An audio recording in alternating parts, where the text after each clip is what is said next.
want everyone to know that I am half a soul divided.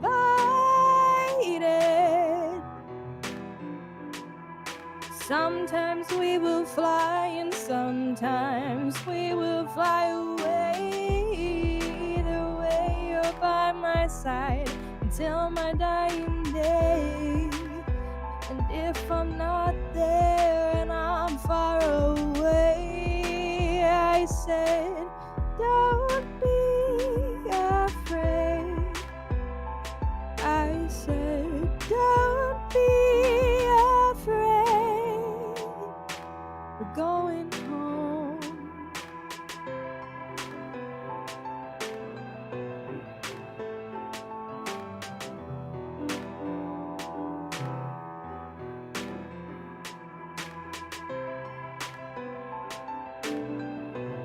And then, oh god, I'll try it with some of the beltier bits too. Did that sound better though overall?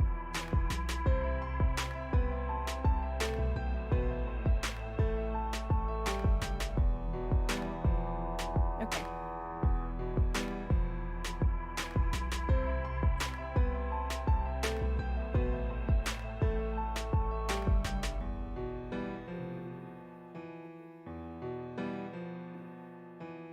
Okay.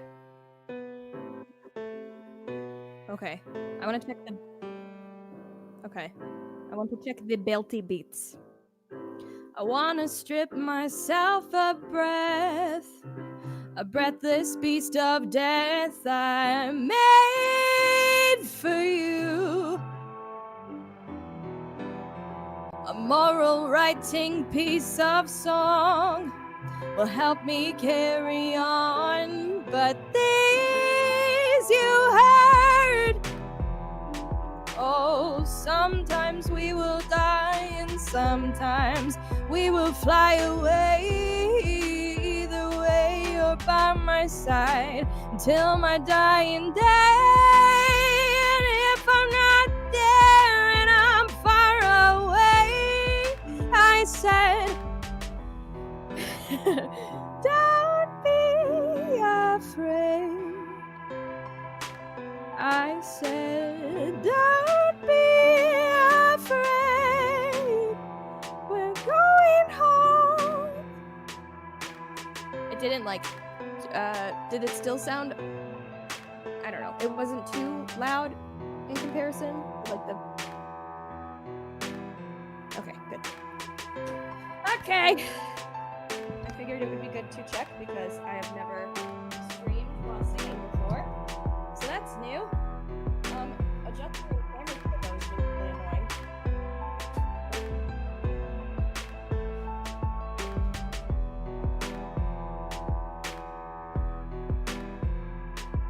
Okay.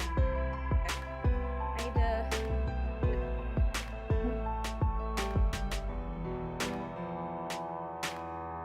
Okay. Oh, goody.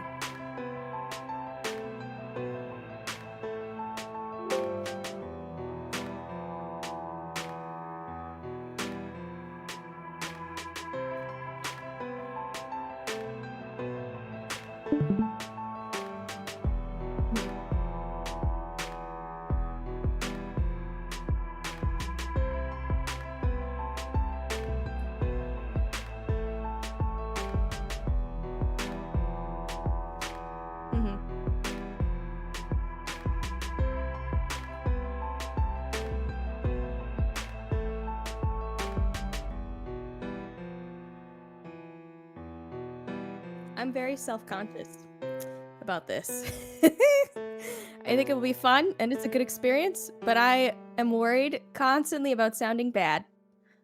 So, okay. I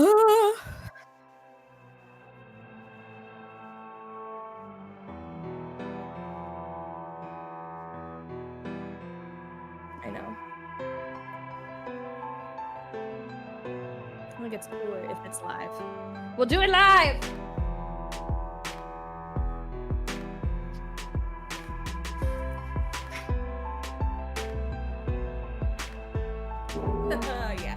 revenue, sure. Like 5 cents. Yeah.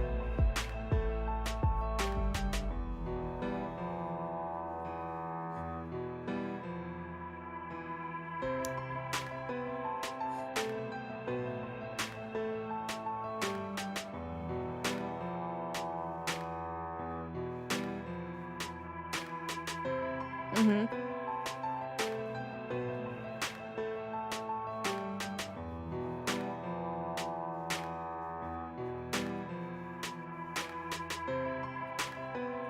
Mm-hmm.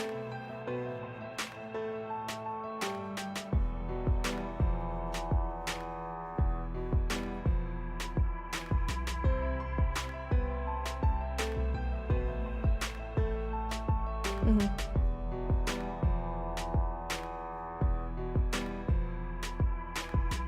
Oh, I finally did the Twitch thing for our episode where the thumbnail is selected for it, and I also updated the name and the tags and shit. So that's done. Diva Dice Roller.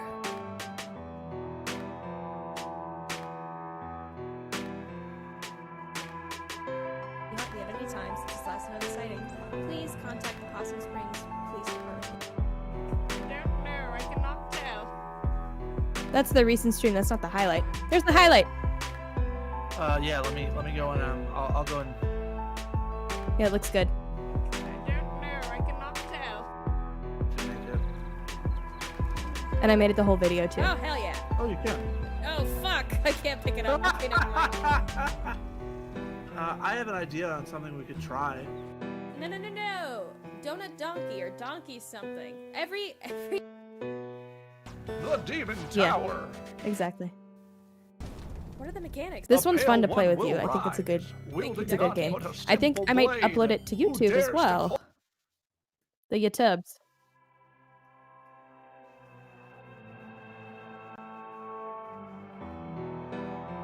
I don't know. You're gonna break it up?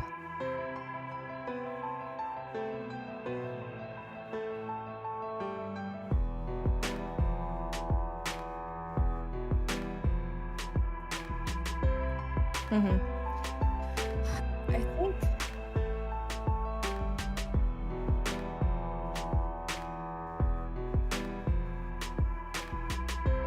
Mm-hmm.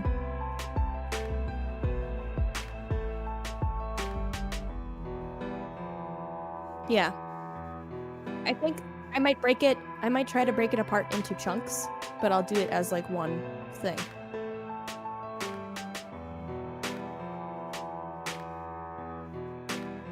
I don't know where to start. I don't know where to organize my flowers. Pal, you got me good. Mm-hmm. Mm-hmm.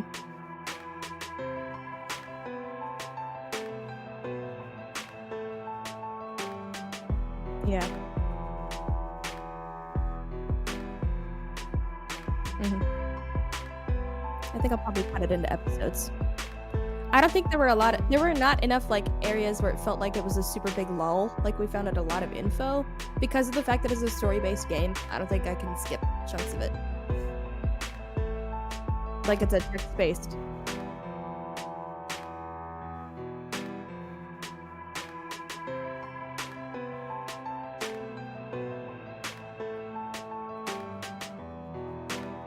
Part 2. Okay, I'm gonna... Oh, I was just about to say, I'm gonna head to go to the bathroom and get ready for the stream. I just really wanted to check.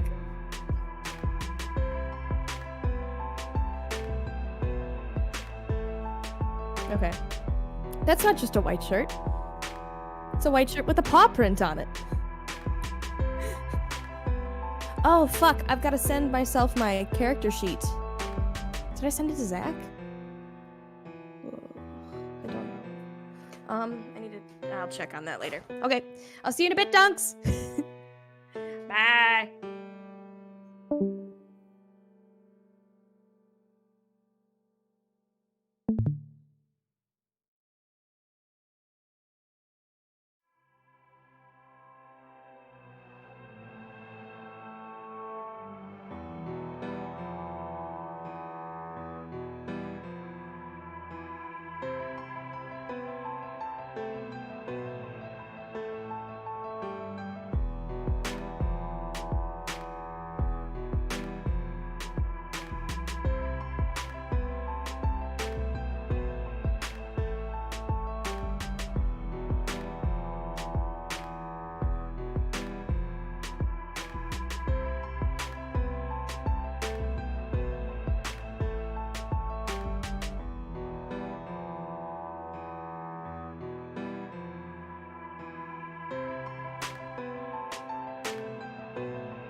Hello?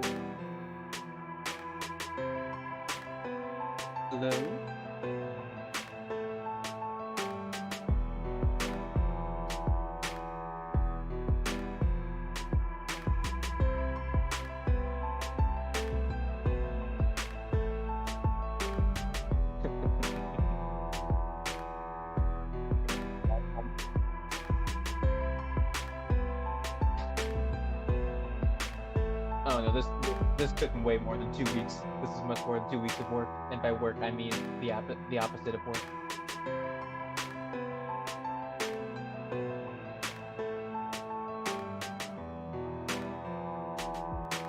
I have more light coming from this side now that we're like in the daytime, which is good because it looks like my lamp.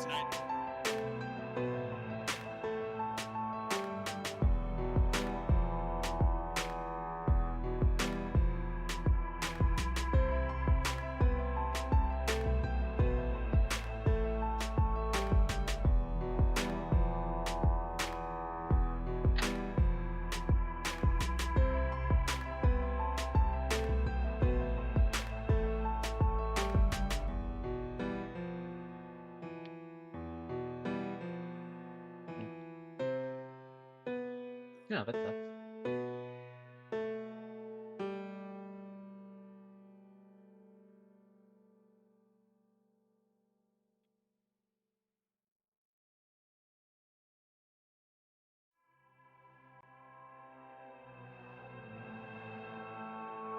Alright.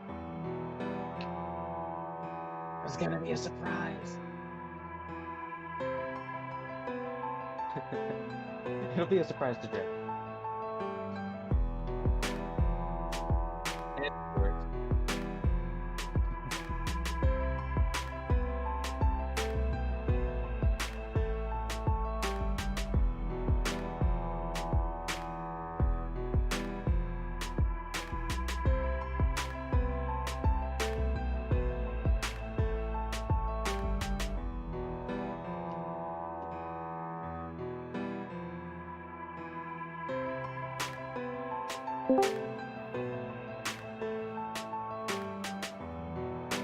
Oh, really?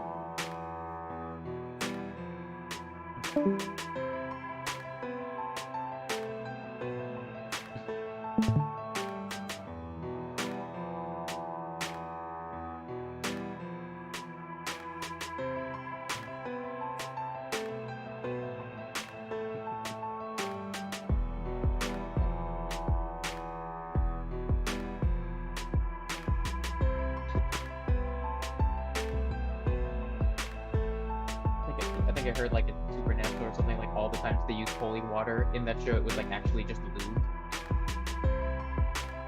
It's just like, so it's like more visible on camera. But then that's also funny, just like looking back at all the pictures of like holy water being like splashed in someone's face.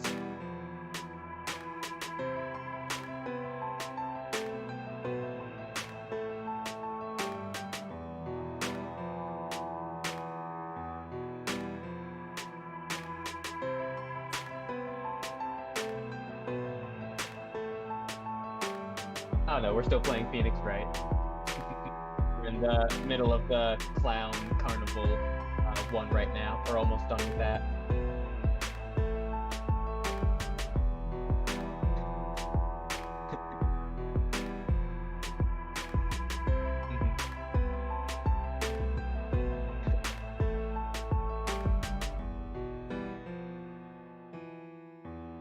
Where are the Edgeworth games?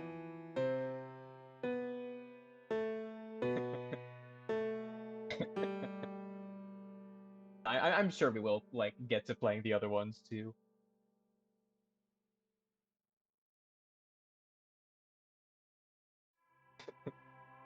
Right.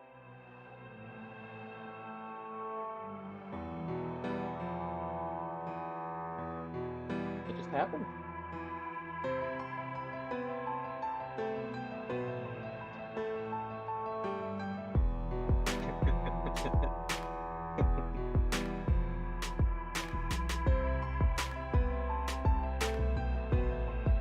Looks like my lamp isn't working, so my lighting probably won't be as good this time. Now that you've gone on and complimented my lighting from last stream. Oh, it's black. There we go. flashing on and off, so it's almost working.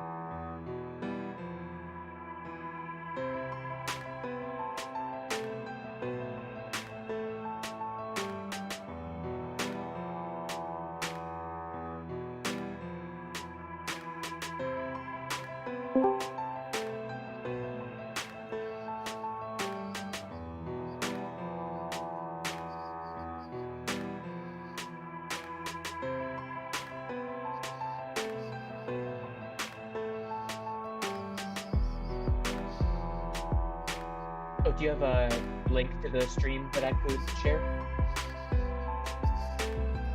Yeah, great. Also, hi.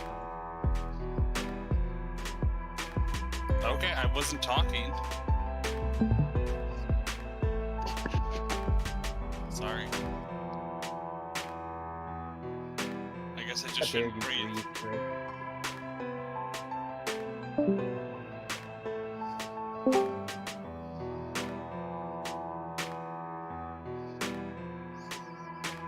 I thought that was like when I heard that, I thought that was Drake leaving.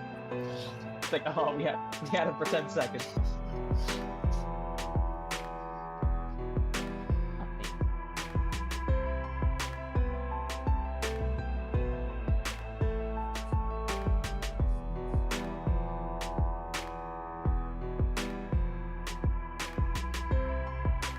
It sounds like more it's your computer picking up your audio rather than your headset.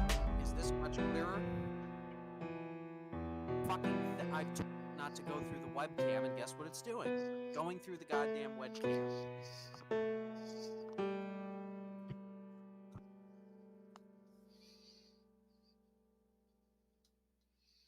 How about now? Much Check. better. Is that okay? Good. So it's gone back to the headset now. Okay, cool. Sorry, my hair is still drying. I just got out of the shower.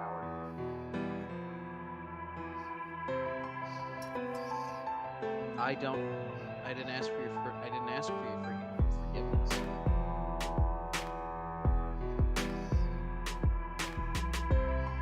Well, fuck.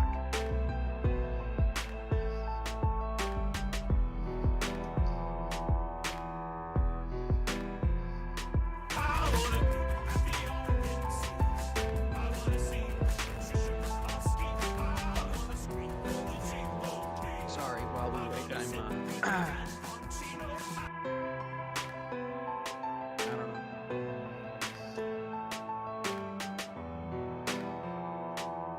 No, I was not.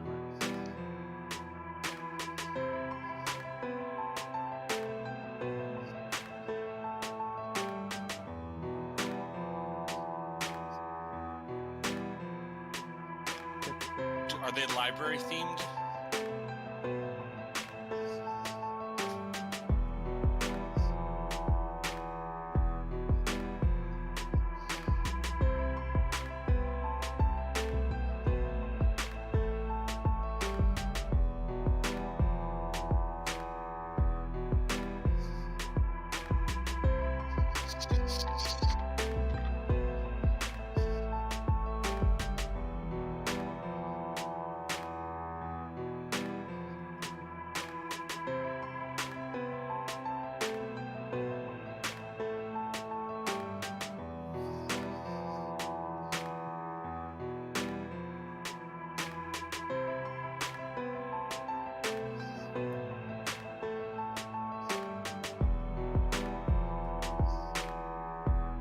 What? Really? Duncan likes sarcasm?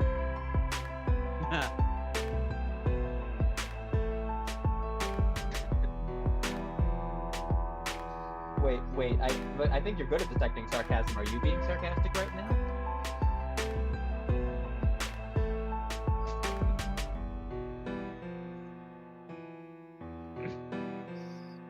Was that sarcasm right now?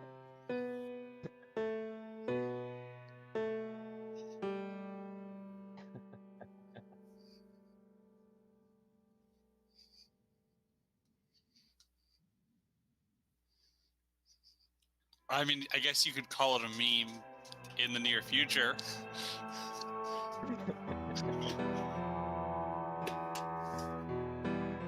selling us those short drinks. Yeah.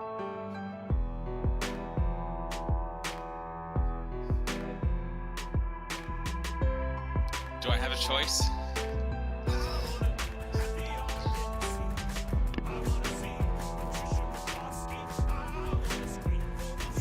We can't hear it. Nope. It was just all of a sudden, it was like, alright, here we go.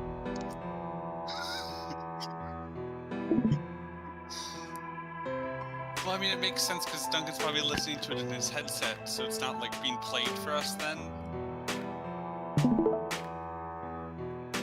Nothing.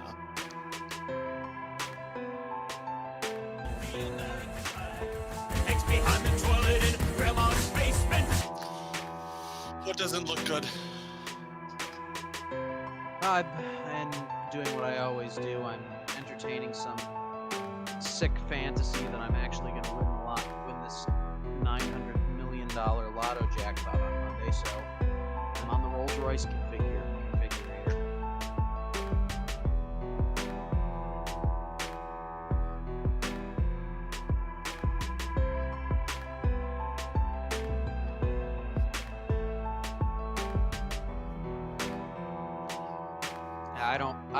I don't play below 600.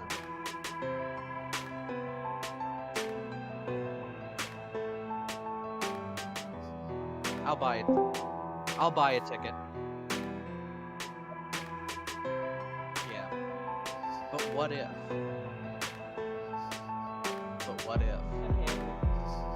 Hi. I have a PC.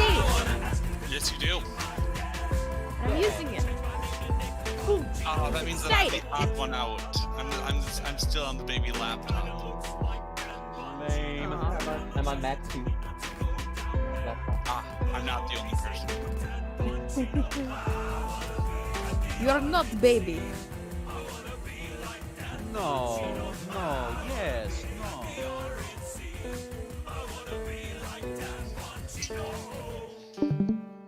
What is happening in this stream?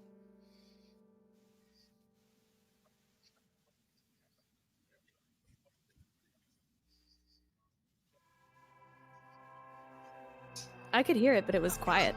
And a good sense of humor. I'm not strange. I'm not a loser.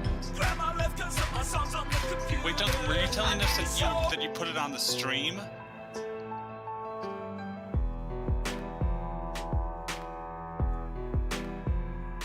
You did that last time, like 15 minutes. We had 20 minutes before we were starting. Okay, I just clicked the share, so you can now press play to see if I'll be able to hear.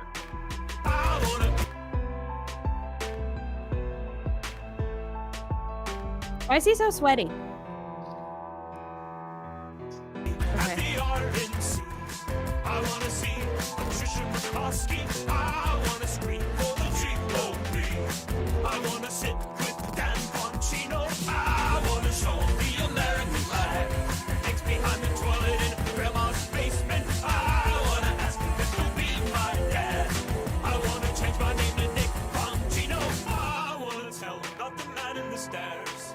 He kinda looks like Dan Bongino. Grandma tries to tell me not to go down there, but this is the theme for Spirit Halloween. Grandma went and can't stop screaming. Here's the thing about Spirit Halloween. They got skeletons. I had a dream about Spirit Halloween. They called me up and said they need a new theme song. $1,000 for 100 retweets. I said okay. They said sweet, so this is the theme for Spirit Halloween.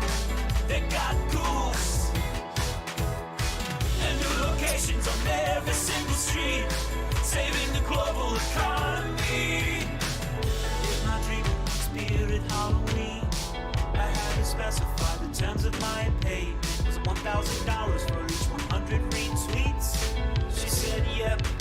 I said sweet. My Venmo was at Nicholas Dash. Let's go dash one. Before she hung up, she said she was a skeleton. Official theme for Spirit Halloween. Guaranteed to give you a thrill. Hell to the queen, this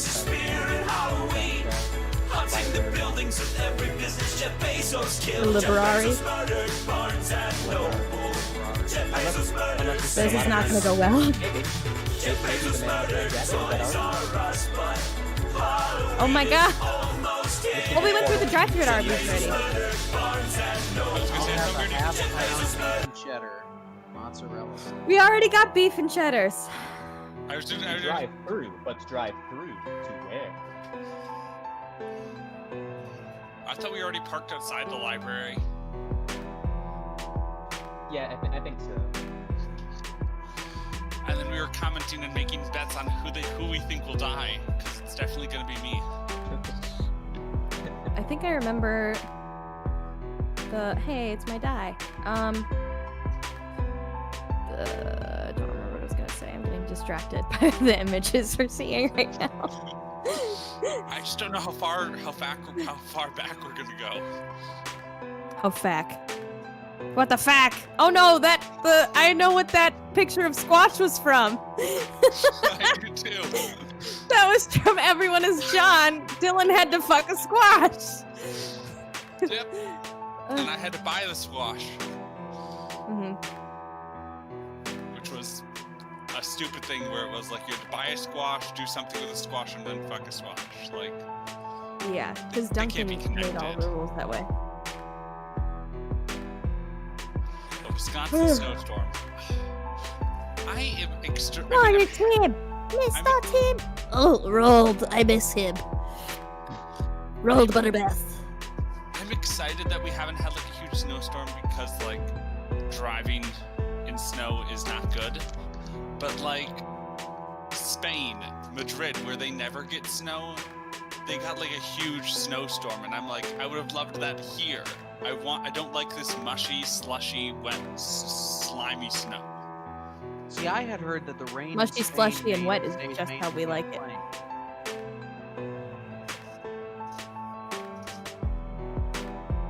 You heard wrong, Henry Higgins.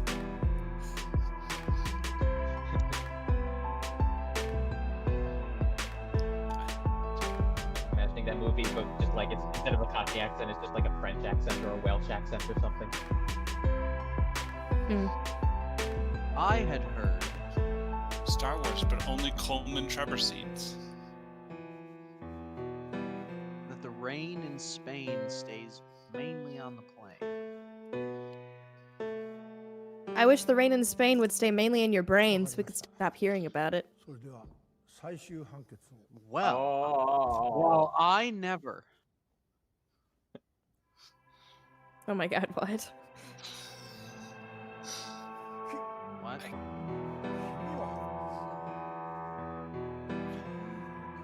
Blue Badger.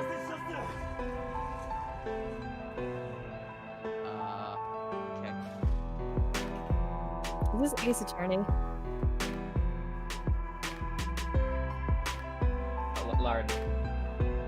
Lara noticed how like the left side of the Blue Badger was broken, and that was kind of foreshadowing to the other thing.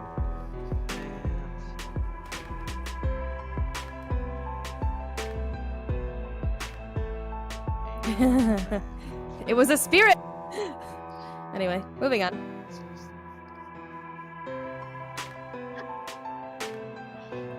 That's true. I know, but we're supposed to be using this time to get our chatting out of the way, not our YouTube watching out of the way. Oh my god, what? There's a live show?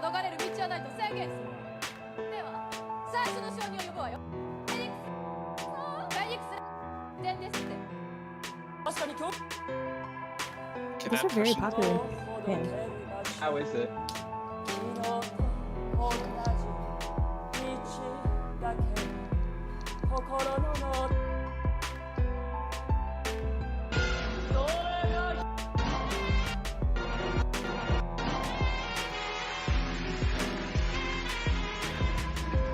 I'm a massive tool. La di da di da di da.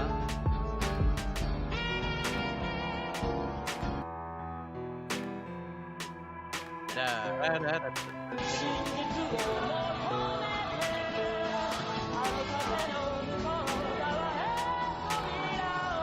Is that supposed to be Ace? Why is his hair blonde?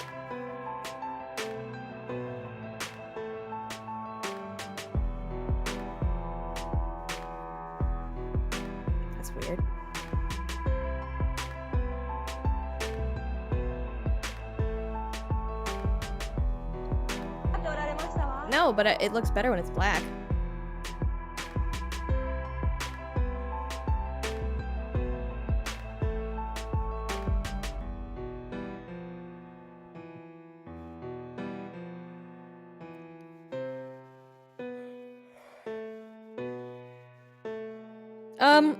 We're probably gonna talk about this when the stream starts, but Zach, what do the symbols mean about on the Liberari?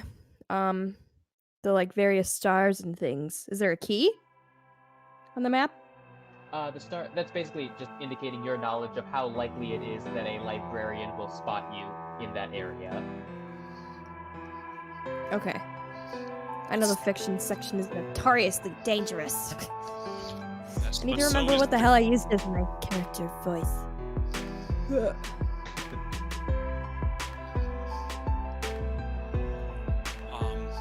Luckily, we don't need fiction. We need the truth.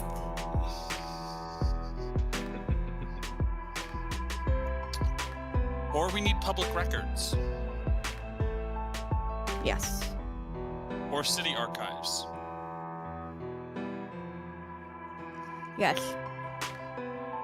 What is wrong with my internet? Freaking slowing to a crawl. Mine is much improved now that I'm Wrong with actually the plugged in. internet. It's slowing to a crawl. My internet is just bad all the time at my house, so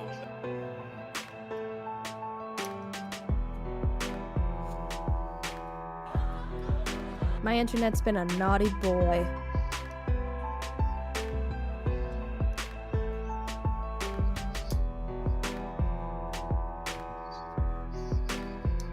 I'm not. My video quality is very good.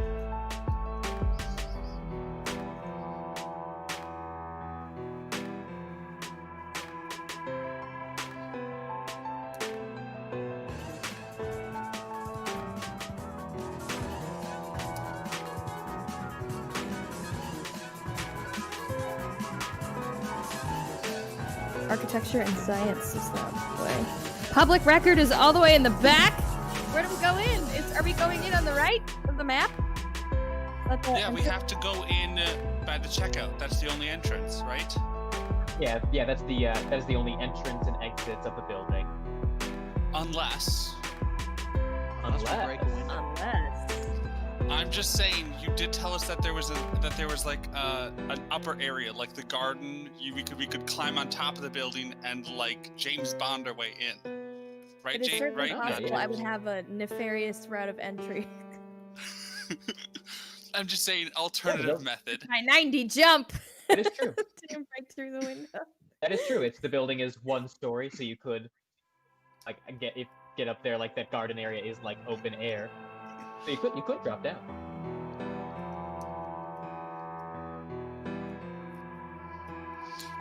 The garden area is a high risk location, so not a high risk. It's it's higher than others. It's highly. Well, it's literally higher than others. You would have the high ground, but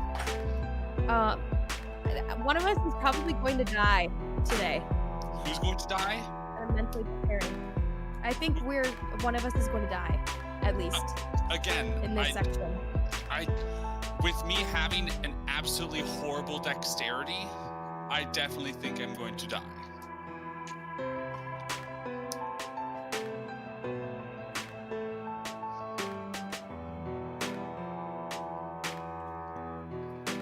I think they're in canon very tough.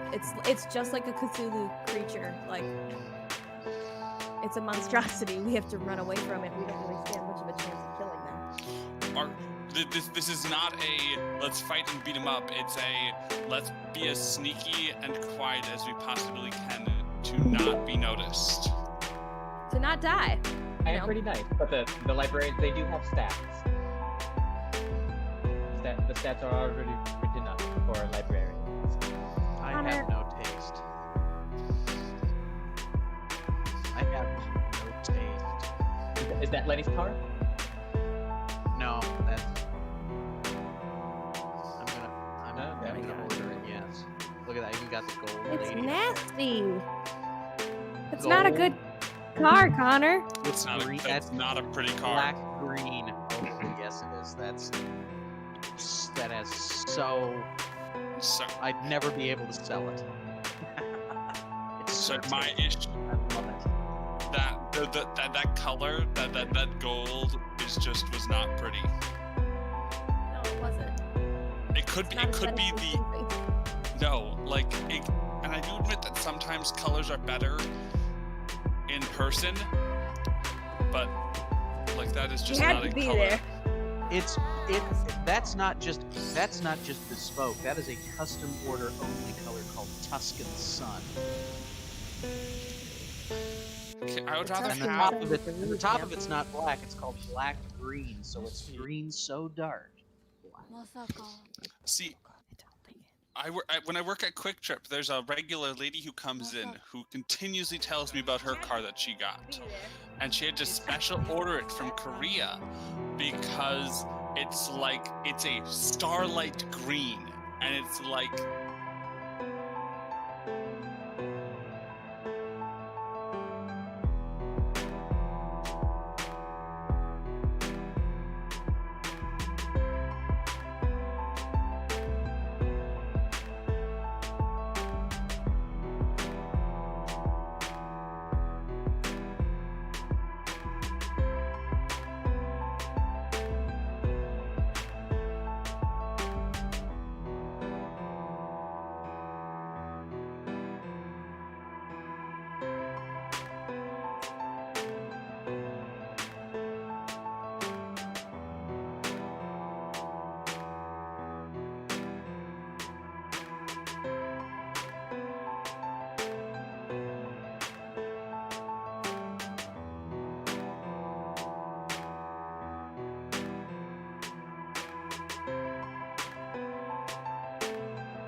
that you will not be driving to Wisconsin with it, so I can't see it. Oh. If I win the lottery, I'm never flying again. I'm buying that, and that's gonna be how I get places. I'm gonna drive that from North Carolina to Miami, from Miami to Minneapolis. That sucker's that's gonna be the road trip car. That thing's gonna have the crap beaten out of it. Yeah, no, but I'm not hearing you say Wisconsin because Oh, in you'll Wisconsin. never. Oh yeah, it's gonna show up. Oh yeah. Oh heck, we're live. Wow. That's when you chose to start? When Connor's talking about a shitty car? Duncan, we're starting like 10 minutes early. I can't believe you. No, because that's when the role play starts. But here's the thing though. Do you know how much it would actually cost to have that all bespoked out like that? Not even that probably, much. That's probably pissing away like $500,000 right there.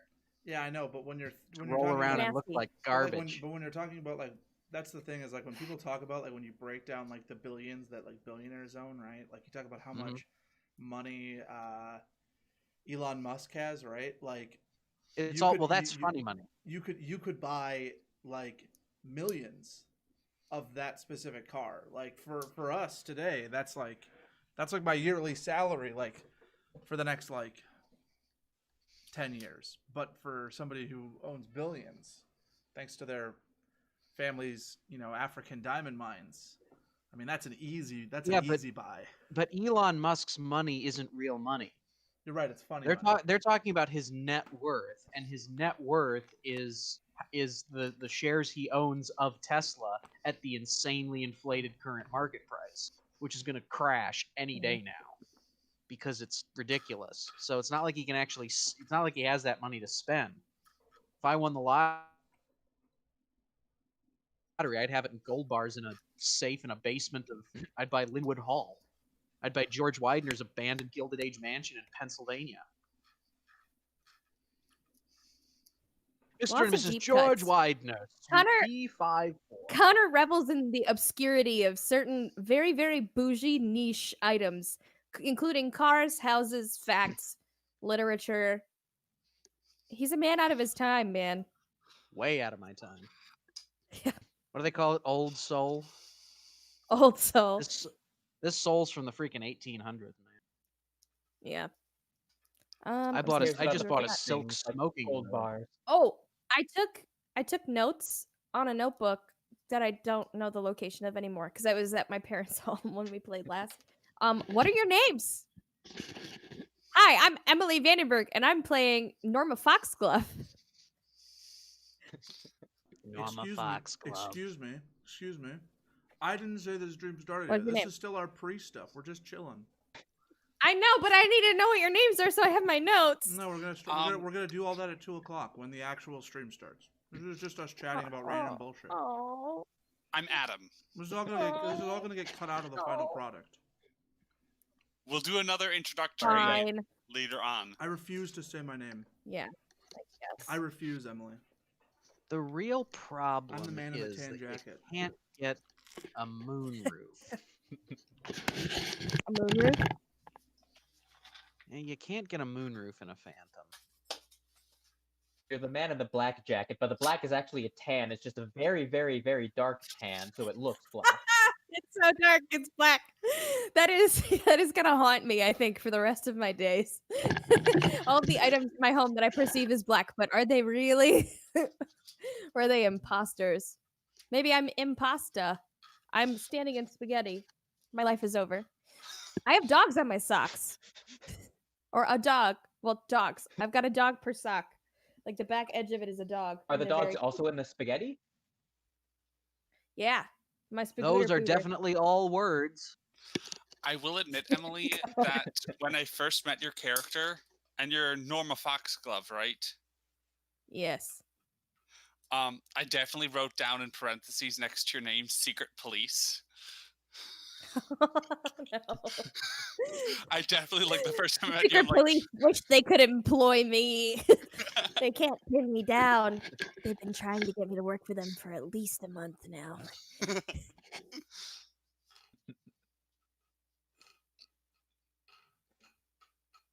I'm the USPS baby. Oh yeah. USPS. Fuck yeah. United States Okay. Sacrificial Pawn Slave. I think that's. I'm trying to think of like what the Night Vale what that acronym would mean in Night Vale. Sanctimonious United Pariah. super mnemonic specimen. Sanctimonious Pariah. United So Sanctimonious United Pariahs Sanctimonious Pariah Spawn. You have to remember the Ah, last there we go. S. Spawn. Yeah, Spawn. That works.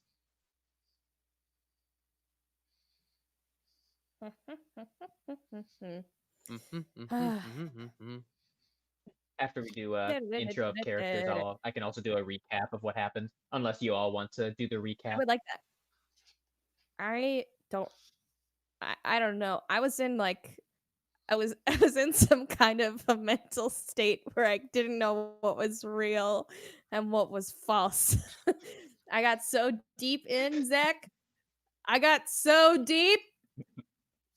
Norma was all I knew, man. I How don't remember deep were anything you? that happened. How deep? So deep.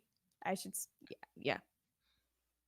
actually, Emily, this is our first time playing with you. We had a different person who was playing with us last time, and you're just the replacement. It was just Norma. I was taken over by this spirit, and like it just embodied my mind and soul. And I'm but a vessel.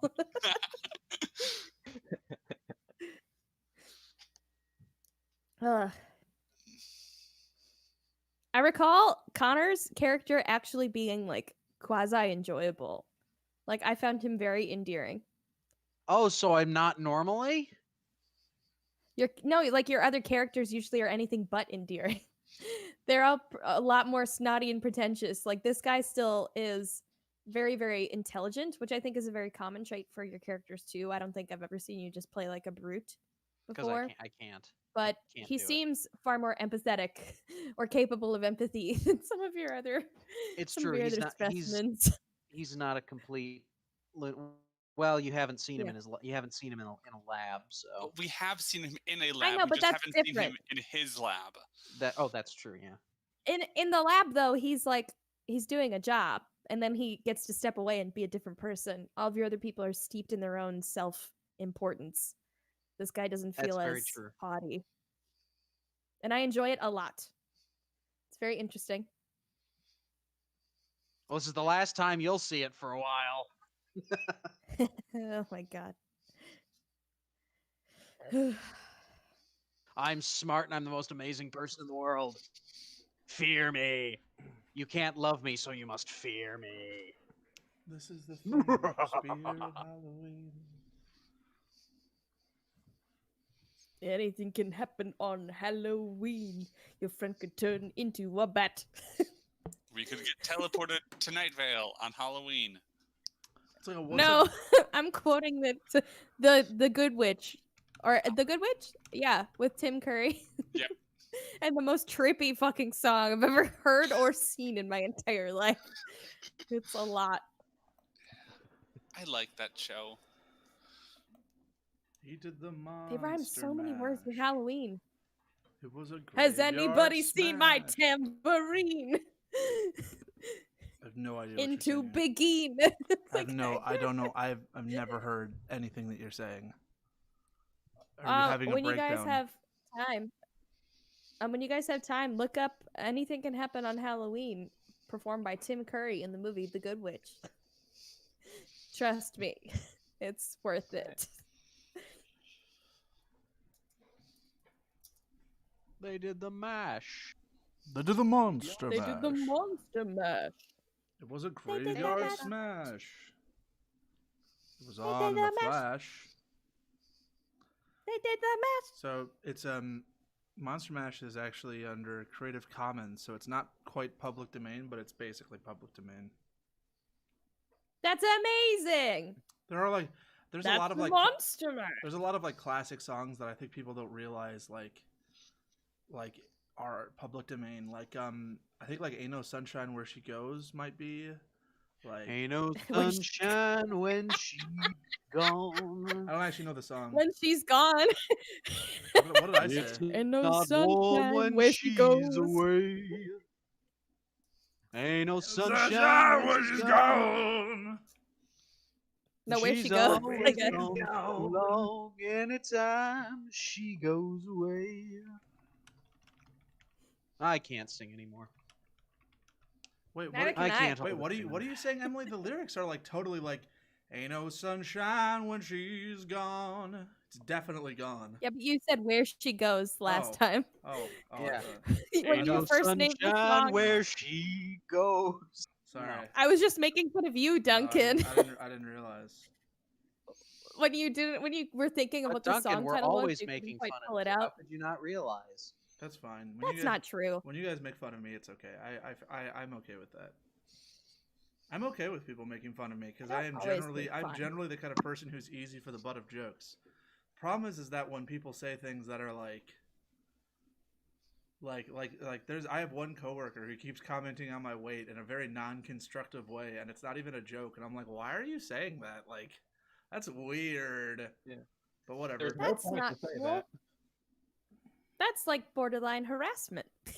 So They continue to do Yeah, that. Harassment. she's one of my bosses too, so I'm like, But Ah. so Connor, what were you talking about your car? What? I wanted to hear a little I bit was more about your car. So black, so dark, it's black.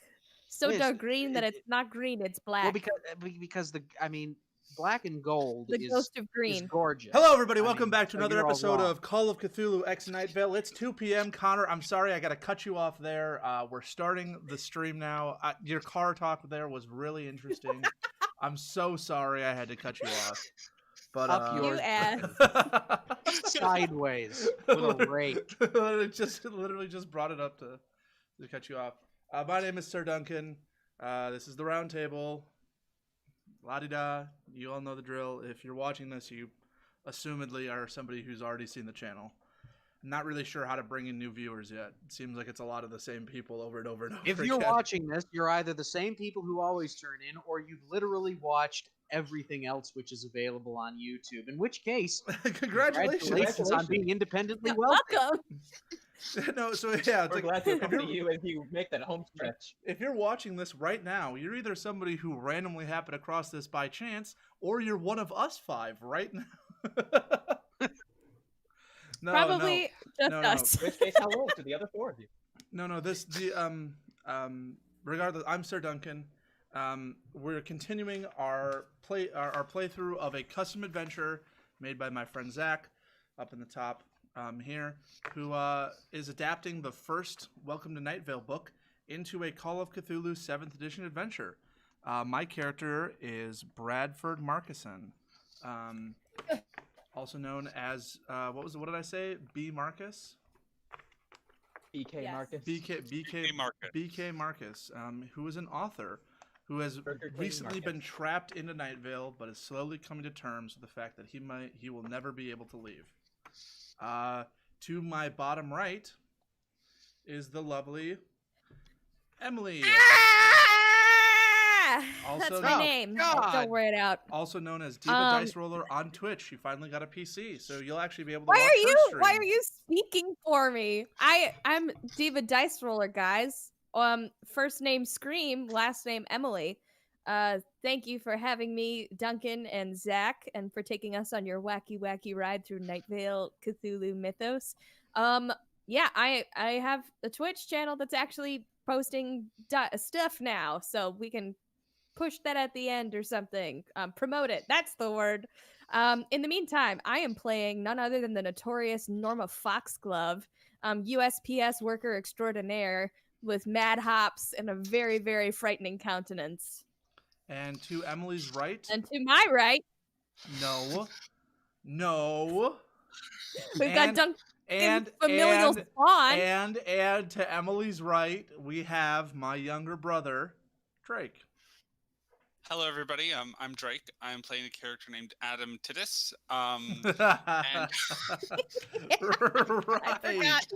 Right. Adam Titties. Oh, the titties are out.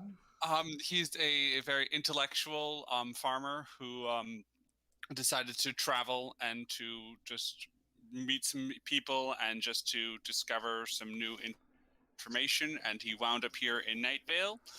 He's still wanting to learn more and wanting to explore more. And yeah, I'm also trying to start up a Twitch. So Dragonfred on Twitch, that's me. And also, of course, let's not forget your character's most notable achievement, chairman and president of the Itis Bitis Titis Committis. You're right. All right. Absolutely. And then to his right, Content was very good. to his right, we have the wonderful, the illustrious. The head of the Itis Bitis Titis Committis, founder. To, in to- fact. to his COO and right, head of day-to-day operations. Yes. indeed. we have, I guess, Krampus or some sort of Santa Claus. Does it really come off as that red on camera? It looks really red on Yes. camera. It looks Yes, it super does. red. Right. Like Yes. I honestly thought it was red until just now, where I think you've implied that it's orange. Well, it's brick red actually. It's more of a really dark red, so I don't know why it comes up so bright. Anyway, yes. Hello, I am Connor, the Nadenator on most platforms. I don't have my own Twitch, but I come up as that on Steam and PSN and stuff like that. I am playing this evening my usual intellectual scientist, Dr. Stanislav Leonid Sarnikov, Leningrad-born ex-Soviet scientist, but you can call him Lenny, Dr. Lenny. And he was, of course, driving the vehicle which contained the chairperson of the Itis Bitis Titis Committis, and of course, this random author here. I presume, met on the internet or something like that, and we all became trapped in Night Vale together on a dark, dusty Twilight Zone road that somehow went from somewhere to nowhere. So, hooray! I Huzzah! hope you like bad. I hope you like bad. I'm a Russian native. accents. I am a And- Night Vale native. And in the top of our screen, the man, the myth, the legend. He doesn't have a last name or a middle name. It's just Zach, the artist formerly known as Zach. It is Zach. I am both formally known as Zach and Zach. I exist in both the past and the present at once. Sort of like Night Vale in a way. But hi, I'm Zach. I am the keeper and creator of this adventure. We're playing Call of Cthulhu Modern Day 7th Edition. Not that I created that, but I created the Night Vale side of things. Except not really that either, because it's just adapting the first Night Vale novel. So like Night Vale canon, this book came out like late 2015. So like in the podcast, it takes place around then. But yeah, otherwise, canon's not super important. I'm not a Night Vale expert. I don't remember exactly when everything happens. But yeah, I'm But keeping this. cannons are of the utmost importance. Canons are of Particularly the when we utmost enter the importance. library. Just ask the writers of Especially in the Star Trek library. Discovery. Yeah, so Zach, In the now that library, which is where we're going.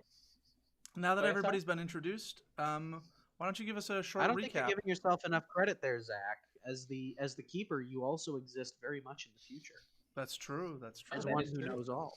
So Zach, who will someday be known the man who will someday be known as Zach. As Zach as well. But now that everybody's been Yeah, introduced, ready for a recap? I would love a recap. Yes. Okay, so the three of them, all of them except for Norma Foxglove, who are all acquaintances, were trapped in a car together, as Dr. Lenny said, and they found themselves in a strange town called Night Vale. Upon entering the town, their clock stopped working, and they stopped at the Moonlight All-Night Diner, where they encountered Laura, a waitress who also has branches growing out of her torso. After some minor sanity loss and drinking some invisible coffee and eating invisible pies, they wanted to get the hell out of there. But upon trying to leave the town, they discovered that they could not. Whenever they would drive away, they would just end up back in the same town. After fruitless attempts, they eventually stopped to stay the night at the barn of John Peters, you know, the farmer. But before they got inside, they encountered the man in the tan jacket, holding a deerskin suitcase. But these are the only two details they remembered of the man or their conversation before they suddenly discovered the man had left.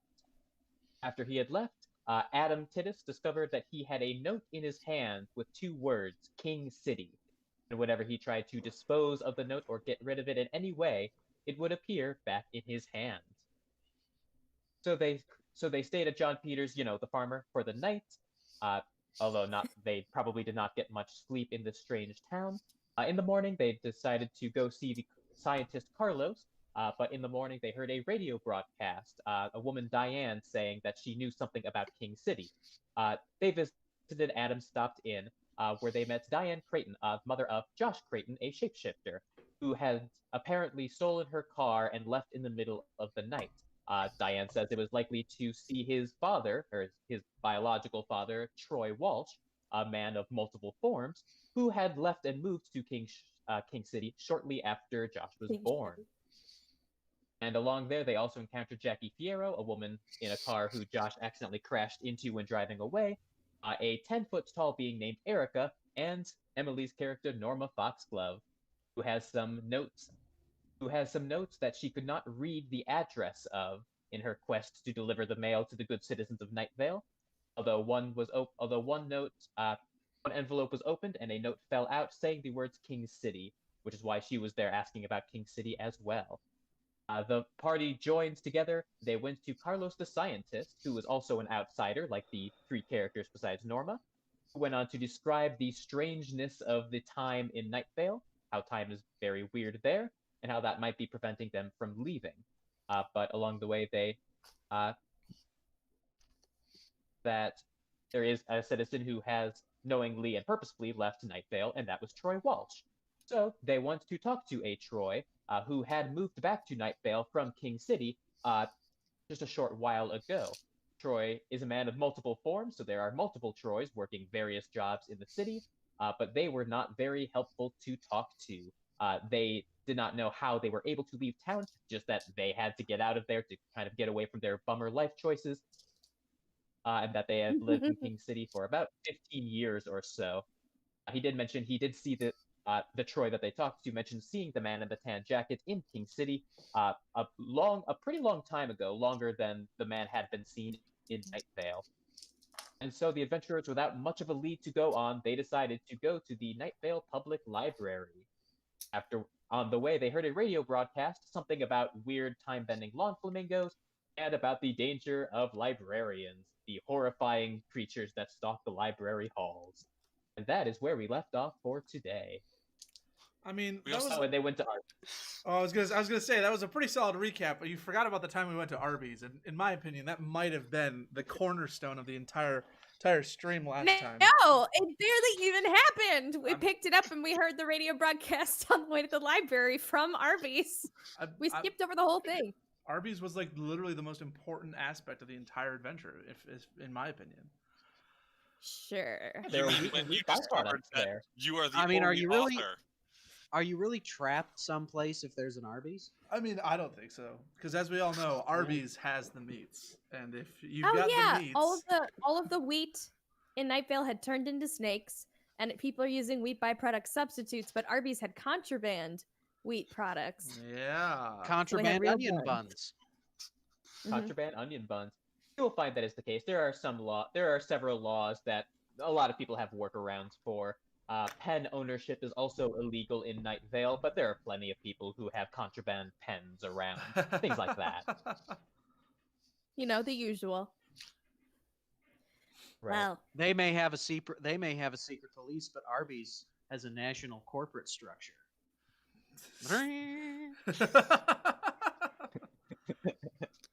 Alrighty. Did you all listen carefully What's to the scarier broadcast than about that?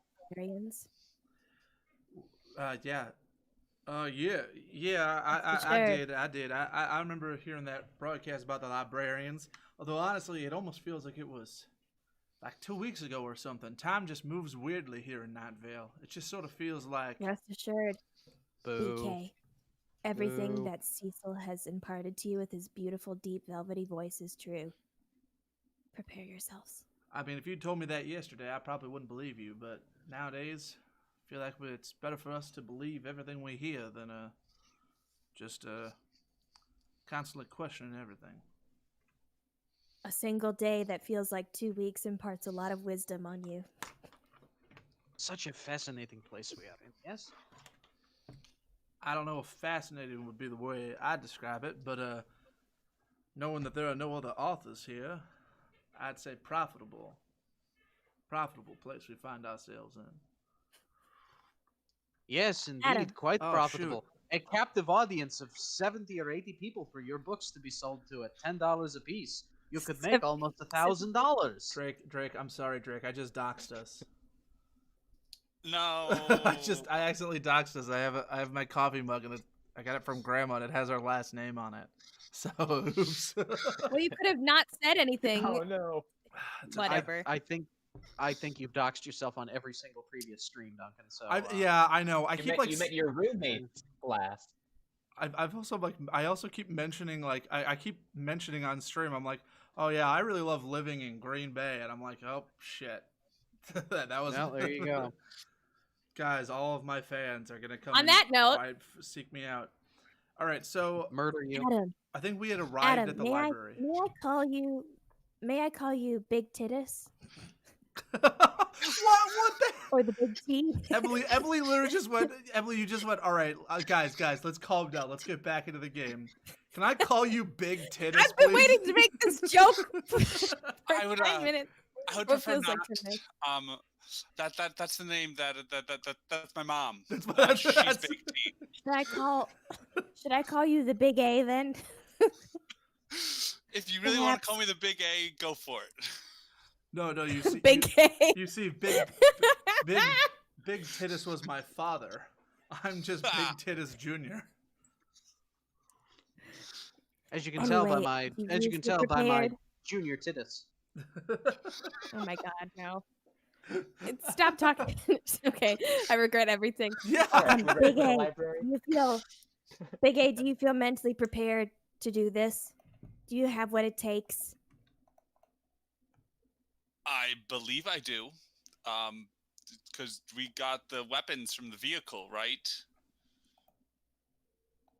What do you mean weapons last from time. the vehicle? I thought I got like a nail You gunner. had a tire iron. Oh, No, yeah, there was yeah. a tire iron, something else, and then a gun. Like, Yes, yes. Right. Dr. Lenny has his gun. Emily has some brass knuckles. Brass knuckles deal a Let's say D4 US. plus damage bonus, and then Adam and BK have a tire iron and something else from Dr. Lenny's car that grant a D6 plus damage bonus. So as we brawl. prepare to invade the library, I've pulled this up on the stream, and we also all got this handout ourselves. But Zach made a wonderful handout, showing us a map of the Night Vale Public Library. Zach, I just want to confirm you did make this yourself, right? Yeah. Yeah. So I just wanna real quick. No facetiousness at all. Just want to give Zach like a round of applause because he gave us a whole bunch of notes, and I think they're all really, really, really cool. So, this handout will help you see the layout of the library, and with Norma's knowledge, Norma has been in and out of here before. The stars on the map indicate the likelihood of a librarian seeing you. So there's like 1-star areas scattered throughout. The fiction section is notorious for having a librarian lurking around there. And then that area to the right has 3 stars. That's kind of an open reading area, the Fountainhead reading area. Just because it's very wide out in the open, there are like little reading nooks set up sort of as traps for the librarians to see you. So Norma knows it is in your best interest to sneak around and kind of skirt around that area if you do travel down the right-hand side. But yes, as you approach, the building is in sort of a shape of a B, a lowercase b. The entrance is in the upper right of the map, kind of at the top of the stem. If you go inside, you see a little alcove area leading to the main body of the library. Inside, you see there. Obviously, maintenance people don't come in here too often, so it is not kept in the best of shape. The incandescent bulbs have kind of a hum to them as they need some maintenance. There's some pretty ugly-looking shag carpet lining the floor. As you approach, you see a checkout area that is often not used, since no one would need to check out the books. They just take them if they need to. But if you go in, you do see a little bit of ichor on one of the counters. You see some computer stands near you as well as some reading rooms to the left. Reading rooms, bloodletting rooms, whatever you'd want to call them.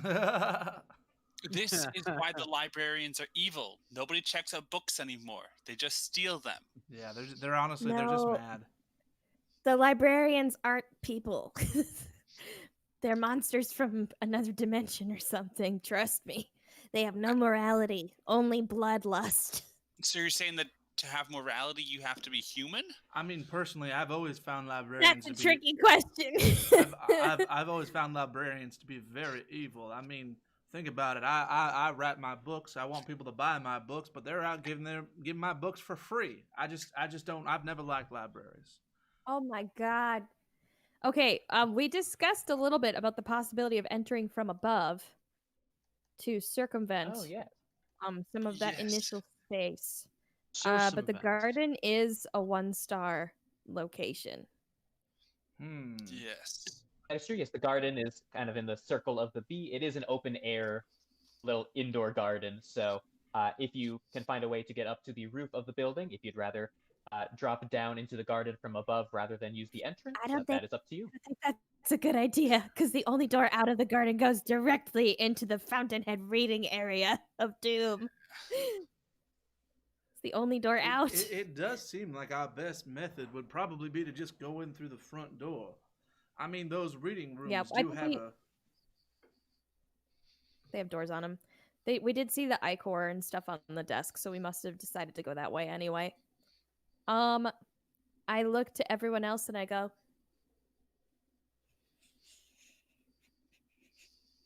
and then I start to like sneak my way in, kind of leading them along the path of least resistance that I normally would follow. Oh, was that the claw hands? Was that the as long of a stride as your tiny little legs can take you on tiptoes? I do the creep. To get there. You do the creep. You do the creep. So where are you? So looks like Norma is in the lead. Where are you leading them? I think we're going to Da-da, make our da-da, way. da-da, Okay, so da-da, something da-da, about the da-da, rightmost wall of this bee, da-da. near the computer reading nook and architecture and science sections and stuff. Are those bookcases flush to the wall? Yes, those bookcases kind of making like spokes, almost like inside spokes. Those are flush to the wall. How tall are the You shelves? can kind of So sneak it almost through each section. How about the dashed shelves, lines let's see. between biography and everywhere else? What are those? is it just The dashed denoting the lines, that's sections? just kind of indicating, distinction of the sections. So those dashed lines aren't walls. Okay. How Yeah, that left-hand side is pretty from much past just rows of... experiences of entering the library, does it even feel feasible to sneak around the right side, or is it almost better to sneak past the fiction section despite its notoriety?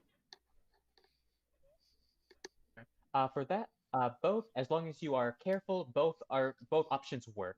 If you kind of sneak like kind of inside and out of each section, kind of avoiding the real open air area to the right, that would work.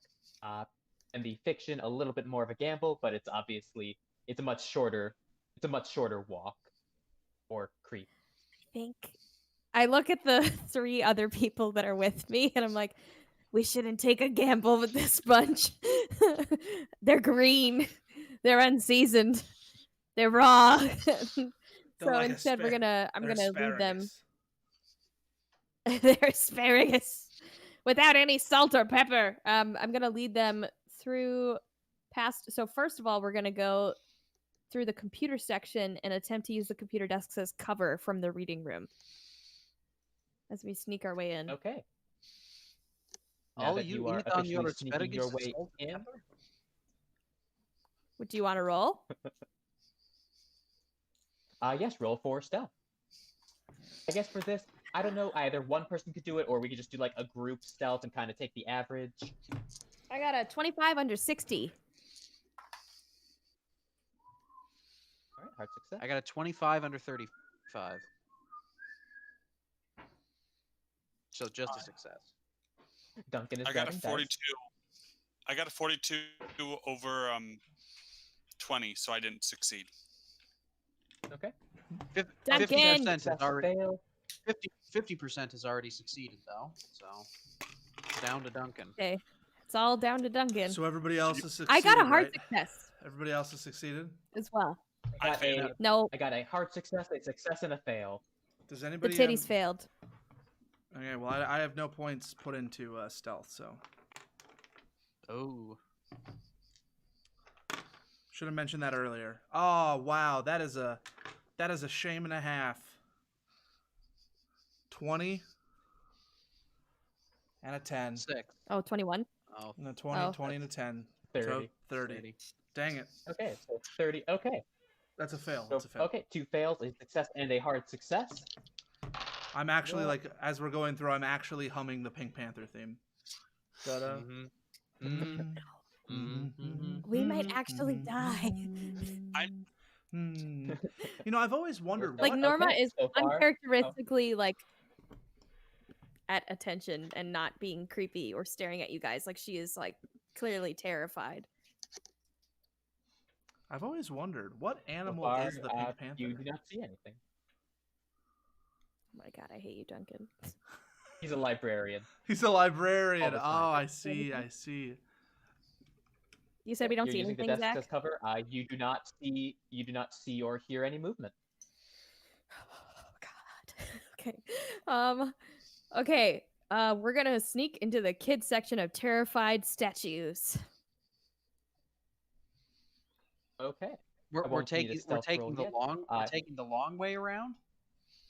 Yes, because it's safer. I'm not willing to take a gamble with you losers. But the Do you spokes know- are flush know which to the wall. section How you're we're going gonna have to we're gonna have to pop out into the Fountainhead reading area every time we move to a new section. Zach made it sound like it would be easy to sneak around the front of it and into the section. Like we're not going to be out in the open. We're going to be slinking around the edge of the bookshelf and immediately duck back into each cove. And he said the fiction would be more of a risk because we'd be directly walking through a section where the librarians are known to populate. I think that the Fountainhead reading area is bad if we actually go out into it. You know what I mean? Not if we just sneak around the edges of it. Okay. I think it's kind of like in a video game when everybody's got their cones of vision, and you're just trying to sneak around the outside of their cones, even though like you're walking by them. Maybe that sort of idea. Alrighty. God, this is so frightening. Yeah. Well, there isn't any you- music playing made for it us or anything, and I'm atmospherically making this horrifying in my head. I'm really good at scaring myself. So here we are. Just me and my imagination. Okay. What does the kids Just section look imagine like? the buzzing of incandescent bulbs and the soft footfalls of your feet as you walk along the ugly shag carpeting. I don't like it. Okay. You Okay. go into the first section. Yeah. Go into the first section and do not notice anything amiss, other than that this section does not actually have any books. It just has statues of terrified children. But there are no books. It seems like there's not actually much danger here. This is usually regarded to as like people's favorite section in the library. Why are the children so frightened? it's probably Because they know. Probably because they They've saw the seen. librarians. I put my hand over their mouths. Shut it. I signal to them. Like, I take a peek. I want to look out of the edge of this stack that is blocking us out from the computer reading nook. And I'm going to, I'm going to look to see if I see any librarians. I feel like I'm going to be sick. Is it spot hidden? Yeah, make a spot hidden check. Okay. I've got a 65 total. My spot hidden. And I rolled an 11! I'm hyper vigilant. 10 plus 1. All right, yeah, that's an extreme success. All right. Yes, it is. I've got a 65 in my I'm spot. extremely terrified. You got a what? I've got a 65 in my spot hidden. Are you looking around too? 48. Yes. Just a normal success. All right. Are you looking at where are you two looking at? I'm looking out into the fountain. I'm predominantly checking the Fountainhead. There are. Oh yeah.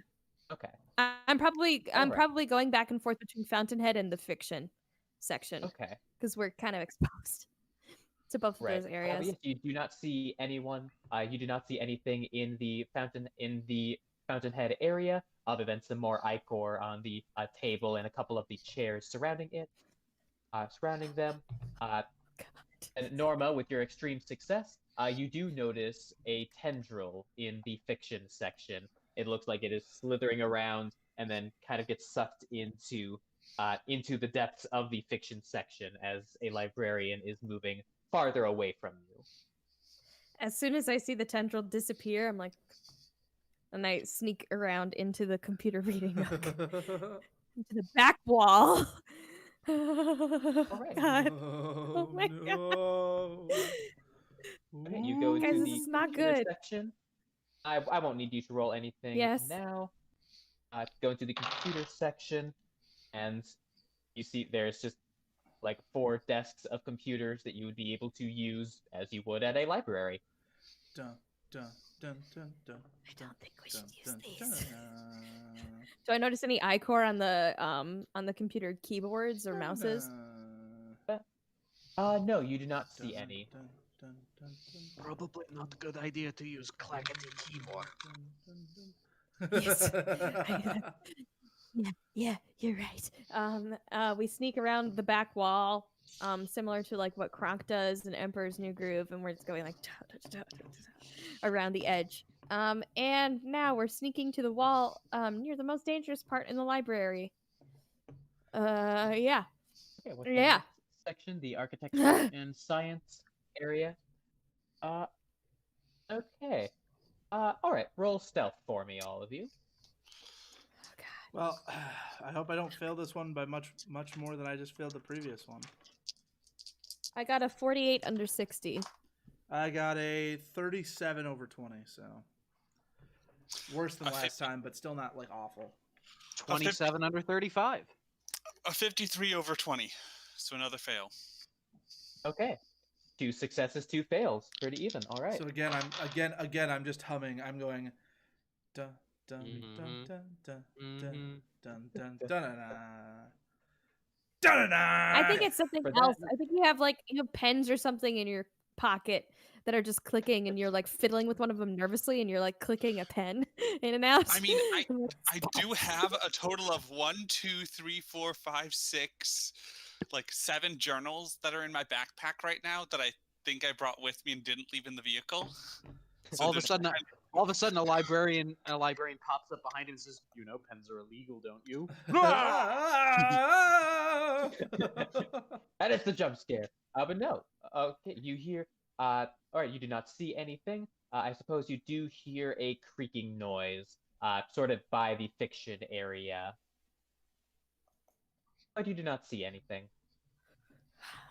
As you make your way to the Okay. architecture and science area. Yeah, we do that. Okay. If this was like a movie or a TV show, this is where like the least important character would be like, they'd step out into the open and go, "What are we even sneaking around for? I haven't seen any librarians yet. Nothing's going on here." And then a They get librarian swooped swoops up in by and a just kills tentacle. him. Yeah.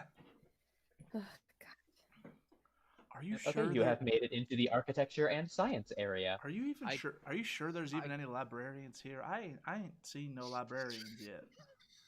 I keep my Makarov at the ready. I go like this, saying. my USPS knuckles gleam. Don't question the postal service.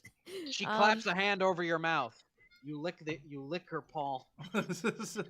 She's- In the architecture and science section, are there any sections on like geography? On geography, let's see. Yes, there would be some. There'd be some sections. Probably a small section in science on geography. I think it would behoove us to maybe I point at this section and we look. I want to scan, anything related to like local geography or something. I don't know.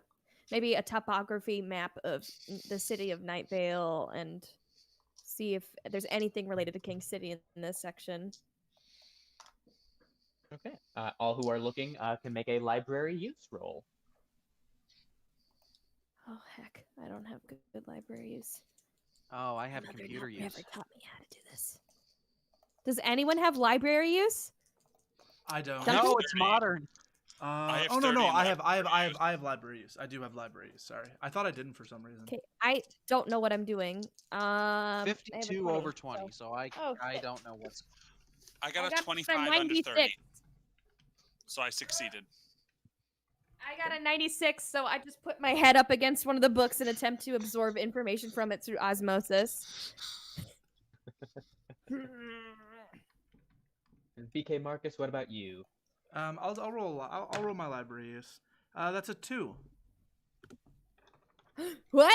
Under what? Oh, under 60. Oh. So it's like not just an extreme success; it's an extraordinary success.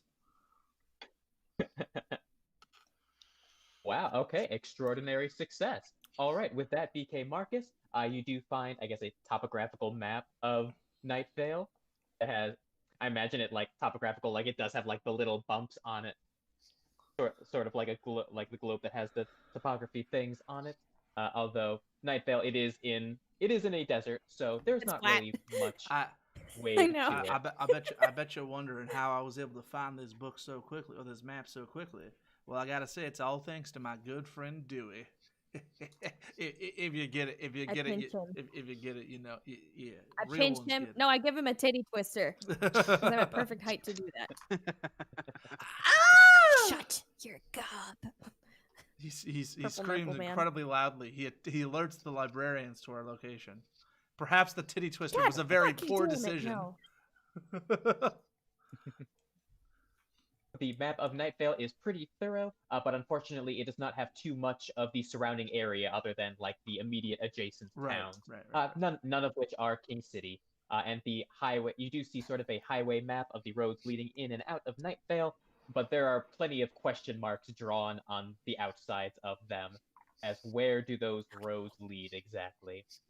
But with that Never extreme mind. success, To Rome, you obviously. do find to Rome. They all go there. Roads go to Night Vale. Oh. With that extreme success, I'll say you do find a couple of other things. You do find, I guess, in one folder, not related to King City, one folder just on another town, on Desert Bluffs, a nearby town. You do see there is some missing papers, or what you would expect to see there, with a note card saying in this folder is located in Geography, Forbidden. And along with that, yeah. So The after forbidden shelves are in the biography after she gives section. me the titty twister, I sort of like kneel down and I sort of lean in really close to Norma and I whisper in her ear because obviously she's been way too unnecessarily mean to me about this, and I go, Norma, I found some information about King City. It's probably over in the forbidden section. Why don't you run on over there? Go on now, get. I think we need to go to public records first. Before you do, but maybe we could do that. I don't know. Yeah. Yeah, BK does find one other thing with that extreme success. You do find the third piece of information in here, not in the geography architecture side, but in the other science side. You do see something interesting just because it deals with time. You see a flyer for Lenny's Bargain House.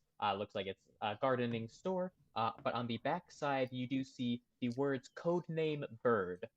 There are some other lines written on it as well, but they are all crossed out in black marker.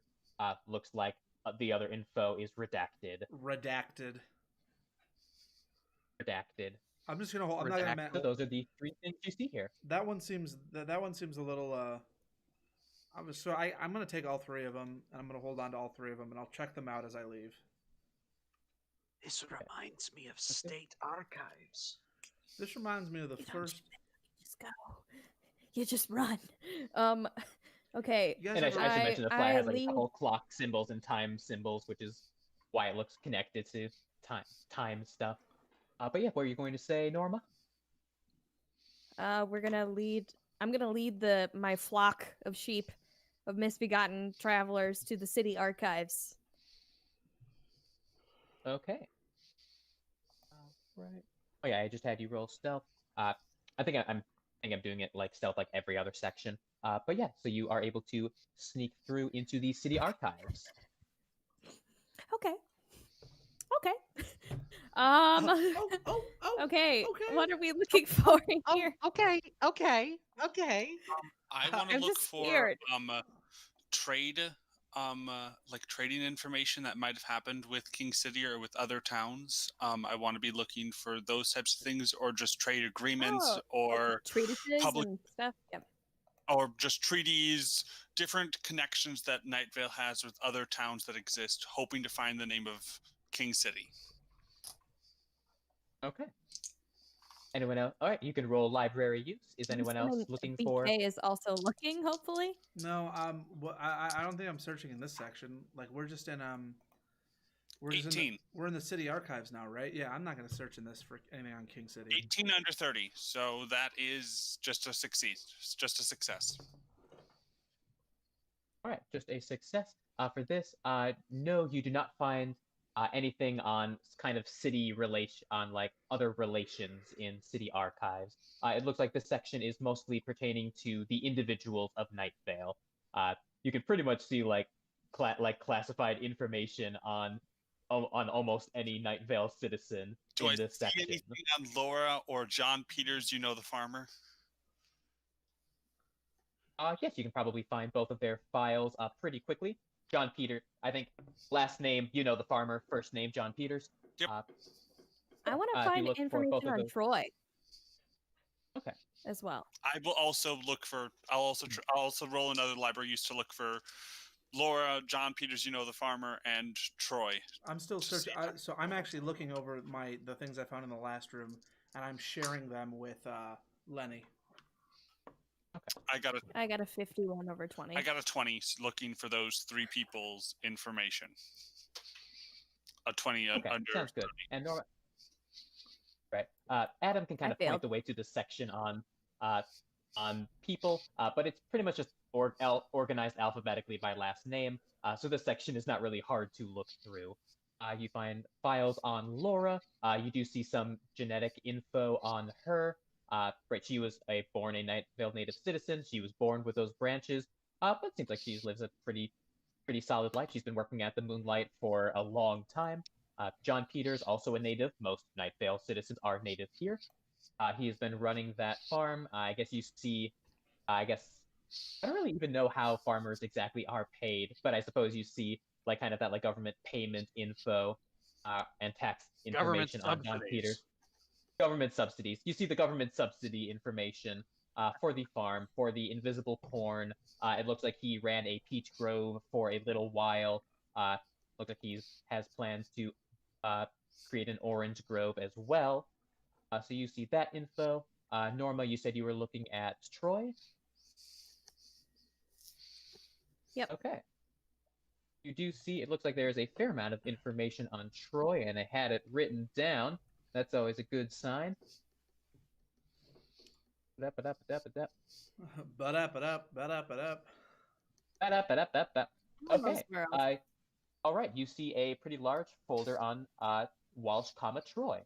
This folder contains a birth certificate with everything redacted but his death date in the distant future, post-dated to the correct time. You see a cool rock with Troy written on it, samples of his blood, saliva, urine, and writing, fingerprints, photos of him sleeping, a paragraph-length poetic description of his aura, and a video of the same description presented through the language of dance. No, I don't like that. I'm not a fan of that. Well, this is weird. I slowly slide the book back. I'm looking at this guy, at Troy, and then I'm looking at like Laura and John Peters, and I go like, Night Vale is weird, but this is different than the other two that I just looked at. Yeah, Troy is weirder. Okay, I think it's time to move on. Oh, sorry. Could I also look for the could I also try to see if there's the kid? What's the kid's name? Josh Creighton. Josh Creighton. Can I also see if there's any information on Josh Creighton? Sure. For Josh Creighton, he's only 15 years old, so I suppose there's not too much like documentation on him. I don't know other than, but no, yeah. Oh yeah, no, that's fair. Yeah, you see probably his birth certificate. You would maybe see some report cards. I suppose he is an average student. Like he likes gym class. I imagine he is able to shapeshift in some of them and kind of stretch his wings. You know, he does like to stretch his wings, as it were. Stretch his wings and ditto and fly away. Oh my god. PK Marcus sings out loud. The reason why I'm asking about this is in my head I'm going, I don't think people come into the library to put this information into these books. Like to me it seems weird that somebody would come in here to do it. So it's almost like either they get done automatically and they just get created, or the librarians themselves are doing it in their free time when they're not trying to hunt and kill people. Yeah, do I know anything about like where have I shipped any of these like samples and crap to the library before, or is it stuff that's just always been here as far as I know? Right, it is very mysterious. You do not know how the information appears, whether it is appeared supernaturally or not, how the librarians get this information, who stocks this, who brings the books to the library. It seems like it has always been. I don't like this. But it seems like it is updated. Wild. Okay, we can go on to public records. Wow. We have to sneaky snakes. You want a new stealth? Okay, yes, so you're moving on to public records. So yes, you can all make stealth. I got a 9! I got an 8. 009 under 60. I got a 008 under 20. I'm just waiting because I know it's gonna go bad really soon. 6? Ooh. Oh, you got a 6? triple digits. We're just killing this. And then Duncan gets 99, or he rolls 90 and a 10. Wait. Okay, so I want to make the sound of dice rolling a little bit more, but you can't hear it very well, and it's just so few. So there we go. And then I don't know why I don't like that. But I don't. I think it's because it's got this weird hollow sound because it's in my hands. All right. 69. Nice. No, I'm just. Number. Oh my god, there's a big bug on my ceiling. I'm just kidding. It's. Hang on. Oh, okay. What kind of bug? It's like a beetle. I'm gonna hum a tune and I'm gonna see if you guys can guess what number I rolled. Da da da da da da da da da da da da da. So as we're sneaking, 64. 64. 18? Yeah. Yeah. 64. As we're sneaking around this, Nora sees a bug. And she freaks out, but she freaks out quietly, and she asks Bradford to get rid of the bug, and that's why he doesn't do well, is because he has to swat and kill the bug. Yeah, no, she says like Bradford, there's a bug, and I go, ah. You guys, yes, but seriously, I fucking hate bugs. Do you guys see who just do you guys see who just popped into the chat? It's Mr. Low Roller himself, Ian. I think it's thanks to Ian that we rolled those legendary rolls. Thank you, Ian. Your sacrifice your sacrifice of your luck for our success will not go and will not be forgotten. I got it. In case you were worried. Thanks. I wasn't worried. I wasn't worried. I figured the bug isn't actually going to hurt you in any way, so I wasn't really worried, like, at all.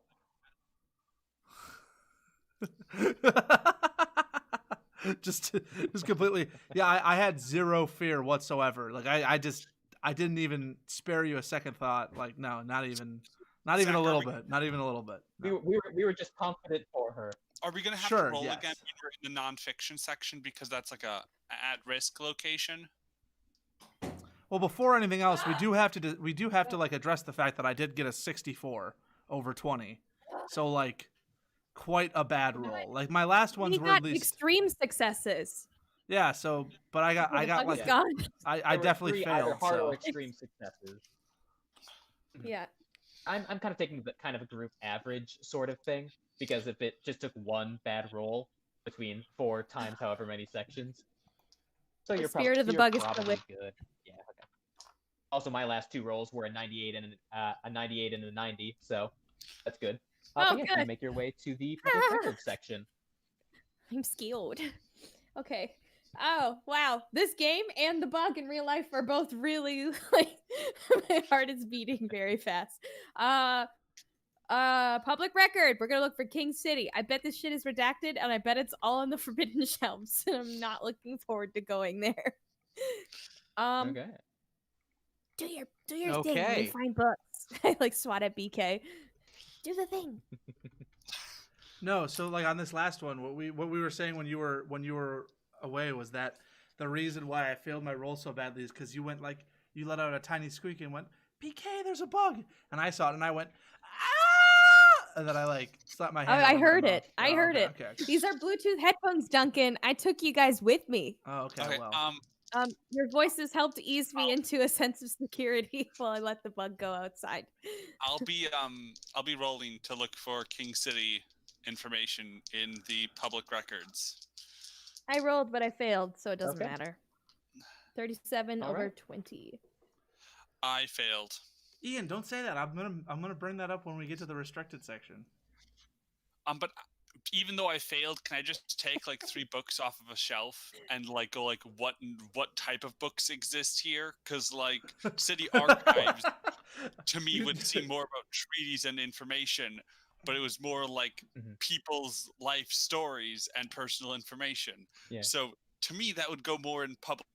So Drake's like, I like to imagine Adam's like, I wonder what types of books they have here. And he pulls 3 books off the shelf and he's like, oh yes, this is a book. It's got a spine. It's got several pages in it. All right. And he puts it back. I see. This is also just a normal book. I don't know what I was expecting. Book. And then the last one, it's the Necronomicon, guys. It's wrapped in the. Okay, are you looking, BK?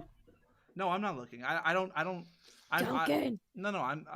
BK already found 3 books, and he doesn't think that at this point, because I know that we're not talking as much in character, because we're trying to be quiet. So like his thought process right now is that knowing that the forbidden section is where the King City stuff is, I don't think he. But it says where. It says where in the forbidden section. Like Norma points at the card that you found in the book that you did have where the information was pulled out. It told you where in the forbidden section it was. So if you find information here, we're going to know where to look for it later. Section, that was what I told BK Marcus, that was a section on Desert Bluffs, a different town, but I just so that you noticed that there was a note card in the Desert Bluffs folder saying that this is in Geography, Forbidden. But yeah, you don't have to roll either. Adam seeing those books. Fuck. Yeah, it's fine. Yeah, Adam, you see, these books. It looks like this is the section on public records, is the section for town relationships. That sort of treaties on information with outside groups. It is a pretty... So grabbing those extra books is helpful. It is a pretty sparse section because most town relationships, it looks like there are folders on like Chicago, New York City, Los Angeles, like any number of towns, but they're pretty empty since it doesn't seem like Night Vale is really able to talk to these towns much. My biggest curiosity right now is where do they get their wheat? They get things that are outsourced. They get things from out of town. Where do they get it from? I was gonna say that actually bothered me last time too. Was that you mentioned that they get shipments of stuff from outside of Night Vale, and I'm like, but nobody can leave. And if you come here, so do they just keep sending couriers who get here and then are just trapped here forever? Is that just how their shipment process works? Like every time they need shipment of outside goods, they're like, all right, it's time to sacrifice another postal worker. That's why Norma's so bitter. No, I was born in Night Vale. There are no postal workers here. There are only the people who work at the USPS who are shifting and moaning and don't do anything. And also stamp prices were increased, and that will not stand. Norma is here to fight against the system. Calm down there, Norma. I hate taxes. Anyway. Well, I already failed my roll, so I can't look. Okay. Yeah, there is like for like how outsiders get like you know outsiders are pretty rare. It sounded like from the people the 3 of you outsiders talked to. But yes, it looks like some things are imported. The wheat byproducts and onion buns of the Arby's. Like there are a couple. There aren't too many chains here, but there are a couple chains like Arby's. So it looks like some outside stuff does go to Night Vale, even though it seems like outsiders are very rare. All right, I'd like to. Yeah, that's that on that. I'm already like preparing to continue on. Like I'm nervous that they're gonna come over here because of my lapse in stealth. All 3 times. Okay. Yeah, I've sucked. I didn't put any points in stealth, guys. Zach, instead of trying to sneak through the nonfiction section, I think we're going to try to duck straight for sci-fi. Duck straight for sci-fi, okay. All right. You just rolled stealth, so you don't need to roll stealth. But as you make your way to sci-fi, roll a spot hidden. All of us? Yes, all of you can. I fail my spot hidden. Okay. Did you I fail? got a 93 over 65. Dun, dun, dun, dun, dun, dun, Connor again. Connor, God. 15. You're 65. Connor. I got an 18 under 25. Damn it! I can't accuse Connor of cheating because he's rolling just really good. That's one of my few delights in life is accusing Connor of fudging his cheating? rolls. I got 93 over 65. And here's my mysterious. I see everything. Here's my mysterious roll. Wow! I can't see. Wow, 90? it's a 99? 99. Which is good. That Oh is good God!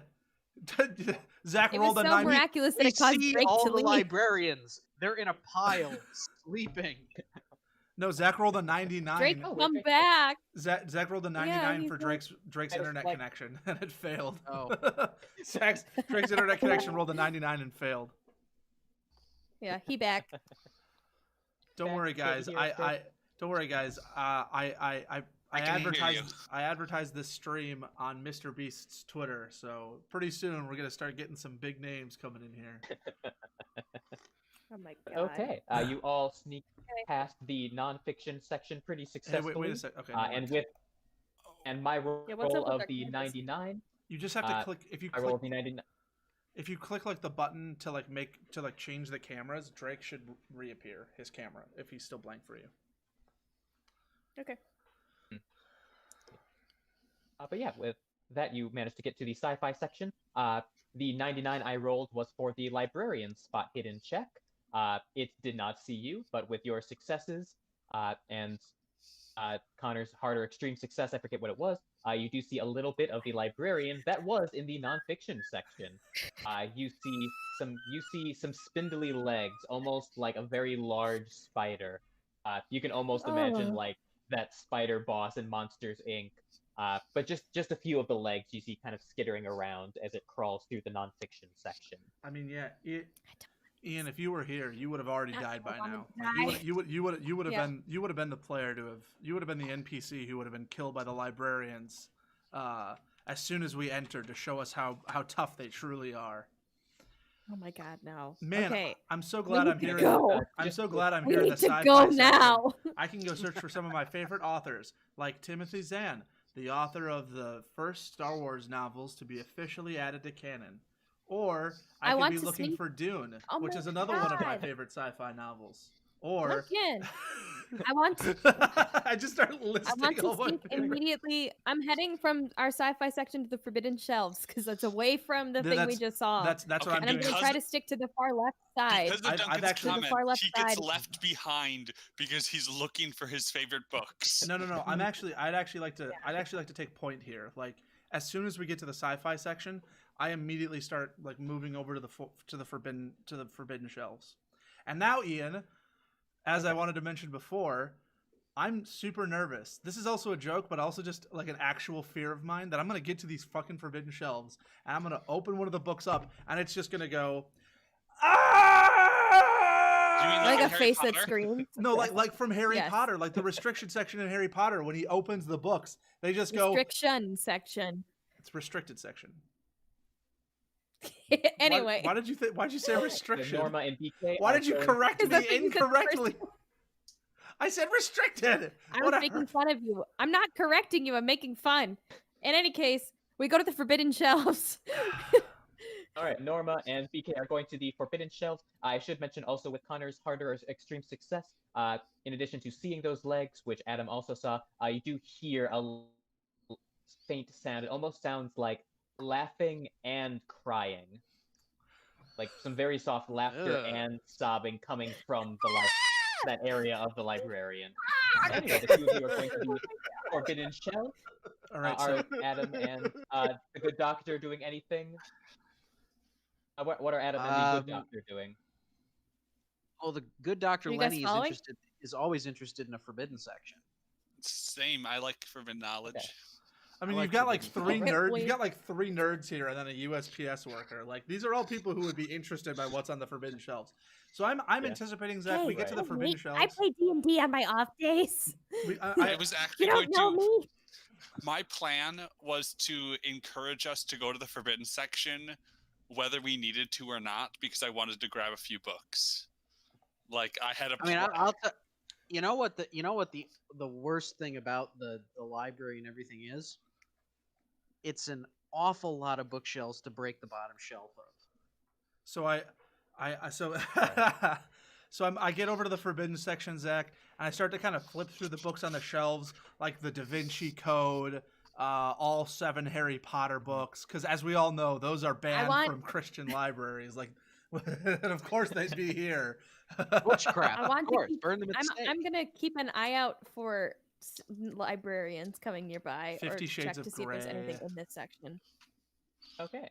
So if the three I want of to you pinpoint can... the location of librarians. Okay.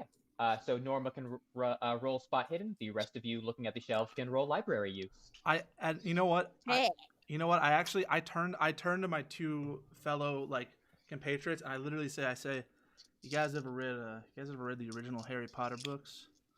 I'm honestly a little worried that I'm gonna take this book off the shelf and it's gonna start screaming at me. I mean, when you've got things that can hear you and are searching for you by noise, like, I just don't even. I'm nervous. I'm just nervous. I got a 13 under 65. I got a 3, so that's my best roll all day. Oh wait. Yeah, Oh, actually, no, it's not my best roll. So I got a 3 on my library use. I got a 4 on my library use, which is an extreme success. Wow. Listen, Ian, the rest of these 4 have all read Night Vale, so this all makes sense to them. I have still purposefully avoided it, so this all just seems like literal batshit craziness to me. I still don't get anything about this. I just sit there staring at the shelves, looking at titles, looking for nothing in particular. So I'm just Lenny, I'm looking for librarians. Lenny's gaze, he's like scanning the shelves, and then his eyes happen upon a novel by Steinbeck of Mice and Men, and his gaze remains fixed on that book. He can't tear his eyes away from it. It's like it's calling. I want to make a Mice and Men joke every time Connor tells us his nickname is Lenny. It's like, I'm just really hoping we run into a rabbit at some point so I can put my hand on we his should shoulder. we should let Zach do the thing. Yeah, I'm sorry. Score the points. So I got a 3. Okay. I guess we'll start with a couple extreme successes. We'll start with Norma's spot hidden. You do see a second librarian in the fiction section. Now that you're closer to it, it does not notice you. Yeah, it does not notice you, but you are able to see it a few rows in front of you, whatever that direction would be, up on the map. But you are able to kind of see its full form. You have seen a librarian's full form before. I'm trying to think, should I describe it now or wait until wait to see if the rest of you have to see it? Wait to see if they see it too. I think they're focusing on books right now. Okay, but you do see the full force of the librarian skittering in the fiction section. The 3 of you go to the forbidden section, and you do see the geography section of the geography subsection of the forbidden section, and you do see some interesting books. You do see a small box with the words King City written on them. So congratulations, you have found the King City information. Let's see what is all in that box. Is it good? Should we open the box able to be picked up? Or should we take the box with us? I'm just gonna grab the box for now. So I just pick it up. I assume. Do we all see it, or is it just me and Adam who see it? I could say it's all 3 of you. Yeah, you're right, because you were saying you were averaging our stealth, so it makes sense for library use too. So like we all reach out one hand to touch the box, and our hands sort of layer on top of each other, and we all have this moment where our eyes lock. This is, And then the alarm bells go off, the lights get much brighter, and the librarians swarm. And as we're running away, we just hear Careless Whisper in the background. All right. What else do we discover? So we've grabbed the box. I've handed the box off. I sort of like I'm about to say something, and then I kind of cover my mouth, and I'm like, and I keep sort of like scanning it. I'm looking for, because it's the forbidden shelves, I'm just looking for things that would catch my attention as somebody who doesn't know much about Night Vale. Right. Okay. So I'll say Adam and the doctor will look a little bit more on the box, and then Duncan's character will know a little bit more about the other info. So in the box, there is a book called Fun Facts and Anecdotes Related to King City and Environs. Oh, no, we did say we didn't open the box yet. Oh, you didn't open the box yet? We didn't open the box yet. Sorry, okay. Because we don't want noise or anything to happen. Okay, sure, sorry. But yes, okay. So outside of that, you do notice a couple of interesting things, other than there are Well, there are definitely like a bundle of pens and a bundle of wheat here in the forbidden section. You do see some interesting books. One, with the extreme success, I'll give you a couple cool things. One, you do see a somewhat thin leather-bound book. The title is very faded, but the title, after squinting at it a little bit, says "The Mud Womb." So the fact that it's a little odd looking does catch my attention. Yes. All right, so I take the book off and I hand it over to Adam. Invisible? What? Is this wheat invisible? No, this wheat is not invisible. Oh. I hand the mud womb off to Adam. Anything else like pop out at me? Is there a book? There is one small detail that I wrote into the module because of the group I was raised in. You do notice on the bottom shelf there is a very, very thin hairline crack. Oh my! But to break it would cause noise, Zach. Yeah, it would. It would cause noise. It would cause so much noise. So you took the box and the mud womb. What do you do? My God. I feel this. I feel like Oh, this, I want to know what this is. I feel this pressure on like the back of my neck as if some spirit is urging me on. I make a power roll to resist. I got a 99, but I was just joking, so I'm not actually going to take that as like a real thing.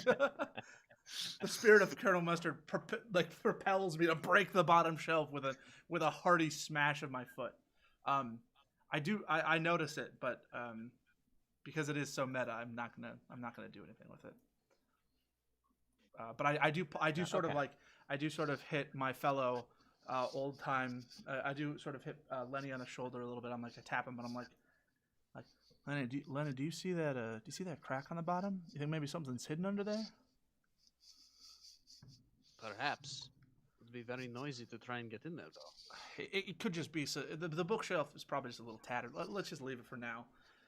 Do we happen to find any books called The King in Tan, Zach?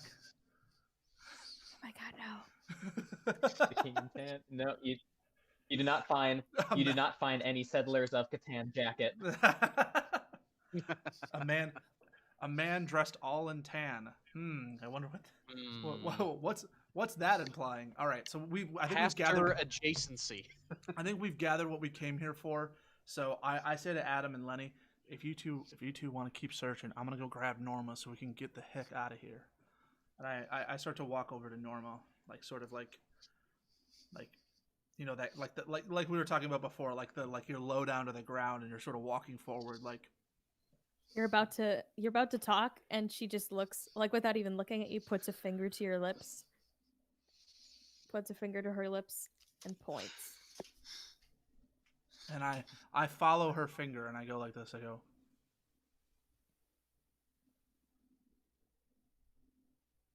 what do we see, Zach? You're looking at the fiction section. Okay. So you do see a librarian in all of its horrifying glory. Atop a massive spindly spider legs, you do see a sort of amorphous blob of flesh towering up. Probably the whole thing is probably around like 7 feet, about an atom's size tall. From the amorphous blob torso, you see pretty much a shadowy maw hovering above, with not one, not two, but 3 jaws on its face. One normal and the other 2 secondary and tertiary jaws, kind of askew at odd angles. You do see a pearl necklace around the neck of the shadowy maw, reaching out, and the eyes kind of floating in and out of this shadowy mass as it scans the bookshelves. So Duncan, you're going to need to roll sanity. So I had put my hand on Norma's shoulder to sort of like talk to her, and then she sort of like put her hand up on my mouth. But as I see the librarian, like my grip just tightens, like to a very uncomfortable amount, like almost like my fingernails are like digging into your shoulder. As I now roll sanity, and so far today my rolls have either been really bad or they've been under 5. So what are we thinking today, guys? What are we thinking here? This could be like make it or We break don't it. think. We only roll.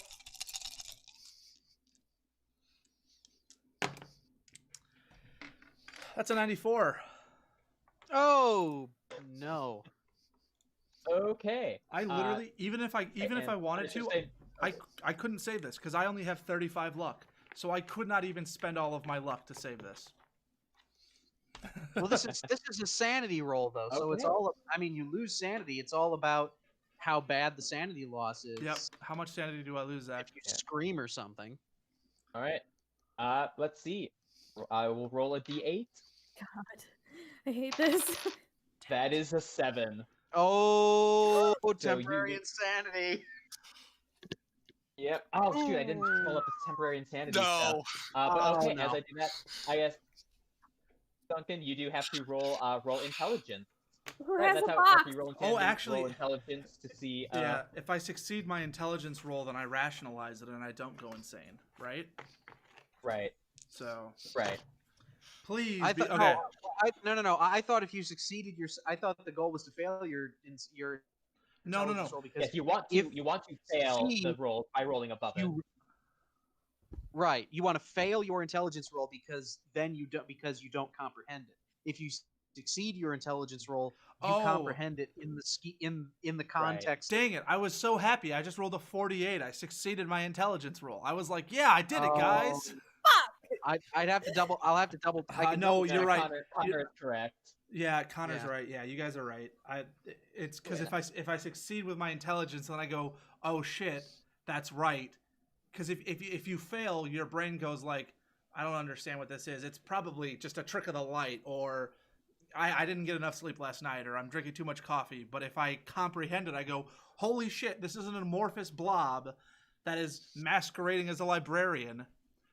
The little Who is holding the box of the King City contents? I thought I Adam. was. Adam has. Luckily, Thank yes, God. Adam got both of the things that I found Looks like from the that is forbidden shelf. Adam.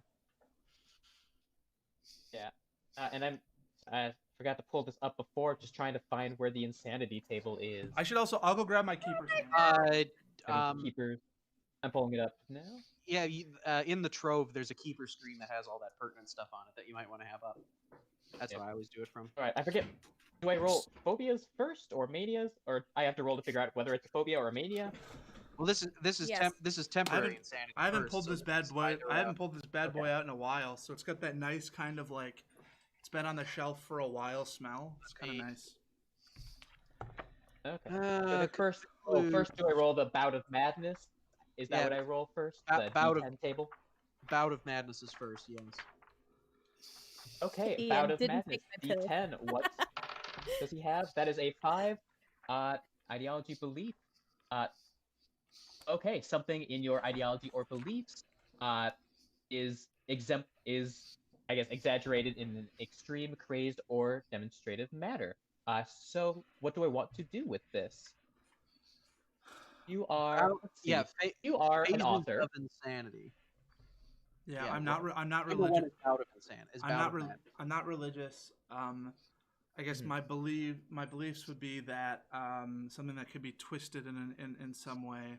Your writing is the best. No, All writing is. You're an author. my character has like severe self-conscious about his writing, like so he has a lot of, he projects overconfidence to make up for his self-consciousness. So maybe that manifests itself. Okay, yeah. If you're afraid of your own writing, you are in a library surrounded by books, and I would think with this, your kind of fear of writing has projected so far. It has become a fear of books, and so you are surrounded in rows upon rows of bookshelves with Oh my materials that you God. are deathly afraid of, and you need to get away from as quickly as you can. Well, this is one of the more fascinating bouts of madness to have. These are the ones that are hard to play. Because, like, at least with the other ones, you know, it's like you run away, you pass out, you beat the shit out of people, right? Mm-hmm. Or, like, even with the phobia and manias, those are something different, right? But with this one, you know what I mean? Like, who knows? Like I'm extremely crazed about the fact that I'm afraid of these books. I mean, that makes sense. I mean, did you see the picture that Emily posted? No, I didn't. Where did she post it? I sent something in the Discord of art I found online of a librarian. Oh, can you? Well, I can't show it on stream because it's art from somebody else. But I'm now bibliophobic. Yes. No, you're not bibliophobic now because bibliophobia would be if Zach rolled a 9. That would be a new phobia. So right. So my fear, the investigator manifests a. Yeah, so my fear of being a bad, my fear, like my lack of confidence in my own writing has manifested itself in extreme fear of the writing around me, of all of these books that all these books are better than me, and that I'll never amount to anything, and that everything I do is worthless. I guess it's up. I think I can think of 2 ways how this might manifest to make it different from like phobia of books. Sure. For this, either the crushing weight of all of your profession and life's work is amounting to nothing and you are nothing, you could collapse to the ground and sob, or you could try to rush on home and burn all of your writing or dispose of it. So one kind of collapsing in place, or like trying to just run home, get out of Night Vale and destroy all of your writing at home. So or if you think of something else, that's up to you. It's up to you, Zach, as the keeper, how it's going to manifest. But, yeah, like since we're trapped in Night Vale, I would say that what would be more appropriate would be him staggering backward and knocking into a bookshelf, and oh my god, I'm nothing. My life's work. It's up to me how I play it, but it's up to you what the outcome of my bout of madness is, because a sanity loss. That's the keeper's decision to say how big of an impact that will have on how the story goes. And it's okay if it does something really shitty. Yeah. No, I'll go with Connor's idea / my idea of like the breaking down, sobbing. So yes, you are just breaking down an inconsolable mess. So I've got my hand. So BK has his hand on Norma's shoulder, and it's like gripping super super super tightly, like to such an uncomfortable level. Like I don't know exactly how Norma reacts, and then all of a sudden it just. Like the hand releases, and I'm just like, I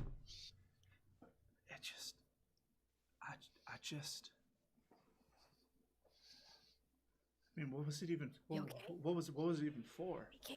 Norma, what was it? Snap out of it. Norma, what was it even for? BK. There's no point. How loud is it? There's no point.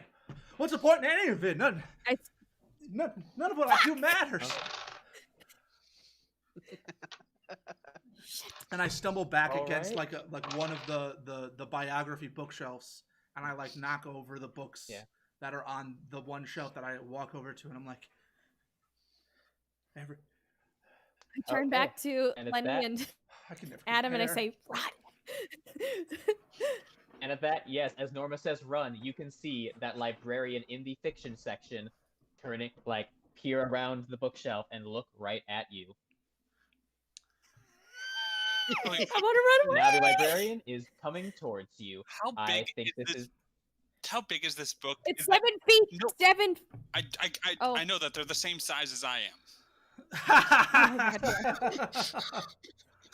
Take it. Adam can take it. He's a farm boy. My thing is, how big is this box that I'm carrying?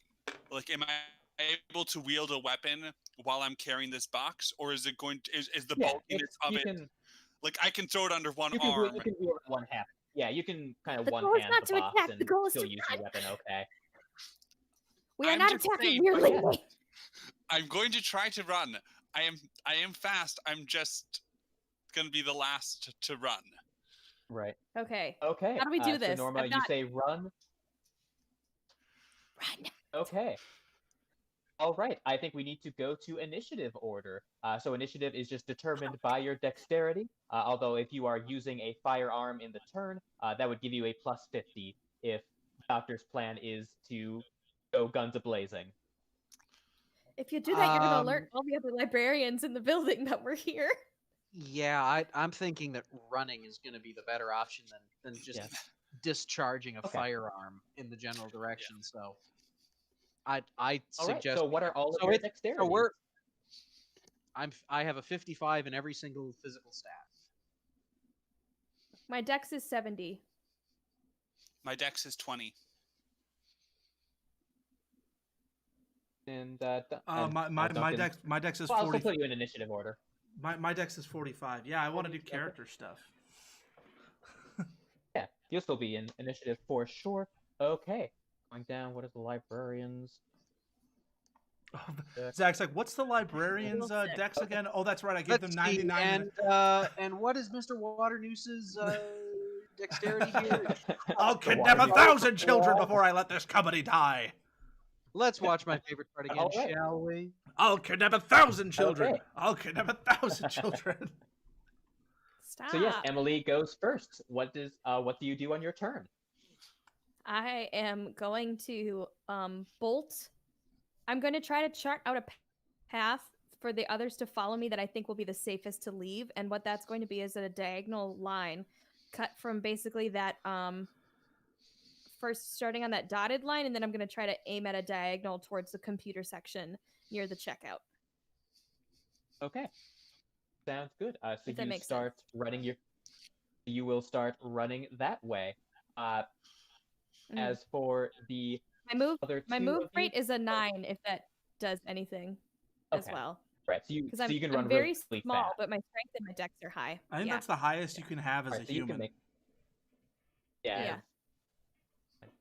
What sounds are good. your So you guys' are able to. Oh yeah. What are your speeds? Mine's 8. Not that it really matters, but 7. And Connor, what was yours? I'm an old man. It's 5. Oh no. 5.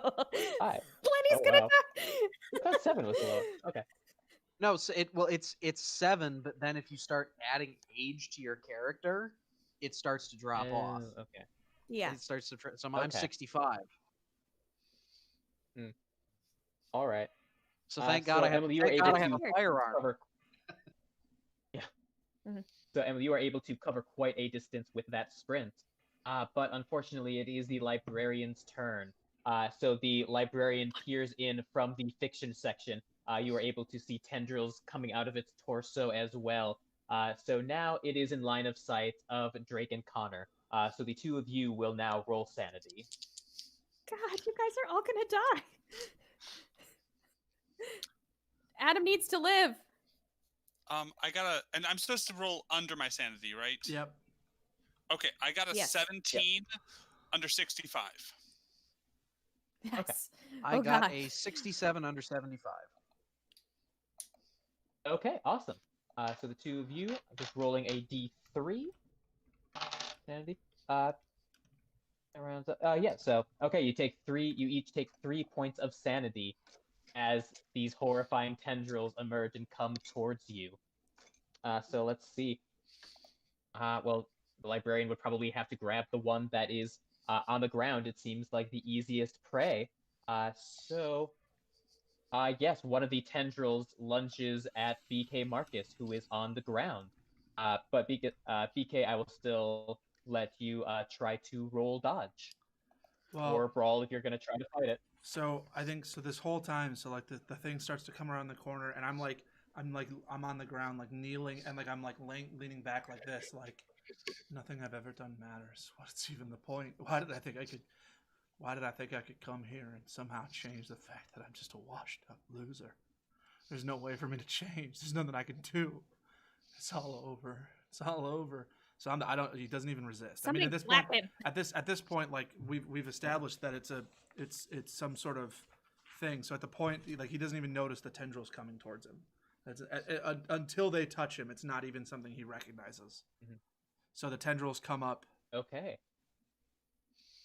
And they wrap around your torso and constrict around you pretty quickly, and it drags you closer up. It starts lifting you up into the air. Now that it is closer, you all hear that laughing and crying noise. You can hear, I said it had a secondary and tertiary jaw. One of those is laughing, one of those is sobbing. But the main jaw is opening wide. Because it's hungry. So it will take...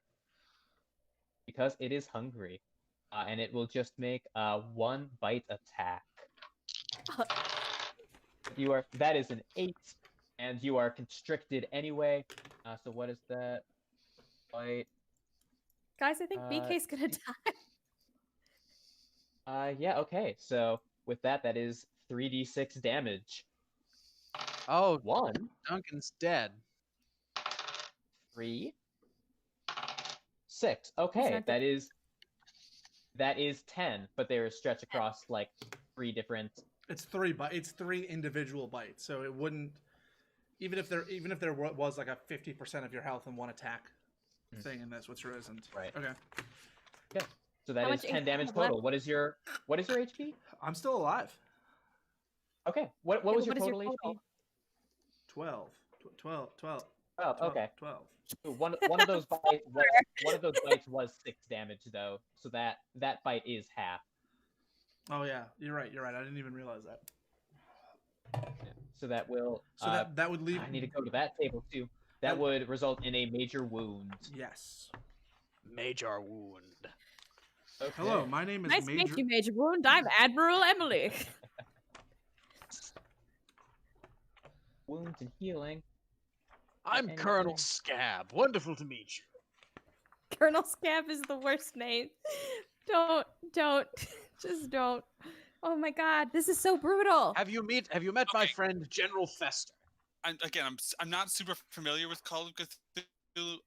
I'm assuming I can't attack and still run, right? No, you can. Like, so I get all of my movement and then I can still Yes. deal damage, right? Yeah. Don't. You've got your. Oh, this will all be for nothing if you both die. I'm aware. But I am a close family friend, Emily. Okay, here. And that's the thing is, like, I don't want him to die. Captain Flesh Wound. Yeah, I don't know where I didn't find the major wound table, Zach. I don't know where it is. Okay. Yeah, I just found the optional hit locations. I can just roll the d20 to figure out what that is and say that part is broken or severely damaged. Yeah, so I'll just roll for optional hit locations. That's an 18. So that is the left arm. I mean, lucky for you, not the right arm. I mean, I think we could pretty safely say that that it got ripped off, right? Like 6 damage. That's like, I mean, if you think about the way Call of Cthulhu damage works, like if you're down at 1 health, it generally means you're about to die. Like it's really hard to recover from 1 health in Call of Cthulhu. So we can just say that the left arm just is gone. Has been eaten. Your left arm has been eaten. So it's pulling me up, and it's like I'm like wait, whose turn is it? That's the librarian's turn. So whose turn is it now after the librarian? It would be you. Oh, after that is Connor. Oh, never mind. Sorry. Well, if he's been gripped, I mean, I guess the only thing that I can do after seeing his arm be eaten is squeeze off. I think I can make a couple of shots. So I'm gonna fire my Makarov at him and see what happens. See, because he's attacking now, I don't Norman. need to attack. I can run, but Oh my God, Connor, what did you roll? A 6? That's Ooh. a 6. That's a 6 under 50. So You that have would loaded be dice. All right. What does extreme success mean? Yeah, Connor's using his loaded die. my orange dice never roll well. I That's- honestly they- can't. I can't remember the last time I had like an actual like legitimate fight in Call of Cthulhu. So I'm like all of this like rules is stuff. I'm like, oh wait, that's right. How does this work again? I don't think you double damage. I think that's just for like if you roll a crit success like a 1. I'm pretty If sure the damage from a single attack is less. Okay, no, that's not it. Yeah, we never battle in. Gentlemen. Wow. well, this is Okay, why I we will don't say- really battle. We usually die.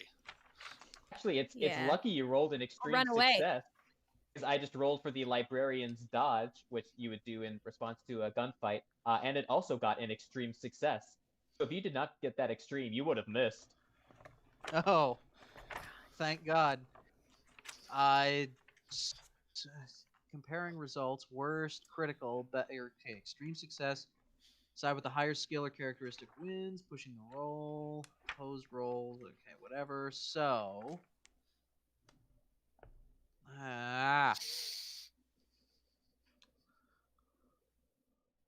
Anyway, indicate. You still fire. You still get a good old shot out. Yeah, so you just deal you deal normal damage. It goes if the attacker achieves a higher level of success, they deal damage. Okay, so 9. And ties is good for the attacker. You do 9 9. damage? 9 damage. 9. All right. I gotta mark that down somewhere. Okay. Describe what happens. You don't kill it. It gets good. Aim at the tendril. Oh wait, no, hey Zach. Yeah. Even though the monster got an extreme dodge success, that actually doesn't matter. Connor still does max damage. That's what an extreme success means when shooting with a firearm. So he hit a weak spot and he deals max damage. Success. Okay, so I hit a weak spot and I did max. So I hit the tendril for 10 damage. Tendril for 10 damage. Okay. Wow. All right. With that maximum damage, I will say, it does. Yeah, you are able to pretty much almost completely sever that tendril from its body. So the tendril and BK with it fall to the floor, and the librarian, all 3 of its jaws shriek out in pain. That thing. It's definitely damaged. It doesn't. The bullet maybe didn't do as much damage as you were expecting from like a point blank massive hit in the weak spot, but it still managed to rescue BK from that grapple. Yeah, that was your hooray. That was your gunshot, and then are you spending the rest of the turn to run? Yes, I am running around. I'm running around that librarian towards the computer area and the exit. All right, following Norma. Yes. And now it is Duncan's turn. So Duncan, I believe you have to. Well, no, you don't have to roll con yet. Or do you? Because you're bleeding out. I'm bleeding, so I would have to. You would have to roll. You would have to roll a con. Yeah, I'm bleeding, which means I have to roll a con check. 66 under 70, so I succeed. Hey, he's still alive. All right, you succeed. So no damage. Yeah, no damage taken. Okay.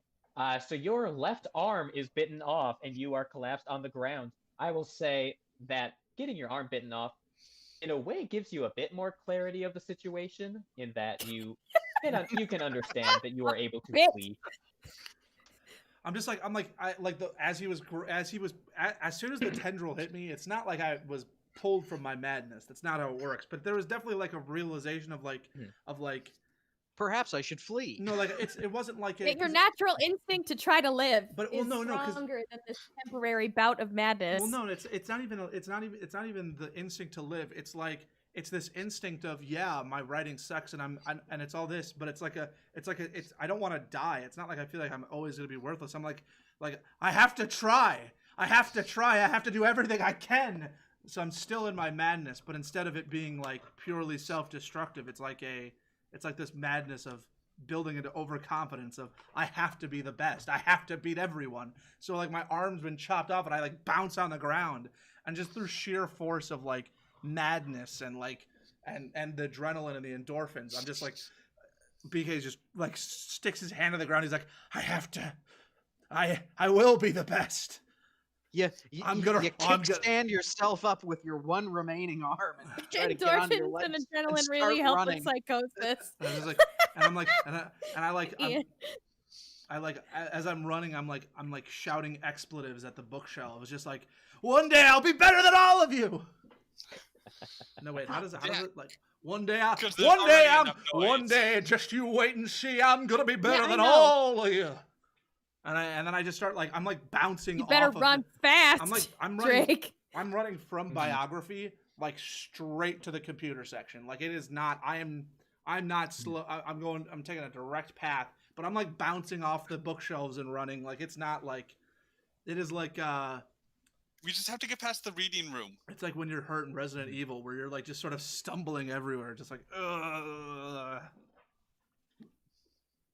All right, so you are running and making your way, leaving a blood trail behind you. Drake, now it is your turn. I just run as fast as I can, following just everyone else. I just would I'm running. I run with everyone else trying to get to the computers to get out. All right. Sounds good. You are running. Emily, back up to you. I wanna roll a spot hidden to see if anything's coming out of the reading rooms. Okay. As I've like made my way to the computer section. I got a 62 under 65, so I barely made it. All right. Yes, nothing is coming out of the reading room section.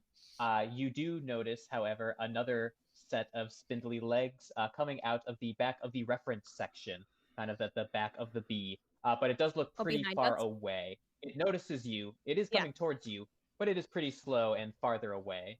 So you should be. Yeah. You should be. Go good to clear fast! it. Go fast! And I run towards the exit. I'm just gonna run. We can't do anything against these things. Okay. This is a losing battle. After that, it is back to the librarians. Though one of the reference section is still too far away to do anything, it just tries to go towards you. I think the one with the slowest speed and the one who also spent part of their turn firing off a shot would be Connor. So the librarian, luckily, it does not try to grab you, but it will still try to just thwap you with one of its tendrils to knock you off its feet. So it will roll to attack, and you can roll to fight back or dodge. Do you want to fight back or dodge? Caravan. I guess on a tendril, I have a better chance. I've slightly better chance to dodge than I do to fire at it, but I guess I could try to squeeze off another shot at it. I just got a normal success. I got a 27 out of 50 on shooting again, so that's not another extreme, but it's a hard success. No, that's just a normal. No, That's but just it's a normal. Oh, okay, yeah, it is. No, you're right, it is normal. Yeah. Okay. Okay. So 2 normal successes. Okay. So in that case, Ty. For the other Ty you got, you managed to do damage. So it can damage you. It will not grapple you. But it will just roll damage instead. So that will be 2d6 as this tendril starts flinging at you and tries to knock you off your feet. As you try to get a shot off, but you are not able to aim it in time, so that shot misses. 4 and 3. Okay. So I'll say it's kind of like maybe two thwaps, so it's also not combined 7 damage in one hit, but it is 4 and 3 damage. All right, so that's 7 takes me down to 4. Okay. But this isn't Try not piercing damage like Duncan's arm being ripped, or BK's arm being ripped off. This is more bludgeoning damage of a tendril whapping you to knock you off your feet, and then coiling back to slam into you a second time. How? Yes. Based on where they're standing, can we say? I'm pretty sure that would knock Connor farther towards the entrance. Yeah, I'll say you could be probably knocked to your feet, but it does knock you farther away. So you probably pass by Drake, or you probably pass by Adam as you kind of are flung forward. He probably land on a computer desk. He probably hits one of the computer desks, and it goes like the computer just goes like. They're trying to play paper football with my body. Make a computer use roll to catch your fall. Okay, that's the librarian's turn, and now it's back to Connor. So what? So am I on the ground? So I'm on the ground and I'm prone, or what? I'll say you're kind of slumped over one of those computer desks. Okay, so I can swing my legs down. I mean, it's far away from me, isn't it? It's pretty far. Yeah, you can probably you can probably clear it or get to that alcove. Yeah, I don't think I'm going to try to attack it again. I think I'm going to continue to run to save. I'm going to run further away from it so it can't hit me again.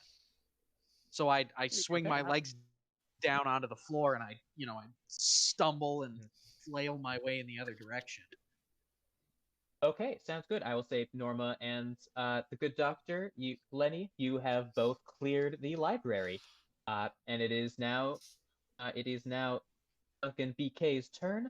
If BK if I get to the door, I'm not gonna leave the library. I'm gonna stop at the door to see if I can cover everyone else's escape.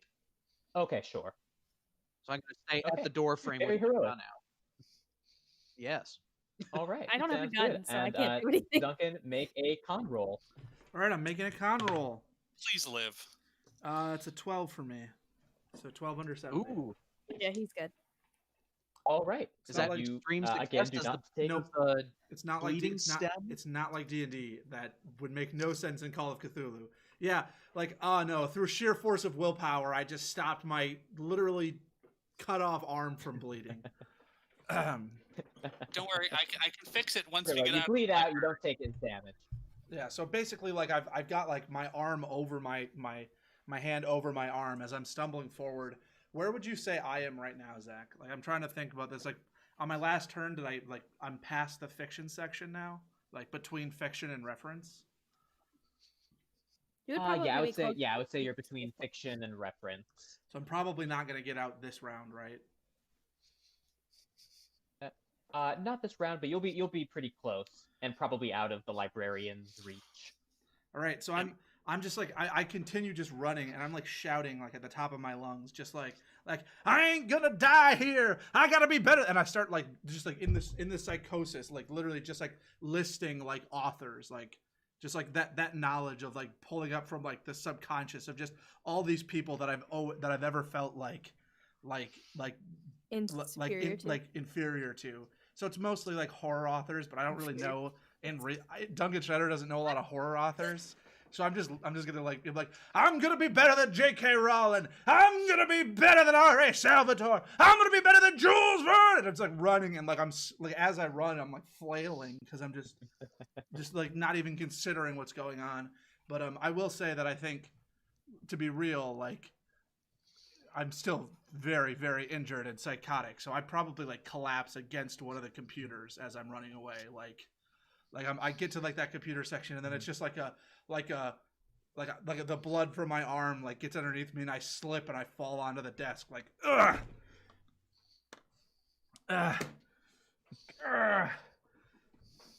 Oh God. That's my The turn. Foley. All right. You are struggling onward, Drake. It's your turn now. I continue just to run to get out of the library. I'm just trying my hardest to get out as fast as I can, as clumsy as I am. Okay. At this point, yeah, you run. You can probably, you can probably almost pretty much make it to the alcove door, where Lenny is. Okay. Yeah, you're there. Back up. Oh yeah. Can I look behind me to see if there's a library, like if there's a librarian behind me? Sure. You look behind you. The librarian that was attacking BK is probably still pretty close to the biography section, maybe like made ground into the fiction section. And then you do see the librarian in the reference section. It is, I would say, kind of like you see where like there's the rows of like the vertical shelves that go into the rows of horizontal shelves. It's probably in between there, or just making ground into the horizontal rows. And so it's still a decent amount of the way through the reference. And there's nothing in like the reading rooms, right, that we know of? I checked. The doors are closed. You can't see in. Okay. There aren't like windows and the doors are closed, so you can't see in them, but you don't see anything. So you said that I got pretty much to like the checkout area, right? Right. Okay. Right. And back up to Emily. Go, go, go, go, go! She's like ushering them out. She's holding open the door like to the outside of the library. You're screaming, go, go, go, and Lenny's standing there with a gun, giving you a weird look, going like, I'm not going yet. No, not to him, to you losers. Where did Drake just get to on To this you last round? hosers. I'm at the checkout. Okay. Drake's at the checkout. Okay. It's the librarian's turn. Yep, it's the librarian's turn. You cleared a pretty far distance though, so they still convert. The two librarians you see converge closer on you. The librarian that attacked BK is is rounding up to the front of the reference section. The other librarian is also getting pretty close to the top of the reference section towards you. So the two librarians are pretty close to each other, but not close enough to attack you. So it is up to Connor's turn. How far away are they? Are they more than 15? Are they more than 15 units of measurement away? I would say probably. If you're like at the checkout, like by the alcove door, they're at the front of the reference section. So that's about like half the distance of the library. Or just shy of that. I continue to hold there and be prepared to defend everyone else on the way out. But yeah, I'm already at the door, so I can slip out whenever. Okay. Duncan, your turn. You have to roll con. I roll con. 42. The answer to everything. Under 70. Life, the universe, and everything. But I don't know, Zach. It's up to you, Zach. I did lose my arm, so I don't know if you want to, if you want me to roll another one or what. I think the one per turn or one per round is fine for now. Zavisioned. I've got a song in my head, but I can't remember what it's called or how it goes. I'm thinking of like, it's just like, the only one I have stuck in my head right now is "Eye of the Tiger," and that's not what I wanted. Just like, dun dun, like just like the dragging myself like from desk to desk, like barely like pulling myself forward, like all that adrenaline is draining, like as the blood flows from my arm, just everything's draining. I'm pulling myself forward, like grasping the shag carpet as I would say turn it red, but I assume it's already red from all the blood that's been spilled on it from other people who have come into the library. Oh yeah, probably. There's a lot of streak marks. So I drag myself like to the checkout, and I just keep pulling myself forward until I get to the doors. I don't know if I make it there this turn, but I'm definitely I'm continuing to make my way forward. Okay.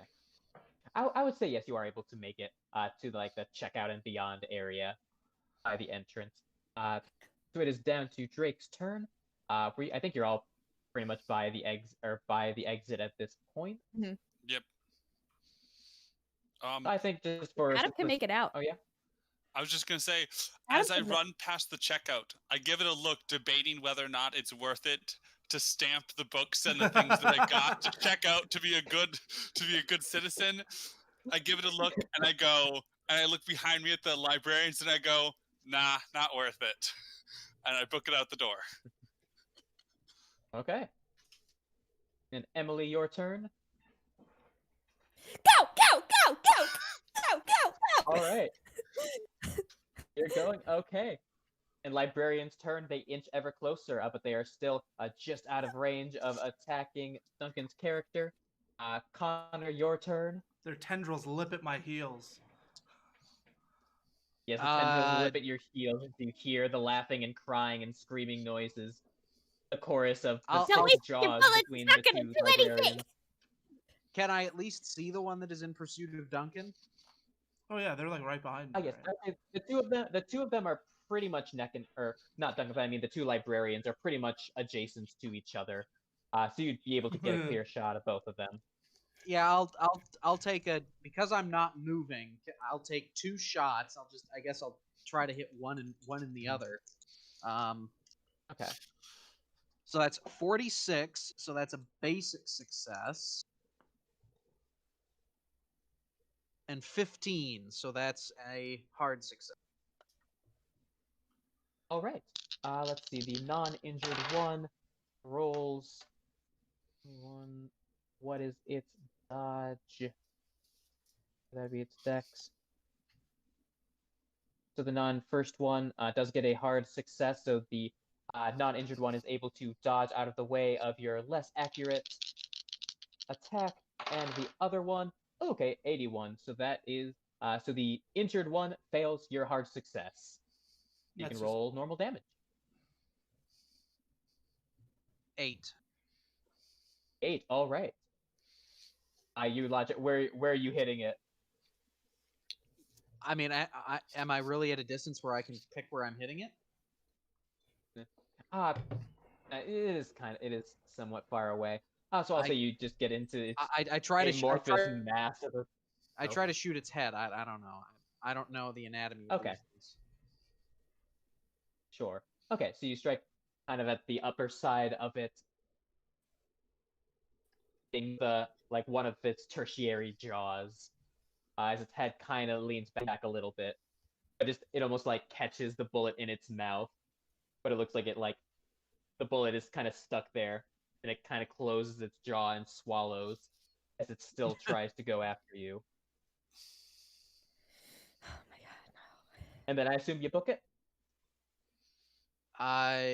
If Duncan seems like he'll be able to get out by himself, yes, I turn and leave. All right.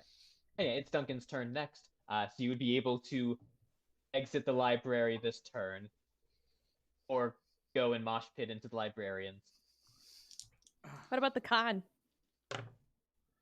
And my last con roll. yeah. My last con roll in the library is a 15. Okay. So I actually rolled really well on my con rolls. Well, I guess it is a 70, so it's kind of hard to fail that.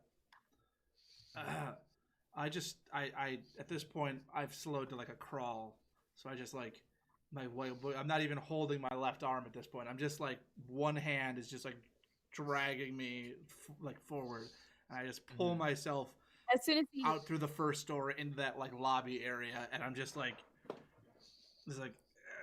fingernails scraping, as soon as he clears the alcove, like the exit door, I slam it shut, and presumably there's some kind of like iron bar or something that we have on the outside, and I latch it immediately. All right. Sounds good. Congratulations, the four of you. You have made it outside of the library. You have survived an encounter with 2 librarians. How much of his arm is left? Attest to that. None. Like shoulder. Not really much. It's pretty much a nub. Like it's a nub, so it's like pretty much entire shoulder. So like what I'm asking just is under just under the shoulder. Yeah, just under the shoulder. So there's enough room for me to like rip off some of my flannel shirt to like be able to tie it around that little nub to try to like constrict it to reduce bleeding. Medical bag with Yeah, you can- tourniquet materials is in trunk of car. I mean, at this point, Awesome. and at this point, I'm just babbling. Like I'm still conscious, but it's literally just it's just the psychosis mixed with the fact that I just lost a fucking arm has now just devolved into just like just a listing. Just there's like Adam and I, as the only people with first aid Wait a minute. experience at all, attempt to stabilize. I was gonna say, I'm right, yeah, the two of you can roll Mark first aid. Wolf, Charles Dickens, Fyodor Dostoevsky, I'm Scott Fitzgerald, George Wait a Orwell, minute. Edgar Allan Poe, William Faulkner, Victor Hugo, Kafka, Robert Louis Minute and a half. Stevenson, Miguel de Cervantes. 39 under 45, so a normal success on first aid.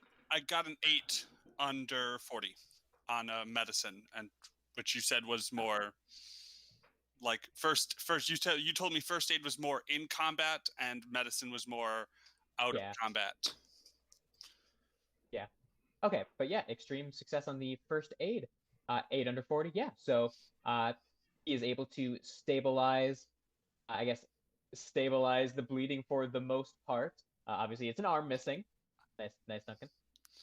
So there's still some, but the bandaging is able to actually do a fair amount to help. So you are able to regain 1 hit point. Duncan, as they're able to fix the bandages to your left arm stump. Awesome. To your stump. We need, And blood is we need to get oozing into the fast hospital. from your stump leg. but we blood is need draining to. fast Oh from my your god, stump leg. Shia LaBeouf, we need to get him to the hospital now. Is I there a can't hospital believe here? that happened. All right. Emily Bronte. Yeah, there's Presumably, a yeah. hospital Charlotte somewhere. Bronte, Vladimir Nabokov. I was thinking Mark Carlos! Faust, John Stein. Perfect That's what I was Gerald thinking. Tolkien, We should Anton just go to Chekhov, Carlos. J.D. Salinger, Thomas Hardy, J.K. Rowling, Agatha Okay, Christie, you just Dr. drive into Allen Carlo? Yep. I guess Rushdie, Connor's driving Joseph where you Conrad. Norma would be able to direct you to either Carlos or a hospital or something.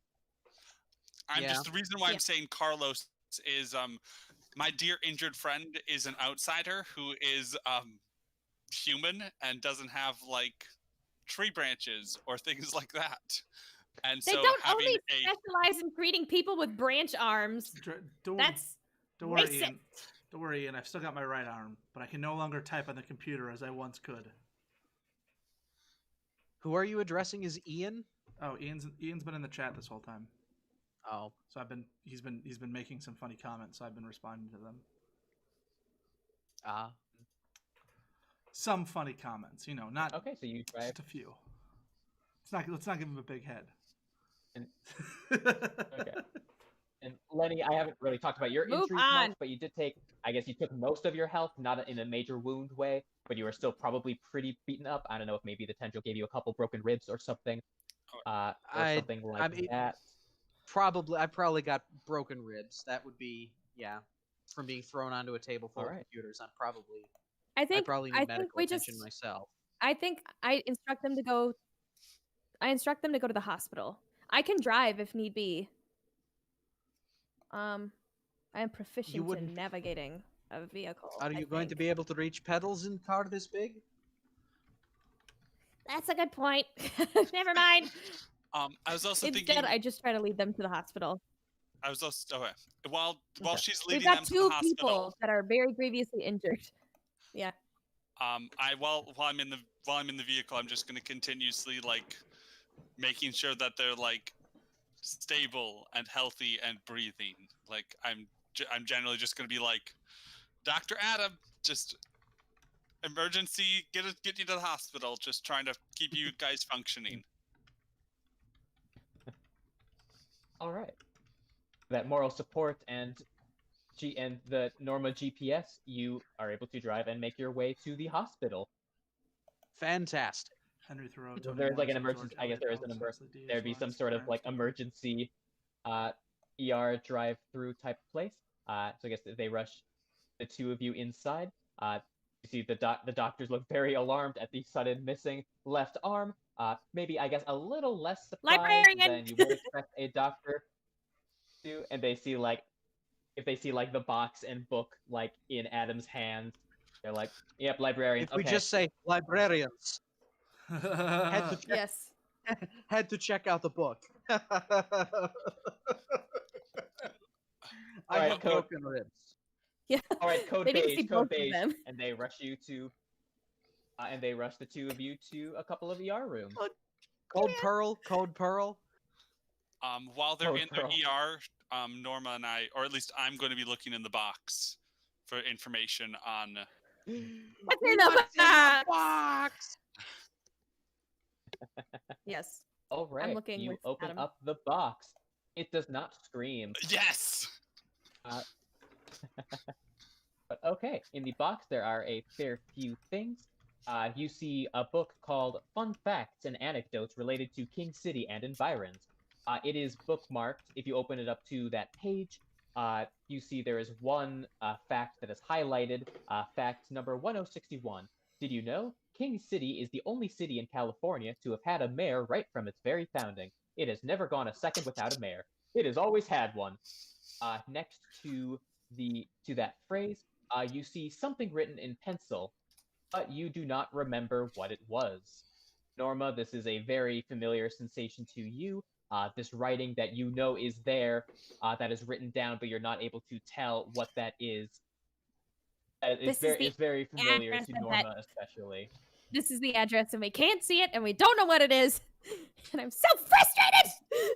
Is this normal for me? I mean, like, am I gonna have to roll like a sanity because of this? I would say for you, no, just because you have that note. You kind of already have that kind of writing first there that's giving you at least a little bit more familiar with it. Next to that, you also see a couple of newspaper articles from the Night Vale Daily Journal. I'm pulling that up now to send to you. Oh, a handout. A couple of handouts. Put it in the round table.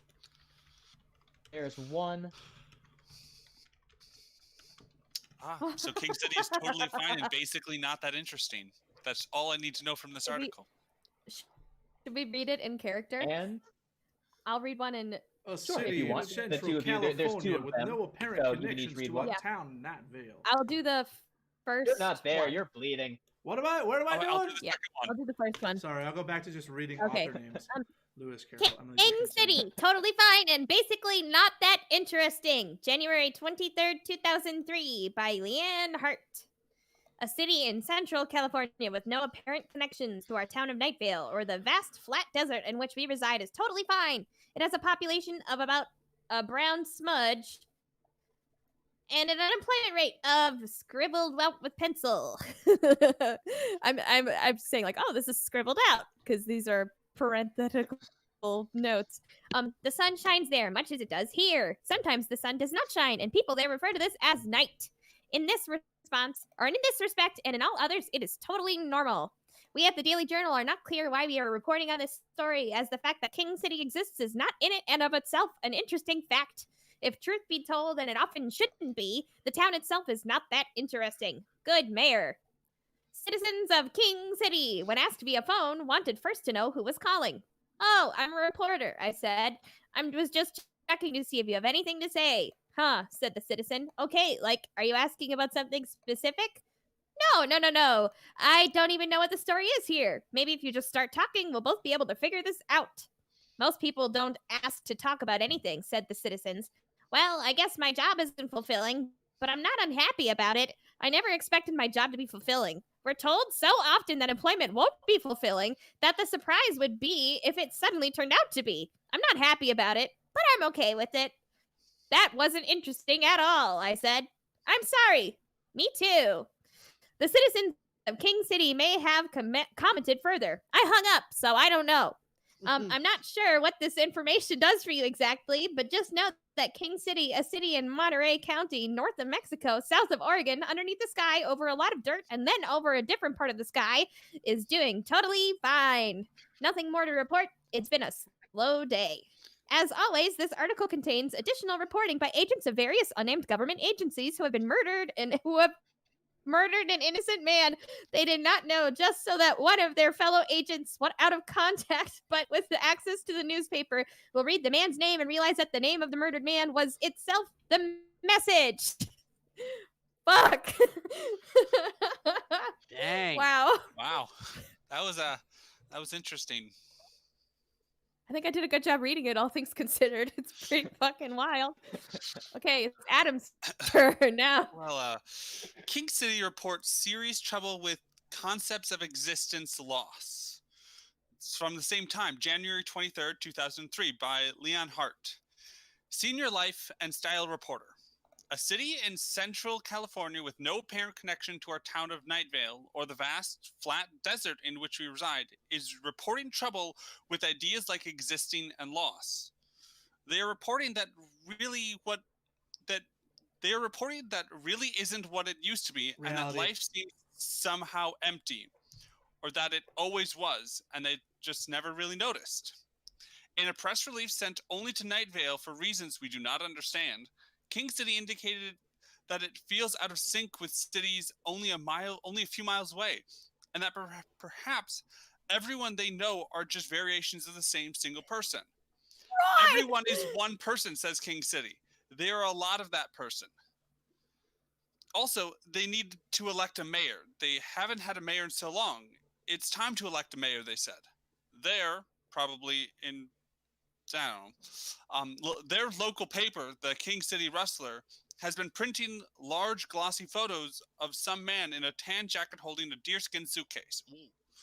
They have not been printing anything else. No one knows who he is, and no one can remember the photos after they look at him. These glossy color photos seem expensive to print. This is a waste of the newspaper's funds, everyone thought, but no one said. When reached for comment by an angry mob of King City citizens bearing torches, the editor of the Rustler hid. Those outside the King City are saying that it is getting harder and harder to find the town, like it is slowly sliding off the map. Roads that used to go into town do not go into town anymore, and those attempting to reach town simply disappear. I'm pretty sure we didn't used to I'm pretty sure we didn't used to disappear in King City, said Wanda Neves, a local resident who issued her own press release consisting of that quote. We at the Night Vale Daily Journal are using the massive amount of funds gained in the ever lucrative newspaper business to investigate why people from King City are sending us annoying press releases, and also, if it comes up, why King City is slipping out of our reality under the watchful eyes of the mysterious man in a tan jacket. As always, this article contains additional reporting by agents of unnamed government agencies who add and subtract words and sentences from newspaper articles in order to send coded messages to compatriots living deep undercover in distant parts of the world. Huh. Well, superb. So you have those two. So A couple other things. Doesn't that mean that all that King City is just full of Troys? That just all of King City is Troy? Well, that's what I thought, but then there are a the lot of quote Troy. from Wanda Neves.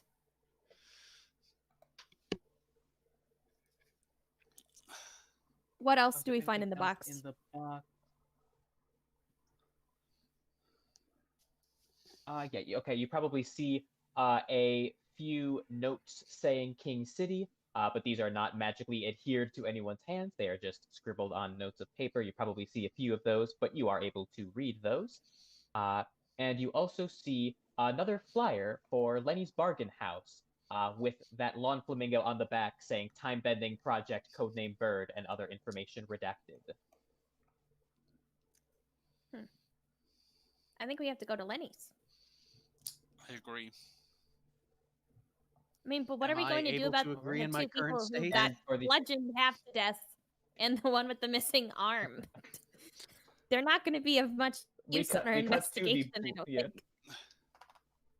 We cut to the bludgeoned and the unarmed man. Unarmed Lenny and BK Marcus. So they are, I guess, in the hospital being cared for.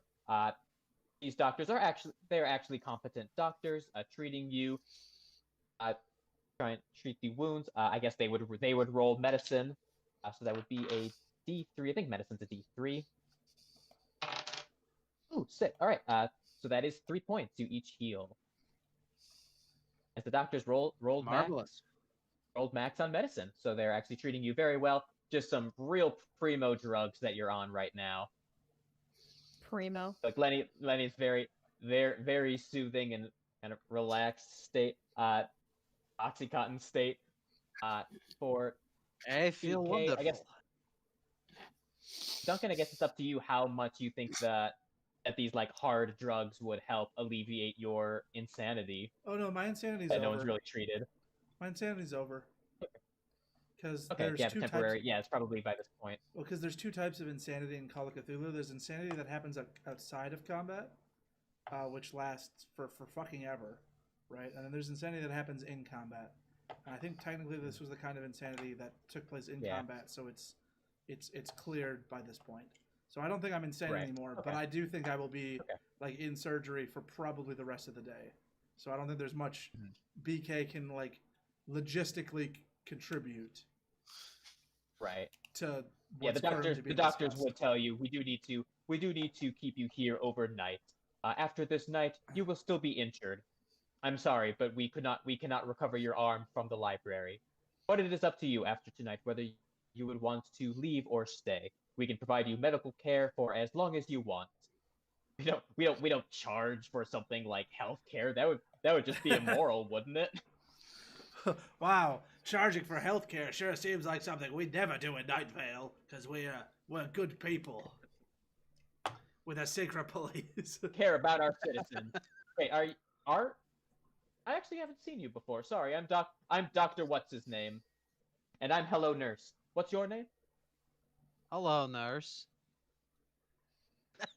The name's Bradford Marcus. I'm an outsider from outside. I'm an author. Interloper. Yeah. Interloper. I get it. Can you just do something about my? Can you just do something about my arm, please? Just patch it up, yes. please. Here. They give you more pills as they continue to patch you up and to deal with the wound. I don't even know how you deal with arm removal. I'm seeing stars. reach for the stars. Sky, whatever. I think that's when Norma and Adam come in to see how they're doing as BK is saying that. Hear BK go, reach for the stars. There's a snake in my. That's not how that goes. There's a snake in my boot. There's a snake in my boot. Oh, I don't need. Norma walks up to Lenny's legs and slaps his foot. Ow! Can I get it? Did I get the You're snake? not very Was it a wheat snake? friendly. Probably ate wheat and then ate my foot. I can't feel my feet or my legs. Am I peeing? I think I'm peeing. I back away. So, you both have to stay here the night? Very bruised ribs. So yes, we'll have to stay for it.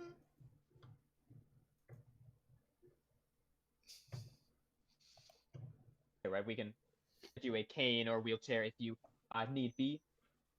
But otherwise, yes, you can stay the night. They just continue going about their business. So it is up to the four of you what you would like to do. Can I have the keys to go and drive to John Peters, the farmer, to spend the night at his place and then drive back to pick you up? Or should I just bunk here on a couch in the hospital?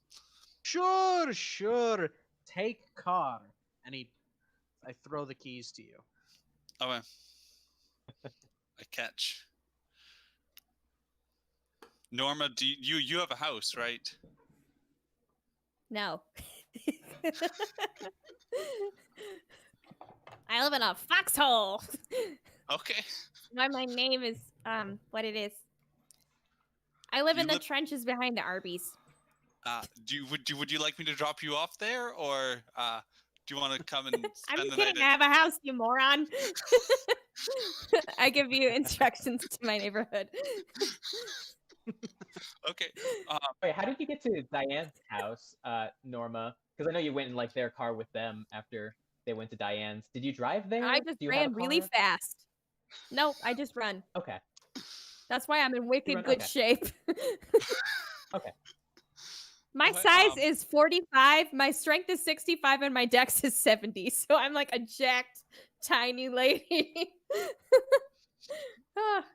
It's all covered up by that USPS gear. You would never know. Yeah. And my mousy appearance. So we get into the car, we say goodnight to them. We drive.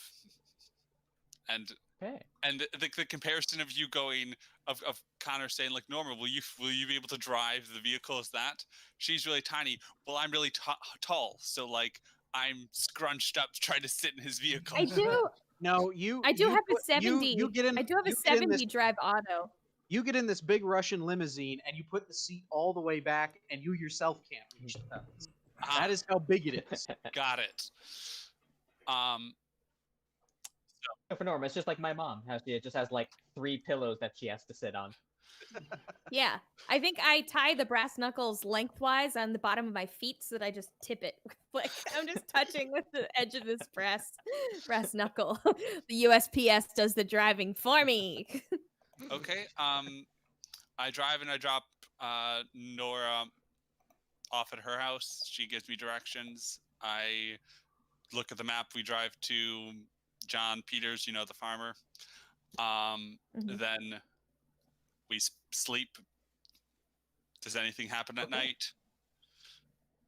Yeah, nothing happens at night. I guess when you go back to John Peters, the farmer, he probably asks, "Oh, Adam, how was your day?" It was a day. It was. Aren't they all? We got to see a lot of Night Vale. Well, I'm glad. It's a beautiful town. Beautiful town. Sure, beauty. That's definitely the word I would use for what I experienced today.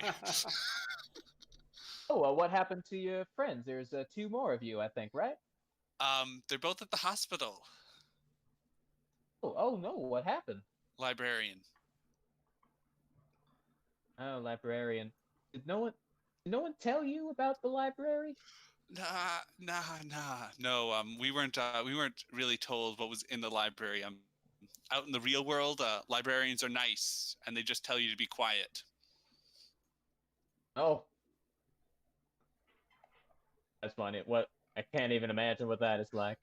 Well, okay. I hope they wish him a speedy recovery. Here, he probably grabs some like fruit or something, and he just like quickly fashions like a little fruit basket. For him. Here, tell Adam and tell Marcus and Lenny. I say sorry about the librarians, and I wish them a speedy recovery. I shall. Thank you. But yeah, if you need anything else, just holler. I will. Okay. All right. With that fruit basket acquired, yeah, there's nothing else. You go to sleep. Yeah, nothing else happens in the night. You all wake up, 2 of you in the hospital, 2 of you in separate locations. Have your breakfast, get ready to start the day. And along with that, you all hear from your separate locations a radio broadcast. You hear from Cecil. Update on the flamingo situation. The flamingos are extremely dangerous and appear to put you completely out of sync with reality if touched. You think it'll be fun being out of sync with reality? It won't be. You're wrong about that, person who I just imagined disagreeing with me. Old woman Josie said that she and her non-angelic friends named Erica, who live with her, are trying to track down all of the flamingos scattered across Night Vale. They are giving the flamingos to my scientist boyfriend, Carlos, who will keep them in his storage locker next to his lab for safekeeping, while he does scientific experiments on them. Very intellectual stuff. Oh, right, speaking of Carlos, the creatures named Erica, who are definitely not angels, said that the flamingos, like my boyfriend, are outsiders, since plastic does not naturally grow here in the desert, and that they might belong to another time altogether. Meanwhile, the city council announced that the flamingos sure seemed like a serious situation, and probably they'd look into it someday. Yeah, definitely, they said in a monotone unison, swarming out of the shadows of the council chambers with eyes like flames, and mouths like flames, and bodies like flames. Basically, they were just giant flames. We'll get right on that. Sure. It's a big thing for us, and we're taking it super seriously. It's just that we hate to bring it up, but today is the day where a human sacrifice is made in our honor. And while the flamingo situation seems dire, it would be super dire to interrupt something as important as the sacrifice to city council. So yeah, the monotone univoice concluded. We will update you with more news about the flamingo situation as we know things and feel compelled to speak those things aloud. I take you now to the sound of a human stomach digesting, heavily amplified and electronically distorted. But first, the weather. Wait, I have a transition I gotta do. Now we are doing a transition. All right, the rest of us are muting, and Emily, please tell us what the weather. How do I mute myself? I'm so bad at Discord. Mute peasants! Oh, there it is. All right, I will mute myself, and then please tell us what today's weather is going to be. This is a cover of a song called Taxi Cab by none other than 21 Pilots, a Night Vale resident favorite.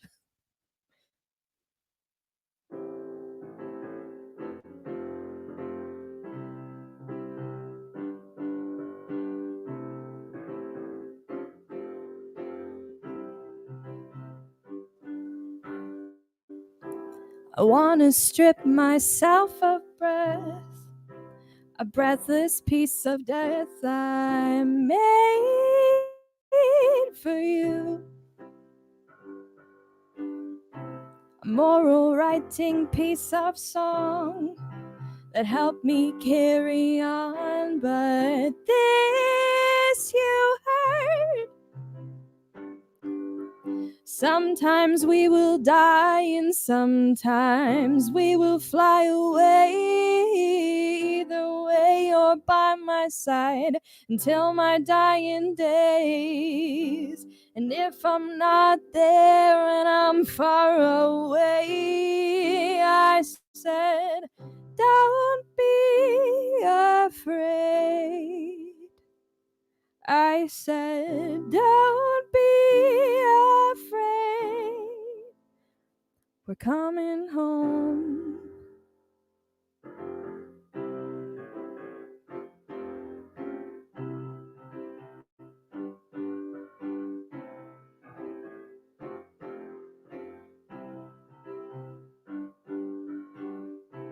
I wanna strip myself of breath, a breathless piece of death I made for you.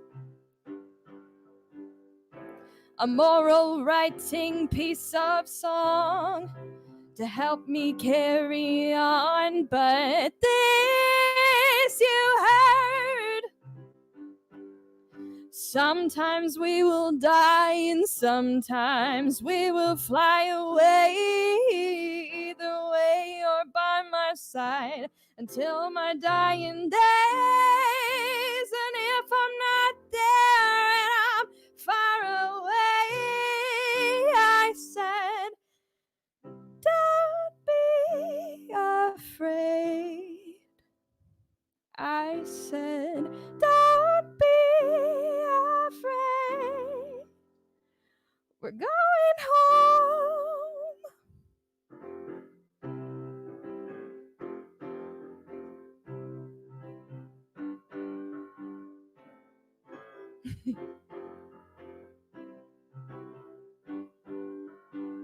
So the hearse ran out of gas, a passenger person grabbed the map, and the driver inside it contrived a new route to save the past and checked his watch and grabbed a cab, a beautifully plain taxi cab. A cab had it cleared out back and the two men started to unpack. Driving once again, but now this time there were three men, and then I heard one of them say, I know the night will turn to gray. I know the stars will start to fade when all the darkness fades away. We had to steal him from his fate so that he could see another day.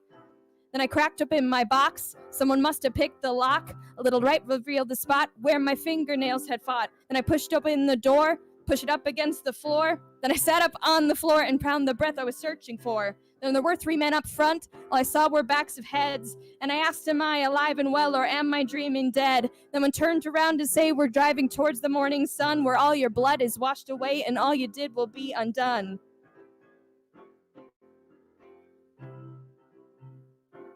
I said, don't be afraid. I said, don't be afraid. Ooh, oh.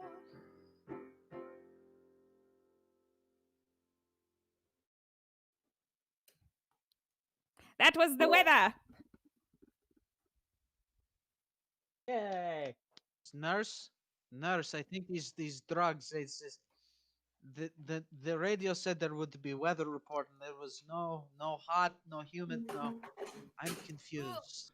Wait, so this means I No, have to. That's what the weather is in Night Vale. I mean, I guess that means I have to bring an I don't umbrella understand. tomorrow, right? That's basically what I got out of that is prepare for rain. That was really, really, really, really, really good, Emily. Yeah, it was. Yes. Thanks. I messed up the words, but I just kept going. It's fine. The It- weather's not perfect. So for those of Weathermen you make that- mistakes. Yeah, well, the weathermen make mistakes So occasionally. for those of you that are confused, in every episode of Night Vale, they will go to the weather, but the weather is actually just a song from some unknown artist or singer or performer. Yeah, it's just a nice thing that they do in every episode. It's really cool. What is Ian's reaction? Jesus that Christ, was- what that did was- I just listen to? That was his reaction to what Zach said before the music. So I don't know what his reaction is to the thank God. music now. I was like, shit, damn. I look- digesting. I look forward to clipping that and putting it up on my YouTube channel and hopefully making thousands of dollars in revenue from that because No, Damn there are it, gonna be some damn- angsty fucking 21 Pilots fans looking at that and saying, "Wow, you fucked up the words. No, I thought that was really. We really, hate really you good. forever." Once again, all of this presumes that anyone's going to watch this. Hey, we've already gotten more than 40 views on the last one, and that's pretty incredible considering it And took. that's like almost 50 people. Well, considering that it took over 3 years to get 500 views on one of the previous ones. But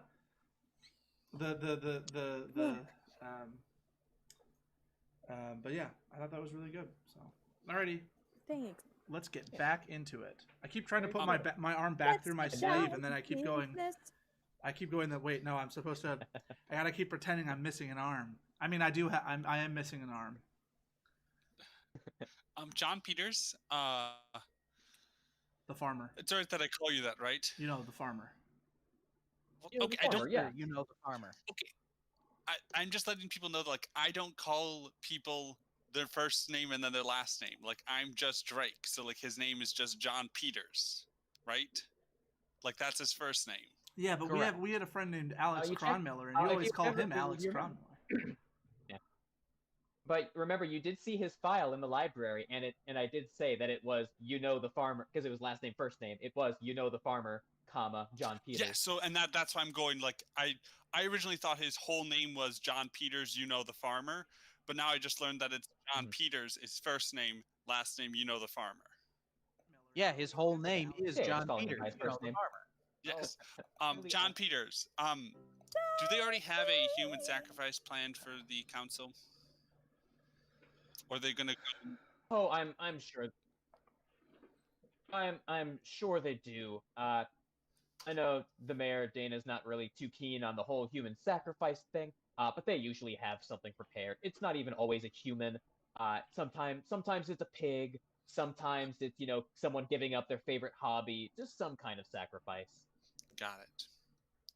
Well, The next city council, they're all barking no bite. Well, you enjoy your day then. I have to go and pick up my comrades to search for things. Okay. Yeah, of course. Just let me know if you need anything, and take the fruit basket if you need. So What are you doing, Duncan? Sacrifice. I've already given my sacrifice. I've lost my arm. Oh. The council doesn't need to take anything from anybody else. I've sacrificed my arm to the librarians. I'm grabbing the fruit basket that he gave me and bringing it out to the vehicle and just picking up Norma, and then driving to the hospital to pick up the other two. So You can see John Peters, the farmer, is a little happy that you're taking the fruit basket. You can see a little twinkle in his eye. So over the night, like after the surgery was done, and after BK wakes up like in the middle of the night, like not quite in like a manic episode, but he just starts writing. Like so the entire night, like so he doesn't get much sleep because he slept during the day, right? While he like during the surgery and afterwards, the whole night he just records everything that had happened up in Night Vale until this point. Very stream of thought, like stream of consciousness, sort of thing. Not super like well written. Oh, Zach. Oh, I just thought of something. I'm gonna talk to you about it later. Oh my god. I just thought of something like legitimately cool. All right. But anyways, so like as soon as we get to the morning, as soon as the morning breaks, Connor, Lenny hears a knock on the door. Who is it? Lenny, it's me. Lenny, can I come in? Lenny, real quick. Lenny, can I come in? Why don't you ask 2-3 more times? Lenny, can I come in? Come in. And I like open the door, and I like it's still like my like nightgown. I assume is still like sort of it's like bloodied, even though they still replace it, but it's not something that is fixed in a single night, right? It takes time. So it's still like the today's nightgown has still got a little bit of blood on it, and I come over to him and I like slam like 2 notebooks down. Oh, Drake just dropped out. I slam 2 notebooks down, and I go like, Lenny, look. I've written everything down. I've written everything that we've been through down. I got to record these experiences. This world is so different from our own, and I don't want to come to Night Vale and then just die and leave nothing behind. I got to make sure that I put something out there. I got to make sure that at least something remains of me here in Night Vale. If I had died in that library, that would have been it for me. Nobody would have even remembered my name. It would just be you two. I can't let that happen, Lenny. And I'm like, it's like a feverish sort of thing. Like you don't know me very well, but I'm like shaking like the sheets on your bed, just like I have to. We can't let this case pass us by. I know it's hurt me. I know it's hurt you, but I can't just let all this slip away. Like I got to make my mark here. And if doing something good for the people here has them remember me, then at least I've done something here. None of my books that I've written before this were worth anything. I just what is it? What is it to be remembered by people who cannot leave where they are? I understand your frustrations, but we must put our minds to escaping this place. Then what you have written perhaps will be worth something in the outside world. I like lean first, back. We need to get back there. Yeah. I don't know what I was thinking. I don't know what I was thinking. You're right. You're right. Let us make sure that your life's work can actually be seen by more than some freak show science experiment. Yes? You're right. And you're I right, know you're from right. freak show science experiment. You're right. You're right. Mm-hmm. You're totally right. I'll let you rest a little bit longer. I need to get out of here sooner rather than later. Things afoot. All right. That's it. All right. At that point, the doctor will come in and tell you that, all right, the both of you are clear to leave if you would like. But you can also stay and receive further treatment throughout the coming days and weeks if you would like. But just let us know. And I'm sure they give you some sort of painkillers. BK more than Dr. Lenny, although those painkillers were really something else, Lenny. I know, it was wonderful. Very nice painkillers. Very nice. Cannot tell my rib cage has been collapsed. Very nice. Very rare. Very rare. And at that point, that is probably when. Yeah, sorry. I was gonna say I don't go back to my room. I just kind of wander through, like the halls a little bit as I just think about stuff. So. Okay. That's good. And at that point, shortly thereafter is when Adam and Nora would arrive. Okay. Well, Emily, did you want to do anything? Because I think we kind of skipped over what you did this morning. I didn't know if you wanted to do anything. No, I think Norma's just like reeling from the fact that she brought in 3 civilians to the library. She brought 3 civilians into a dangerous place, knowing full well that this could happen, and I think she feels really guilty about the psychotic break that she forced BK to experience. Well, what is next plan of attack? Do we talk to the woman who wrote these strange articles? Do we... Because I'm still carrying the box and a fruit basket, because I'm just carrying everything. Yes. Bring fruit to me. Here's the fruit. Oh yeah. We're going to find the pen. I didn't tell you too much about that other book that you found, the one that wasn't in the King City box, just like the Mudwomb book. Yeah, did you look at that at all, or were you just interested in the King City thing? I read it. Just while I was going to bed last night. I just was reading it in bed. Okay, if you were scrolling through it, you might not have been able to get through it all in just an evening, because the writing of that book seemed very strange and bizarre. Just a little bit. Oh into God, it, it's a tome. The book seems to detail some sort of rituals of robed figures wearing like soft meat crowns on their head. There's something about, it looks like they were worshiping something called Huntokar. It would have taken some time and dedication to really get and understand what that book meant. Huntokar? So you know. All right, Huntokar. The next time we're in a vehicle, I'll read it in the back seat and just slowly work on. You'll gain some Night Vale mythos. Mm-hmm. I'll just. The Night Vale mythos. Yes. I believe that we should go to the Flamingo place. Me too. Because yes, Flamingo Emporium. Yeah, what was it? Was it Lenny's something? Lenny's pawn shop. Yep, Lenny's Bargain House. He and I will be able to converse very well, as he is Lenny, and people call me Lenny. Yes. I know. Oh my God. Friends. I went to a store yesterday to buy some fog fluid, and the guy there was named Zach, and I called asking for him, like, hi, and like, hi, I'm Zach, how can I help you? And I'm like, oh, cool, I'm Zach. Oh, right, I need something. That was fun. Well, sir, you've come up with the response to completely wipe my brain of the reason I called. I'll call back when I remember. I know I may look a little worse for wear, but I want to follow this through to the end. So, Of course, your missing arm. the doctors gave me a lot of painkillers, but I'm still ready to go. I can still write fine with my dominant hand. I can still look through library books. I can also still write, and I also have my other skills. Don't require me to have 2 arms. Unless Say, like, how does this mechanically? Unless you have juggling. Unless speaking French requires me to use 2 hands, in which case I might be fucked when it comes to visiting Paris. No, that's only Italian. No, shoot. No, because Italiano does this, but the French are more. No, because when you go to. No, I can't, because you have to wear a beret, twirl your mustache, and hold a baguette in your other hand when you're in France. And I can't hold the baguette, Oh, so. right. Dang it. No, Duncan, The stereotypes. Oh my God, no. Just kill it with fire. All right, I'm ready to go. So I just wanted Norma, I would just I would appreciate that that if we're going to be going to another dangerous, life-threatening situation.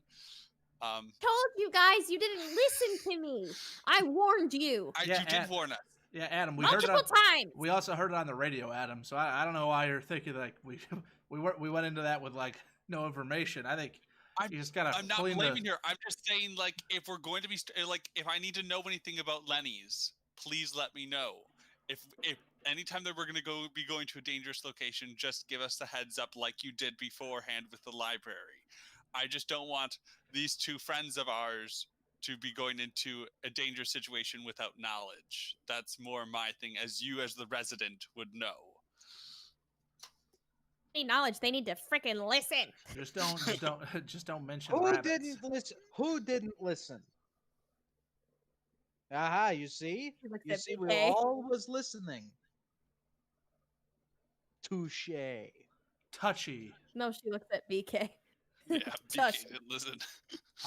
Wait, Yeah. what was that? What was I supposed to listen to? I thought I was listening. No, you weren't quiet. No, I'm just talking. Oh, Okay, it's in this case. It's not a matter of whether or not you guys listened to me. It's a matter of whether or not you believed what I was saying, and You're none of you right, took you're my right. word for it. No, you're right. And now one of you's missing an arm, and one of you got pummeled in the gut by a tentacle. Norma, I don't blame you for anything that happened at the library. I take that all upon myself. I should have been more cautious, and I should have been more careful. And I'm sorry to have worried any of you, although, to be honest, it doesn't seem like any of you were that worried whatsoever. Certainly not. Now, let us adjourn ourselves to the bargain emporium. I have feeling Pink Flamingo will make me feel much better. Lenny, are you gonna be Point out able direction. to drive your limousine? Or? I will perfectly capable of driving this. Oh, very well. All right, and all of you drive. Norma would know where it is. It's Lenny's Bargain House is a kind of like a Home Depot or Lowe's, but mostly gardening supplies. You drive there in the building. It is actually a warehouse. I guess sort of like a warehouse converted into a store. It's like a where the Schrader's. entrance is literally like a Warehouse? large garage door that's just open. Their house. There, wolf. That's not. No. Please Young stop. Frankenstein prepared me for this moment. Bluger. Alrighty, Okay. so Anyway, as we pull up to Lenny's, I go, their house. Let me get there. Home Depot. And there you see the warehouse. Funny lady. There are a couple other customers parked there.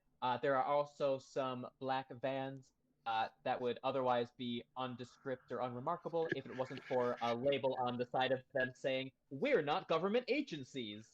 on the side. You see a couple of those vans there, as well as a helicopter overhead. But there's a fair amount of helicopters in Night Vale.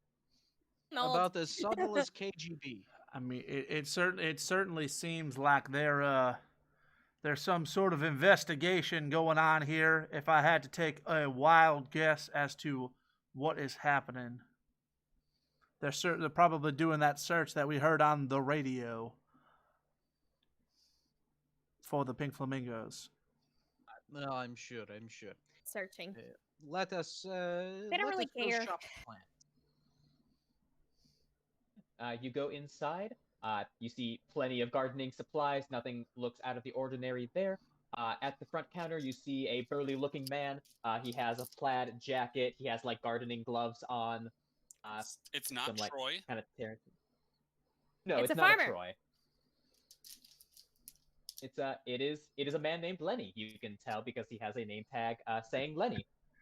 He says, "Oh, hi, welcome to Lenny's Bargain House. How can I help you?" Hello, Lenny. I am Lenny too. How are you today? Oh, you're kidding. Hi, Lenny. How you doing? Gives you like a handshake. Immediate Very bond. fine. Immediate bond. Yeah. Status has improved from indifferent to friendly. You know what, pal? Since we have the same name, I'm giving you a 15% discount on everything in the store. The same name discount. Buy two things with the same name, you get 15% off. Oh, wonderful. Thank you. Sir, Is we're interested in Toulon flamingos. Oh, I'm sorry. We're actually sold out of those. Those were pretty popular. What a shame. What a shame. Any idea when you'll be getting more in? Oh, I don't know if we'll be getting him back anytime soon. He looks around. I guess on the opposite side of where you came in is another garage door that's open, but leading out more towards like a work shed and kind of like employee area. He checks there for a second.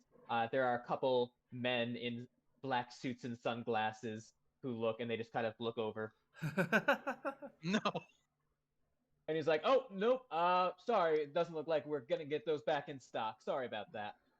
Well, where did you get them from? Perhaps I can buy them online. Oh, well, I don't really make the stock list myself. Just the Why don't you show coworkers us? that handle it.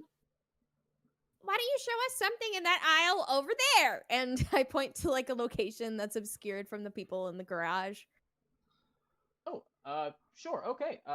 Yeah, it's fertilizer section over there. I am looking. yeah, I am very wonderful. passionate about Need help fertilizer. lifting something? Do you have any ammonium nitrate and come. diesel fuel? Of course, wouldn't be a gardening shed without it. Wonderful, wonderful. Oh my god. All right, so he shows you to whatever section you are looking at. Listen, Here, yeah, buddy. got a whole rose fertilizer. My here. hand up on the wall, Donkey shit. Dog like shit. next to him, over the fertilizer.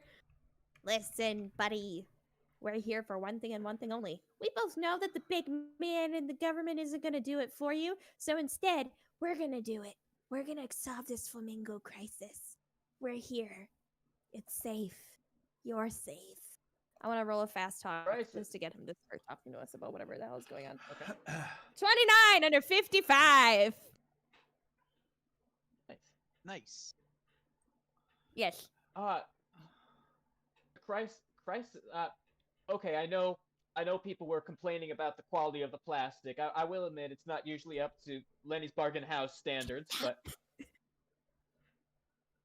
what was Keep that? it down. Keep going. Keep it down. Just talk quietly. Oh, okay, talking quietly. I know the quality was a little shoddy, some people were saying, but there is no refunds on these items. My boss has made that very clear that there shouldn't be any refunds. Oh, wait. As returns, I mean. As they're having this furtive discussion, I'll stand a little further away, and I'll just talk very loudly to try to get the government people to think that we're still having a normal conversation. So like I'll be like I'll just be talking about like what I'm looking for. You know, like I got a little windmill on my property, got a little shack on it. I'd like to get a few rabbit hutches, and then we can feed some alfalfa to the rabbits. You gotta have a few pigs. I could build a smokehouse, you know. And so I'm just talking and talking about like what I have on my farm.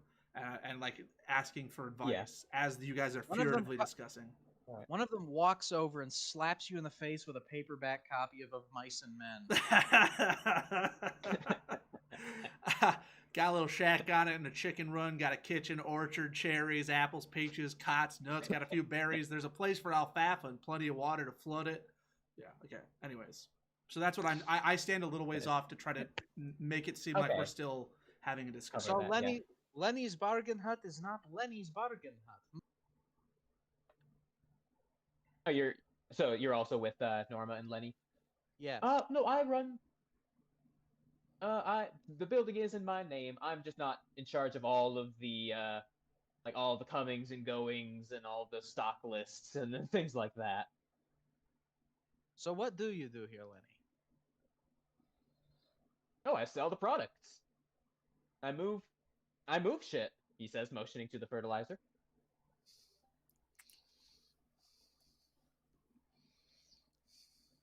You realize, Lenny, you are... something else? What do Americans call people? Ah, yes, stooge! I'm sorry, Lenny. I thought we were getting along swimmingly before, but I don't... We were getting along really know what you're saying. Or you decide to not speak... Lenny, all these nonsensicals and all this. Oh no! Well, I am Lenny. It is Lenny's bargain house. But Lenny's bargain house. No. I'm not in charge of Lenny's bargain house. I don't know where any of the bargains come from. They just show up. Is that what you are saying, Lenny? Are you saying, Lenny, things just show up? The pink flamingos. Are you making show up? Like, intimidation? Are you making any sort of like intimidation or? Yes, I'm persuading him to tell me by destroying his logical basis here. Mm-hmm. That's 51 under 60. Okay. Yeah. I really just sell the things. I don't really know where they get them from. Stuff. They just bring in the trucks and tell me to sell it, and I sell it. I don't. That's really all I do. Who did you sell the flamingos to? Do you remember who bought them? Oh, I mean, they were pretty popular. Just a lot of people just wanted a long flamingo around. It wasn't until after tons of people. Old woman Josie, Debbie, Jackie. I don't really know all of the people's names, but it's just they look like long flamingos. It wasn't until after most of them that any of the complaints came in. And for you receiving the complaints, what exactly were people saying were happening?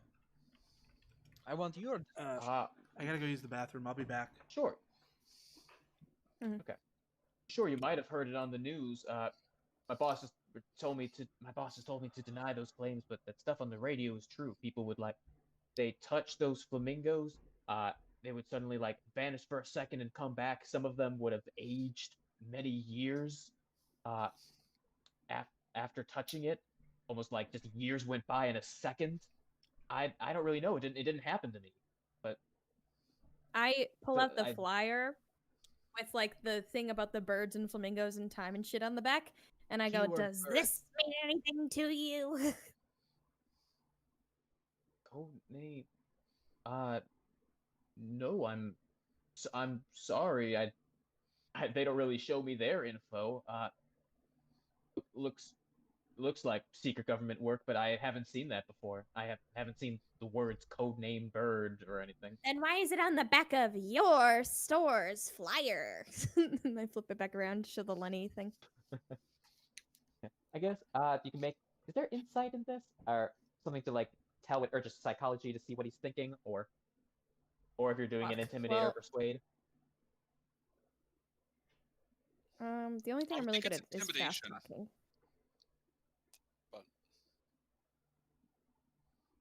Yeah, I'll try to intimidate, I guess. I'm not good at this, guys.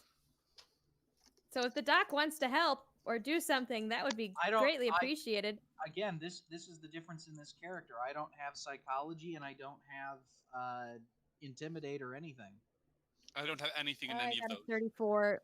I got a 34 over 15, so I don't get anything out of this guy. Okay.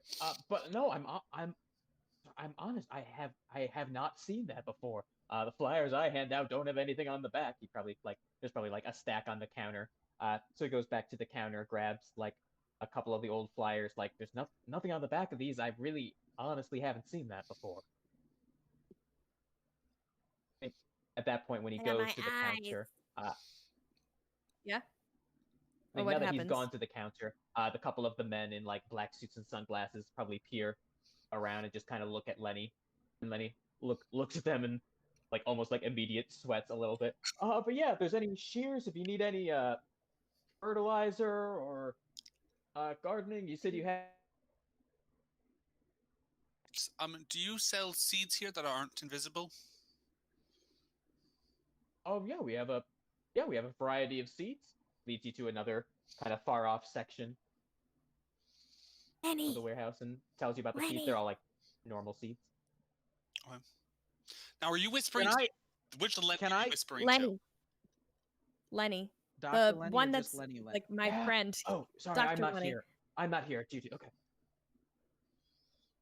Lenny, I think that we need to talk to those bozos in the glasses somehow, or get information out of them. But I don't know what to do.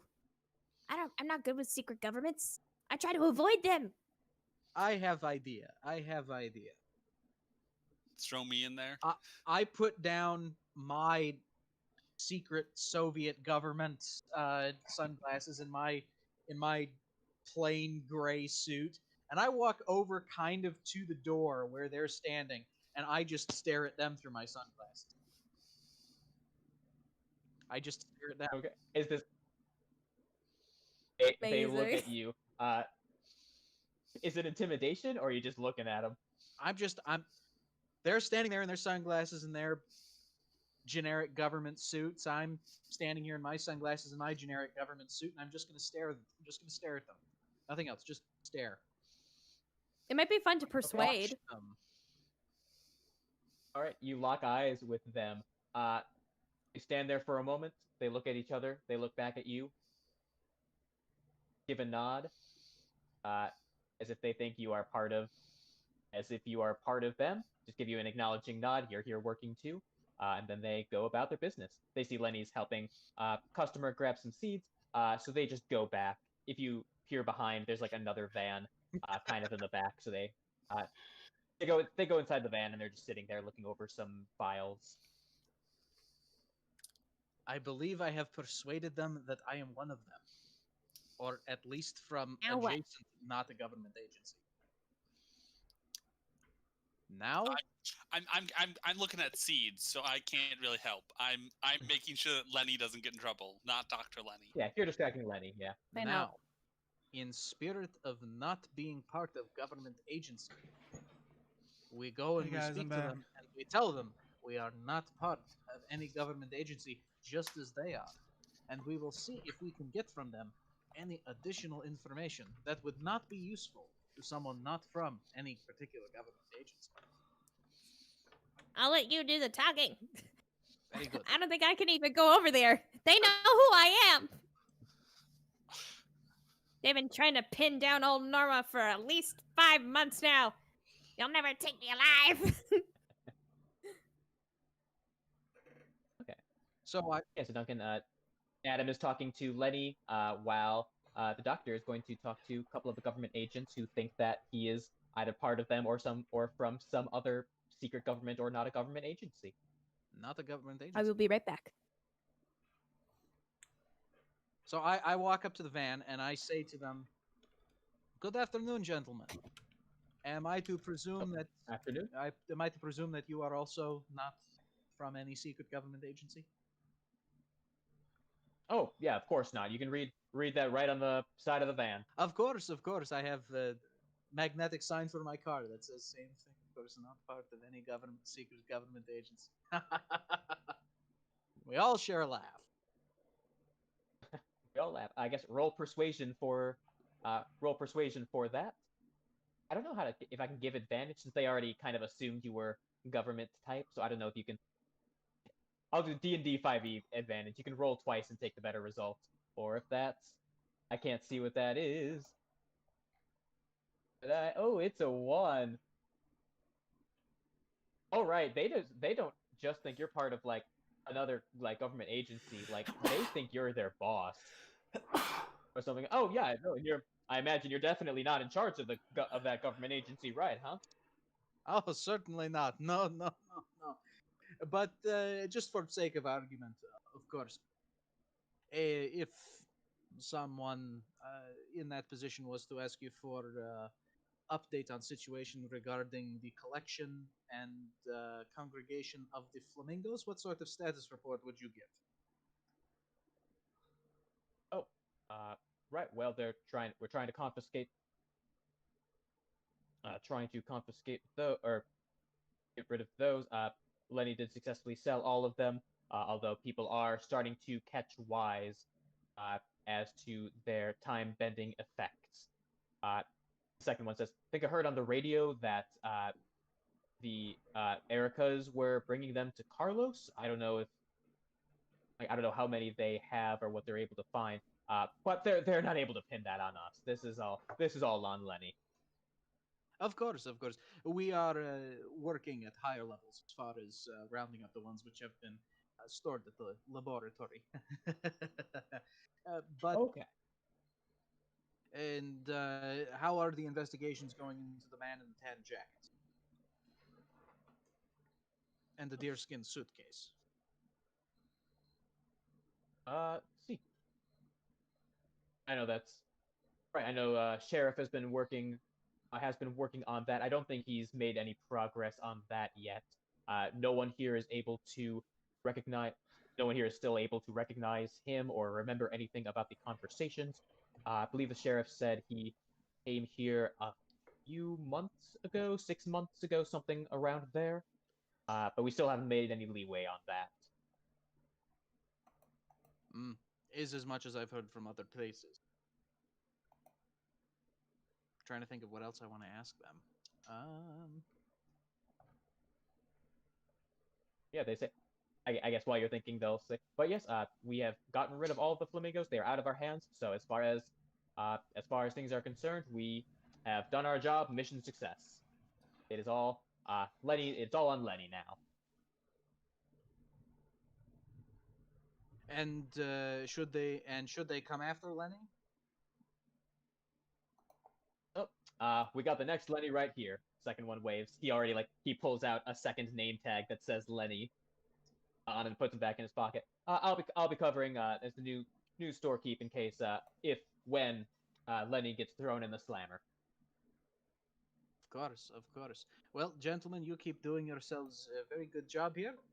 And between you and me, those those flamingos are off to a small Russian fishing village next. You understand?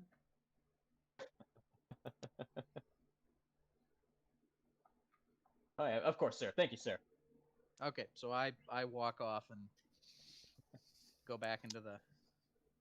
Me still going like, well, now if I was to buy this seed and plant it with this seed, do you think that these types of seeds would work well together, or do you think that they would compete with the nutrients in the soil? Me just rattling off all of the information that I know about farming. Once Right. Once a farm boy, always a farm boy. Oh, it'd be good. Yeah. Oh, are you a farmer too? Yes, I've spent my entire life on the farm. Oh wow, me too. We got a Lenny, we got a farmer, we just got like this whole gaggle of friends here. Of course. I've been actually spending a lot of times with John Peters, the farmer. Oh yeah, good man. He is probably my number one customer. Really? Nice. What is that? Is it because he's a farmer? Oh yeah. A farmer. Yeah, yep, because he's a farmer. Has most need for things around here. Of course. And he buys the invisible corn from you for the planting and the growing. Oh, he grows that himself. He's the one that grows the invisible corn. He just buys all the fertilizer, all gardening tools from here. Of course. Yes. Gentlemen, a word on the side, if you will. I walk away from Mr. Lenny and I walk towards Dr. Lenny. I also walk over to Dr. Lenny. I had And interesting. Norma joins us. I had interesting conversation. Oh, I will wait for Norma to come over. I had interesting conversation. Basically, I am now ruler of this country, and I must now. I heard everything. And I must now.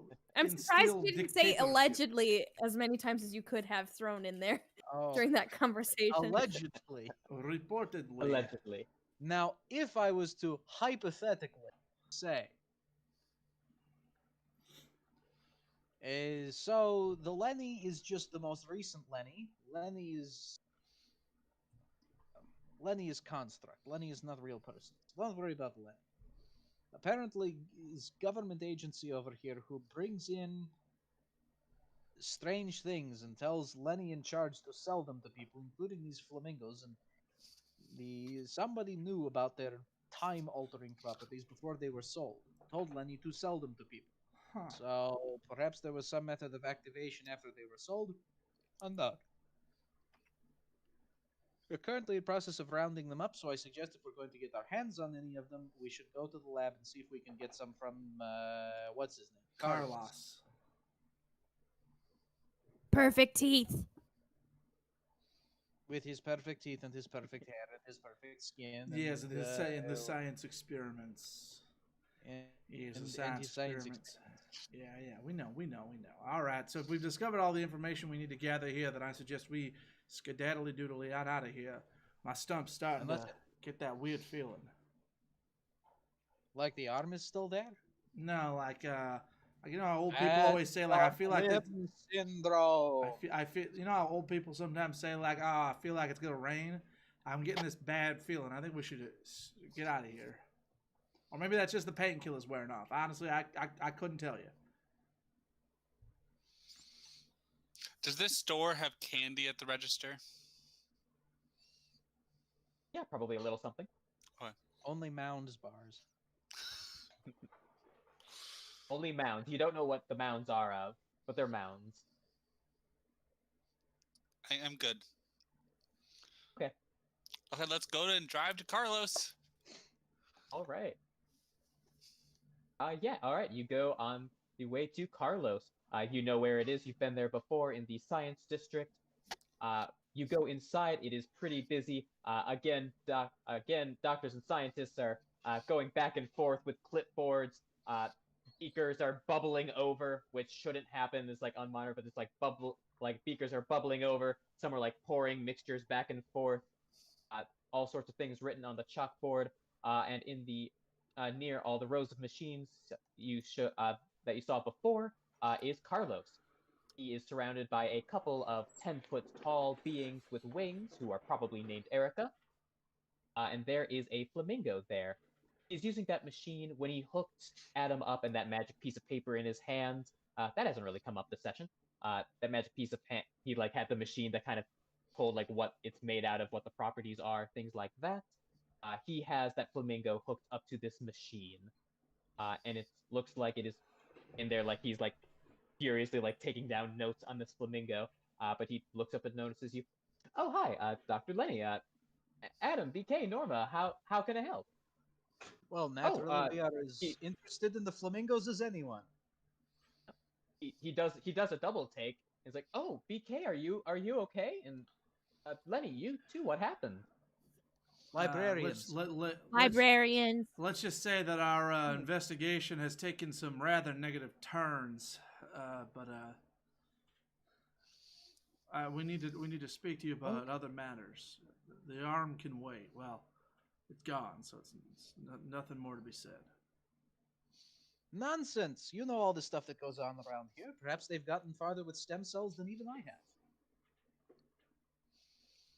Stem cells. I have done quite a bit of research with stem cells. They're very handy, but I haven't. Even I'm not able to grow back limbs quite yet. I'll get there. Handy comes later. First we need army, then elbowy, then other army, then handy. You know?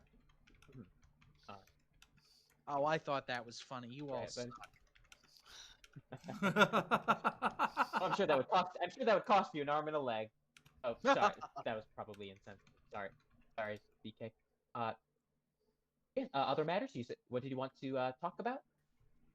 Well, what have you found out about these flamingos? Oh, you're interested in the flamingos. Okay.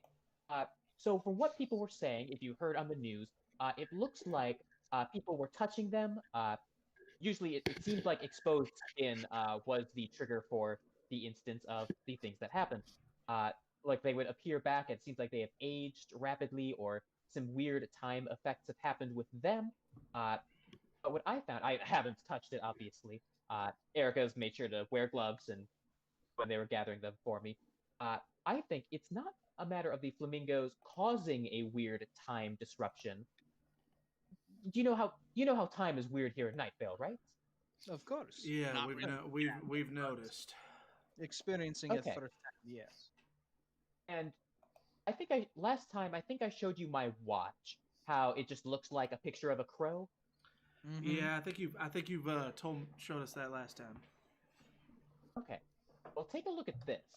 He walks near the flamingo, and as he gets within, flamingo's kind of far off, so as he gets within like 5-10 feet of the flamingo, looking at his watch, you notice the watch actually starts to return to a normal image. You actually see an hour hand and a minute hand.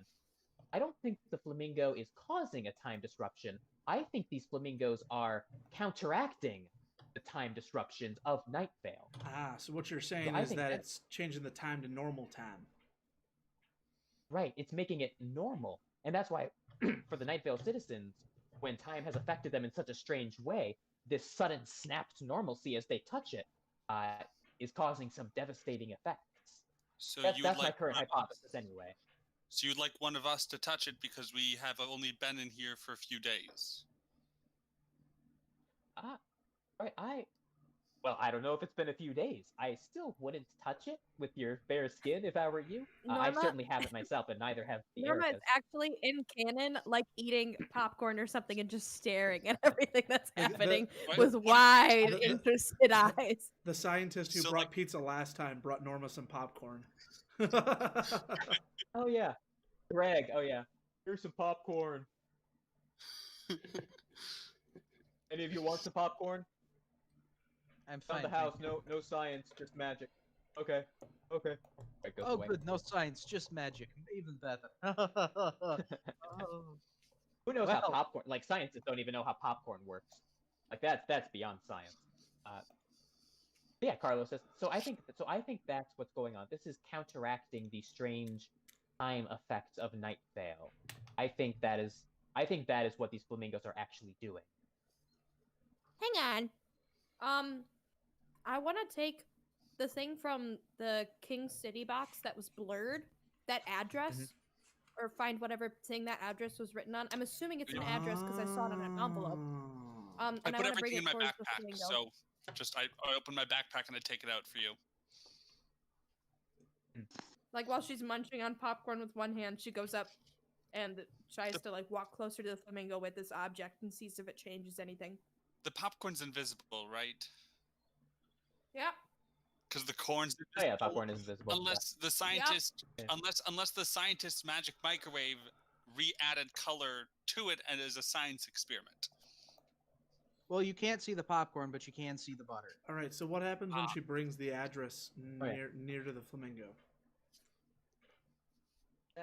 Let's see, unfortunately, you are still not able to read that note or any of the like strange Dang. markings or things written that Dang it. would. I don't. I bring this note that I have over to the flamingo, and while still touching the note, I lay it on the flamingo seat to see if something will happen. That no, nothing happens other than it magically returning back to your hand as normal. Ugh. So Oh, I'm really, sorry.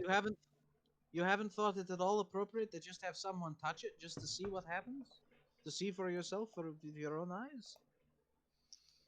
Well, people have already given. Well, I suppose there's been witness testimony, but this thing has killed some. These have killed some people, so I wouldn't really find it ethical to ask people to touch them. Well, I'm but sure if as a it- fellow man of science, you would agree. Well, but it seems to me that there is the people who touched it and aged rapidly. How long had they been here? How long had they been here in Night Vale? Well, I suppose they were probably all native citizens, so for quite some time. So as we as people who haven't been here very long, even if we don't really have perception of time, then we should certainly be able to touch it, and even if it does cause the time-space to realign itself and move forward with our aging, it would be a relatively small jump. I am the youngest here, so I would be the person that could take the most amount of age hitting me. I don't. It's just a thing. For my scientific method, I would say someone needs to touch a flamingo. Okay, if I would touch flamingo myself. I guess roll. Okay. He's still not sure. If you want to roll a persuasion to like make him cool with it, you can. But if you also just want to touch it, you can. I'm fine. I'd like to touch the flamingo. All right. You touch the flamingo. I grip it make by a its POW roll for me. I grip it by its neck. By its little tiny neck. Connor, you remember that scene from the end of Indiana Jones and the Last Crusade? Yeah. Where the bad guy drinks from the wrong grail? You've chosen poorly. That's what happens to you right now. Okay, you just go, ah! You just go, and then you just turn into a skeleton and then collapse into dust.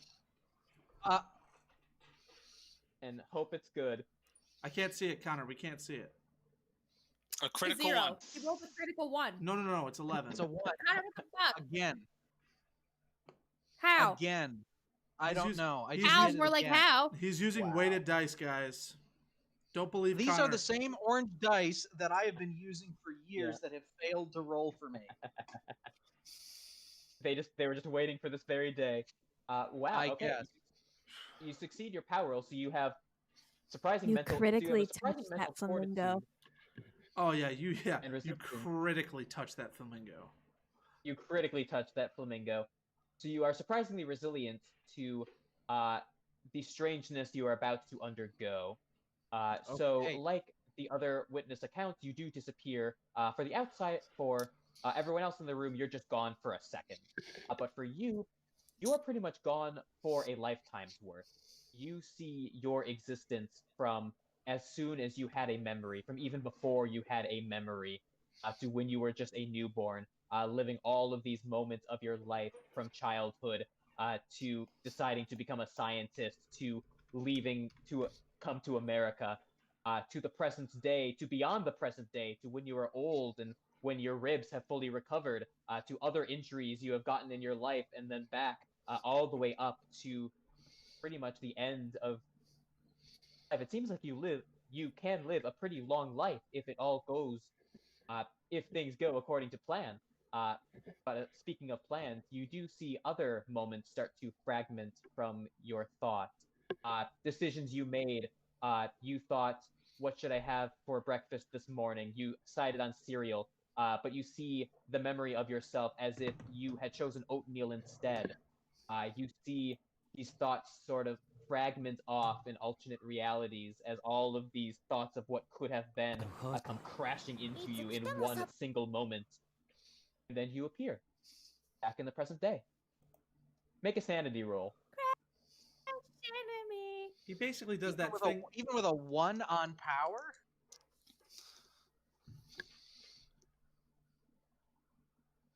$29 under 75. Okay. You just take 1 point of sanity. You do not age at all. It seems like you can't tell. I mean, since you've only been here a few days, even counteracting that effect is pretty much non-noticeable. But you do not age. It doesn't look like you age at all. This is like that scene from Rick and Morty where they do the Roy game. Literally just lives another lifetime and then comes back and he's like, my God, my kids, my wife, where are they? It was just a game, Morty. It was just a game. Shouldn't have gone back to the carpet shop. It's the same thing here. You're like, my God, I lived my life. I saw you all die in my. Only idiots go back to the carpet shop, Marie. So. Oh my God, no. But in a way, yeah. Does So he look that anything happens. when he reappears? He just burned Roy's social security card. He's going off the grid. He does not look different. And Carlo's like, "Oh, doctor, how do you feel? What did you see? Do you feel any different? Did you see anything?" I believe I've just experienced the good Dr. Einstein's work firsthand. Theory of relativity? What? Quite. Gravity.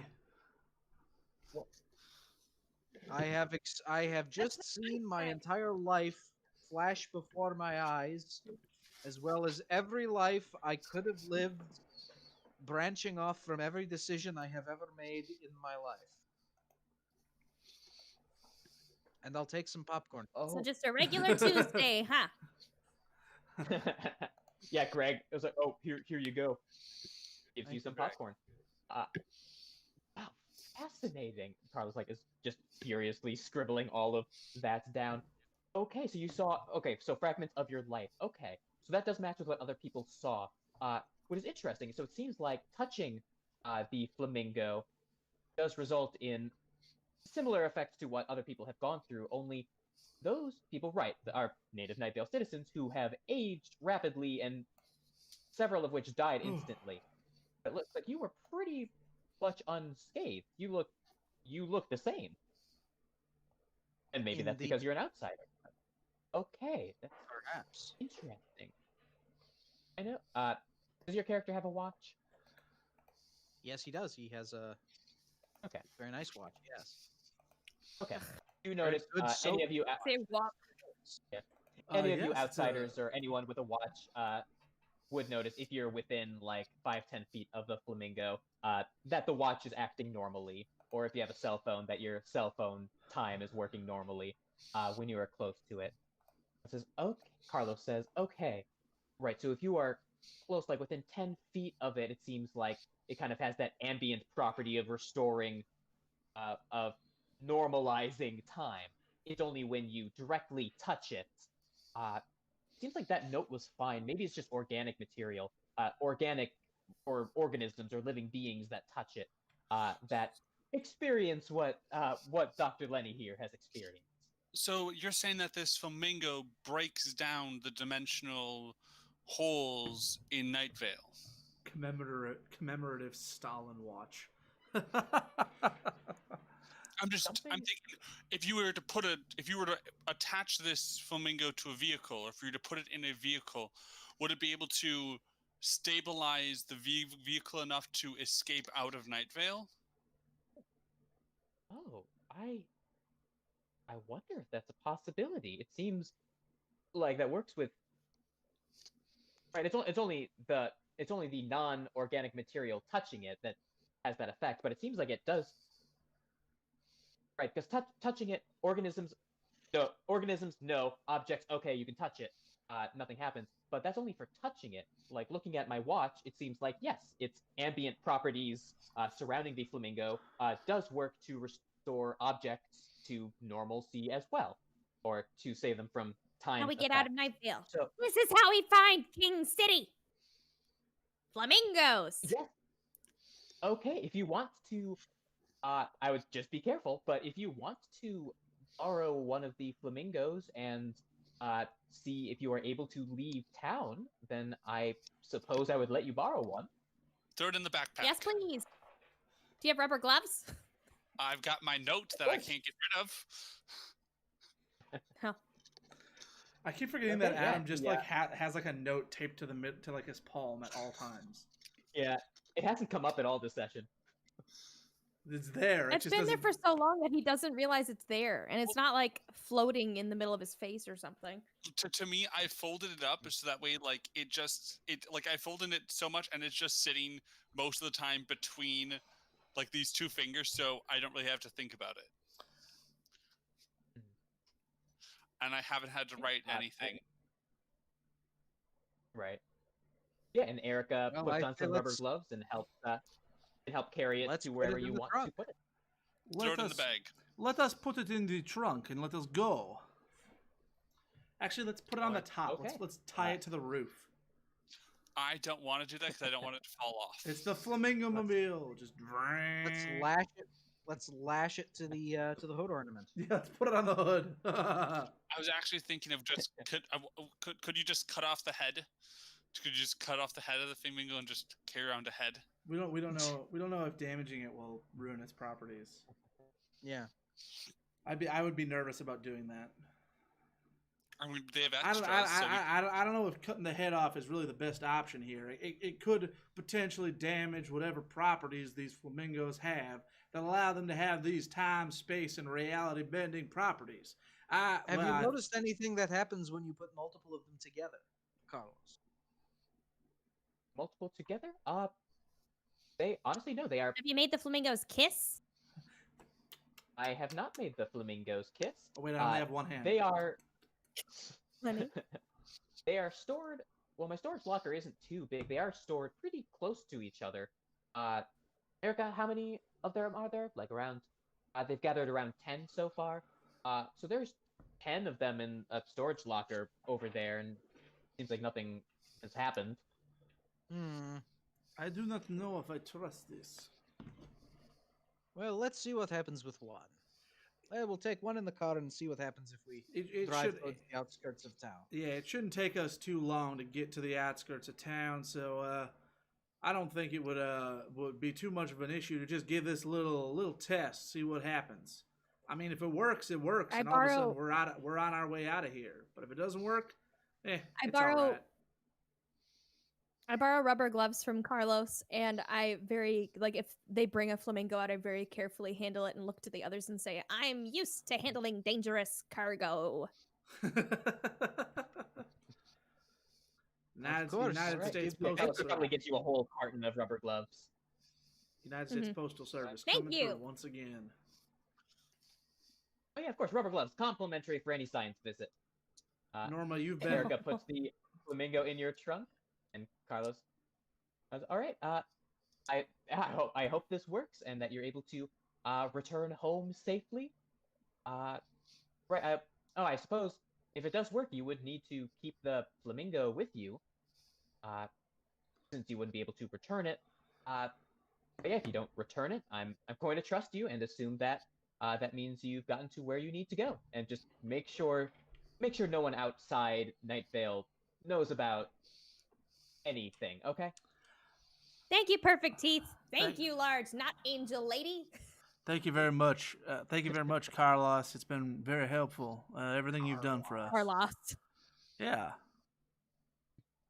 Oh yeah, of course. And I'm sorry again about the library. I'm sure you all must be really anxious to get out of here, huh?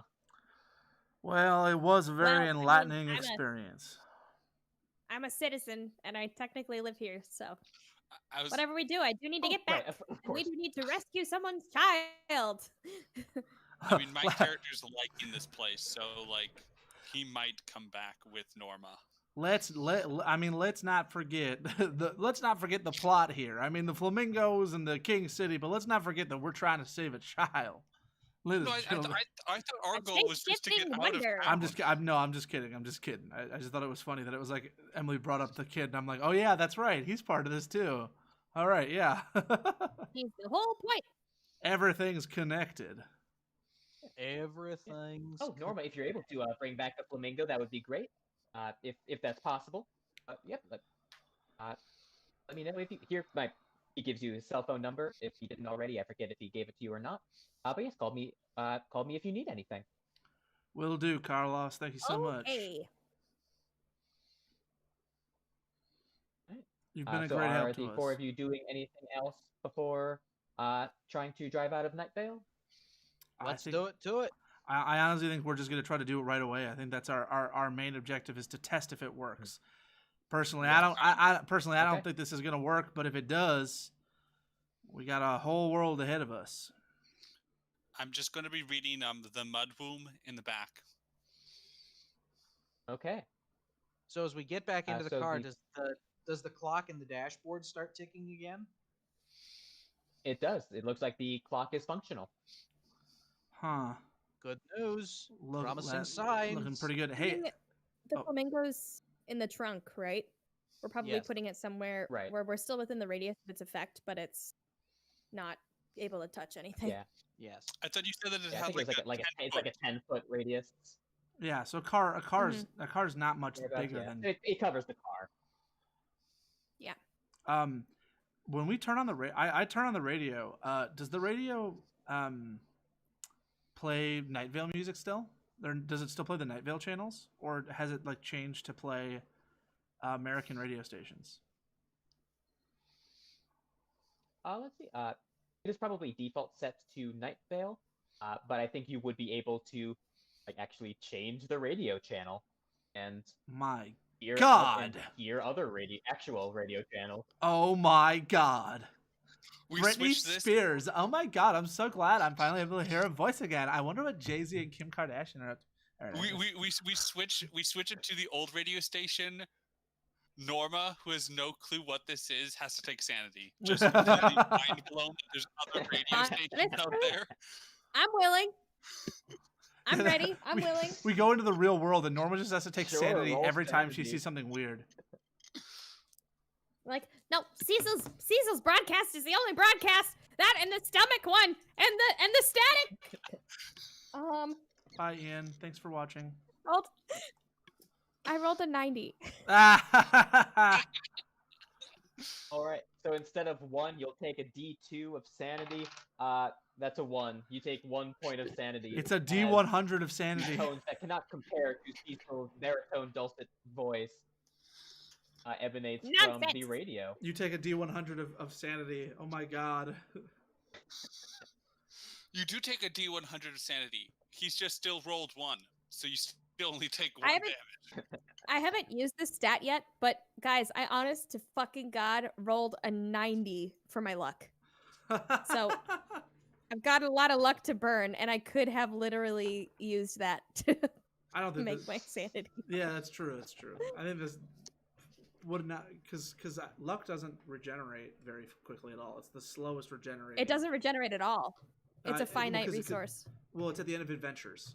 You gain more luck back at the end Yeah. of adventures, so it doesn't regenerate. So it's the slowest regeneration technically. Yeah. All right. What's a popular song in Okay. 2015? Hey, soul sister, hey there, Mister, on the radio, stereo. The way you move ain't fair, you know. All right, so we are cruising along. We pass by John Hello. Peters, the farmer's home. It's me. I was wondering if after you drive- all this You drive time onward. life You turn to onto the highway go as you did before in your over multiple attempts. You do everything turn onto the highway. You keep driving, we say and you keep driving.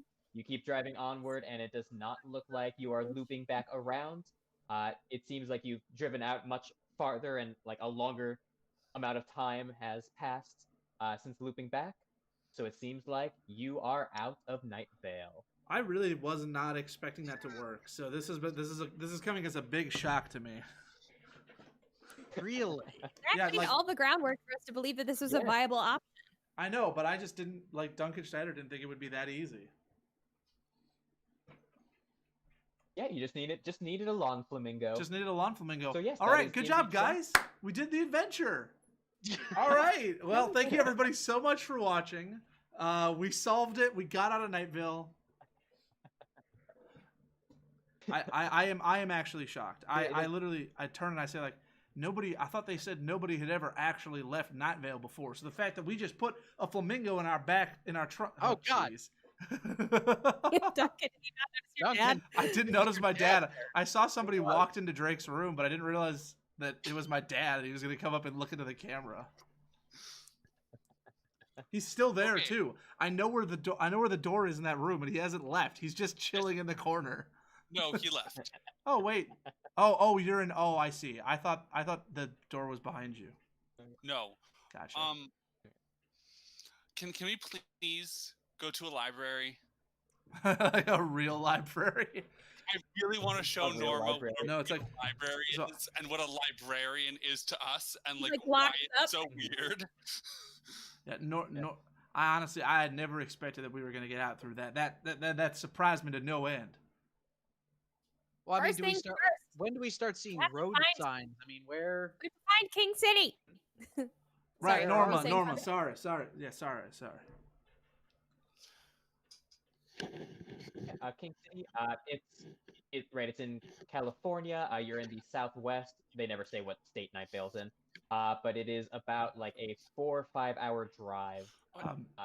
Connor get asked when to we King start seeing City. like. You were Connor, able to look it up on GPS. Connor asked when we start seeing like actual like road signs. Oh, pretty immediately. After like that amount of time where you usually loop back to Night Vale, like a few moments after that has kind of passed, and it seems like you've all kind of realized, oh, this we think is actually working. Eventually, you do see road sign. I take out and the road and road sign continuing on as normal. I take out my phone with my GPS and I screenshot the location that we are on the map just as my way of going like, this is how we can get Norma back home. This is the road that we took. Norma, how does it feel? You're probably the first Night Vale resident to ever leave the city. I'm not the first. No, the kid got out. Oh, you're right. Oh, I forgot. I forgot. And Troy and Carlos and the mayor too. Also. No, you're right. Those were kind of weird. I am the first USPS worker to leave Night Vale. Just goes the how, only USPS worker in the world, right? It just goes to show how far you'll go to deliver a package, and I respect that. Yes, you are the only I'm one. I'm the only one, right? Yes, You're you're Yeah. the only one. Wow. Are we just Really trying get to to spare her expand my- sanity? Delivery zone. I mean, to me, this is the only moments. Like, because she's a natural Night Vale citizen, I feel like the real world is when Emily's going to be able to take sanity. Like when her beliefs are challenged, and when what she knows. Yeah. I suppose, yes. There is some sanity rolls coming up that would work for all of you. That's so funny though. The thought process that like things that would make us lose sanity in Night Vale, Emily doesn't give a shit about. But like normal everyday things that we would think that are just totally fine might actually freak her out. I don't know like the differences that much between Night Vale and the real world, but I'm mainly just thinking of the library and how that was an experience where we had to roll sanity and she didn't, and I'm like, let's bring her to a librarian and show her how cool they actually are. So when we pull, I say, hey Lenny, can you pull over for just a moment? I need to take a breather. All right, I pull over at the next giant gas station, rest stop, McDonald's, whatever. I just take like a seat, like I lean back against like the car, and I'm just like, I never thought we were gonna get out of there. Now we're back. But in some ways, I feel like we left something undone. Norma, I know you're invested. We gotta figure this out, and I feel like I can't let it go. I feel like I've finally been given inspiration for the first time in a long time. Lenny, what are you gonna do? Well, we know we can leave now. So I don't see why it couldn't be a repeatable process. If you want to continue on to King City and see what lies there, we fill up the tank and keep going. I take my piece of paper, I unfold it, and I place it down on the seat next to me. Does it reappear in my hand? Yes, it does. Dang it! We still have to solve this issue, no? That's true. We can't just let him have a piece of paper in his hand for all eternity. All right, well, I guess let's stock up for the road, and then we'll head on over to King City. What'd you say? It was about a 4 or 5 hour drive? That's at 60 miles an hour. I bet we can clear it in 2.5. I mean, the longer you take, the more I can read of this really interesting book that I'm trying to read. All I know is I've never longed for tangible, seeable Reese's Peanut Butter Cup and Slim Jims before. Not sponsored, but you know. They I was are gonna say we will be delicious. stopping at restaurants and getting real food, and we will be stopping at a library and we will be stopping. Where else should we stop on the way there? That's probably good. Oh, Well, I guess let's go grab some snacks. So I go in and I buy myself some snacks. Okay. Some That'll visible be, popcorn. all right, that'll be 15.27. Man, I forgot how much more expensive it is Yeah. in the real world. Real world? Yeah, never mind. Yeah, Never mind. Don't ignore me. I'm just a little loopy. We've been on vacation. I'm a veteran and all, you know. Thing I knew was a lie. No. no, it's not a lie. It's just an alternative truth.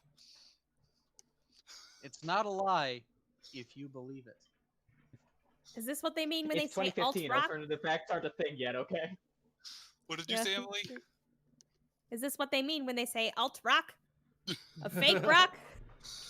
Fake geology? Give me $100 on pump 7. Thank you. Okay, yes. Take your card and okay. Have a good day. Thank you. Hope you I'll rest go well back in from the your car. vacation. And thank you for your service, sir. He I motions to I he usher said you were a everyone back veteran out and of he the like Get out. I didn't leave the vehicle. I was still reading in the back seat. Let's try not to be too conspicuous. all right. Yeah, Adam, you're We pretty fill up the engrossed gas- in this. gas tank and we take off. All right. Yeah, you keep driving. I don't know if this would be like a good place to stop before going to King City and library and normal places, or if you wanted to keep going. Probably. Probably a good place to stop. Pause for the day. We streamed for more. We played for longer than we did last time. It's Yes. been And I'm getting hungry. it's been nearly 4 hours this time around. Yeah. So that was a Hot good dog. stream. And like one more session would probably finish it off. Oh really? Okay. Well then that's good. Okay. The next session we I can think so, come yeah. in and. One more probably similar length session to these two. All right. Well I I can know now. this one's a little longer than last one, but somewhere in I there. can now Radical. I can now finally. I'm excited to watch Norma slowly lose her mind. Norma's lost her marbles. It does feel like King City's probably going to be like as weird as Night Vale, to be completely honest. I think it's going to be differently weird. Like we'll both be having to roll sanities on it. Seems like a very odd location. Like how Zach's built it up feels like there's going to be like some weirdness there. Like Troy's there, but like not. It seems like Troy's different there than he is in Night Vale. So Everything's goth. Just everything is. it's just absolute- goth. It's just we just get there and it's just goth heaven. I'm here for it. There's actually like two gang wars happening with each other. One is like the goths, and then there's like the anti-goths, which are like goth kids, but they only wear white, because that's a thing that existed in 2015 when I was in high school. Like, I'm sorry, I'm going back to what when I was a junior in high school. What were the fads and what was things that were happening, and like how does it go? When you're a jet all the way from your first cigarette to your last dying day. No. How does it When go? you're a jet all the way from your first cigarette to your last dying day. When you're a jet, That'll be you're the next the weather. swinging thing. Little boy, you're a man. Little man, you're a king. ooh, Okay. she's also gonna look at me, I'm the king of King City. She's also gonna get to listen to what a weather is, what the weather report's actually gonna be. Oh yeah, don't worry It's guys. not gonna be Oh music. God. Oh my god, when we're on normal awful. radio. And now the weather. It's sunny and 68 with a 20% chance of rain. What is that? What is that? Why is he talking about the weather during a weather report? How does he know that? How does he know what's gonna happen? I'm not, Zach, don't worry You are guys. lovely. Yeah, Zach, good job. Your story Yeah. has been really enthralling so far. Yes. And don't worry guys, I got the weather. It's all from the novel. I'll get the Night Vale weather report next time around. Fly me to the moon. Let me kick its fucking ass. Let I was me just show gonna say, I really you enjoy what all the I characters. learned in my moon jujitsu class.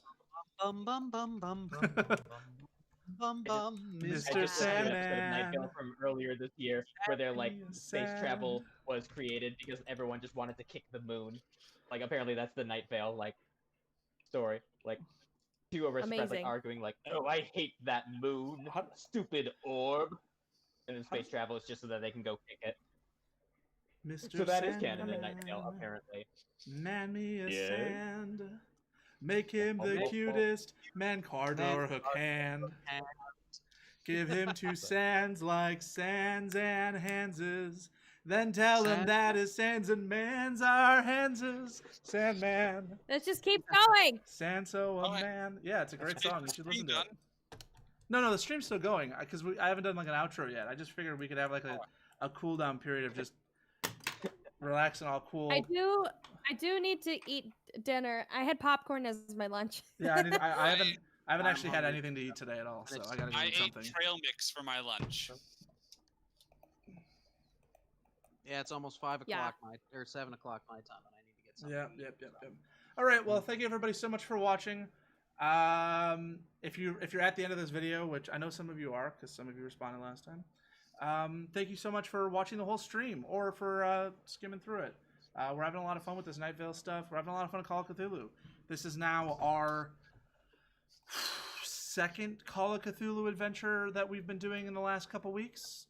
Or in the last couple months, and I hope we can continue to do more in the future after this as well. Maybe even get some more people in here. There's like 2 or 3 other people who might enjoy playing. So I guess we'll go down the row again. That is Zach. He's our keeper. Thank you again for keeping today, Zach. That man over there on the right is Connor Naden, the Nadenator. The man to his bottom left is my good brother Drake, who, like he said, may start streaming on Twitch relatively soon. And then just because Emily's the only one who actually has been streaming lately, Emily, if you wanted to plug real quick. Diva Dice Roller on Twitch. Duncan and I actually just streamed an episode of the first chapter of Night in the Woods, which is a very, very interesting game that follows May as she returns from dropping out in college to her old home that has changed. The town has changed a lot, and it also has changed very little. So it's interesting to uncover elements of her past. If you want to join Duncan and I, we're going to hop on that again in the near future. But yeah, Diva Dice Roller on Twitch and soon to be on YouTube as well. All right, and I'm Sir Duncan. Obviously, you know that, so whatever. Have a good night, everybody. Chillax, all cool. God. What? I mean, if they're here, they know. I Bye. have nothing to plug. Go watch the old videos. Go get the Down Darker Trails Call of Cthulhu adventure, even more views. It's still the most viewed video on the channel. So Really? We didn't even finish that one. I don't know, man. I think people just really like the. Actually, it's actually not the most viewed anymore, because I did a stream of Bravely Default a while back that somehow got over 1,000 views. I don't know why. It's not even that good, but whatever. Whatever. Whatever. I don't know. But watch it YouTube's anyway. weird.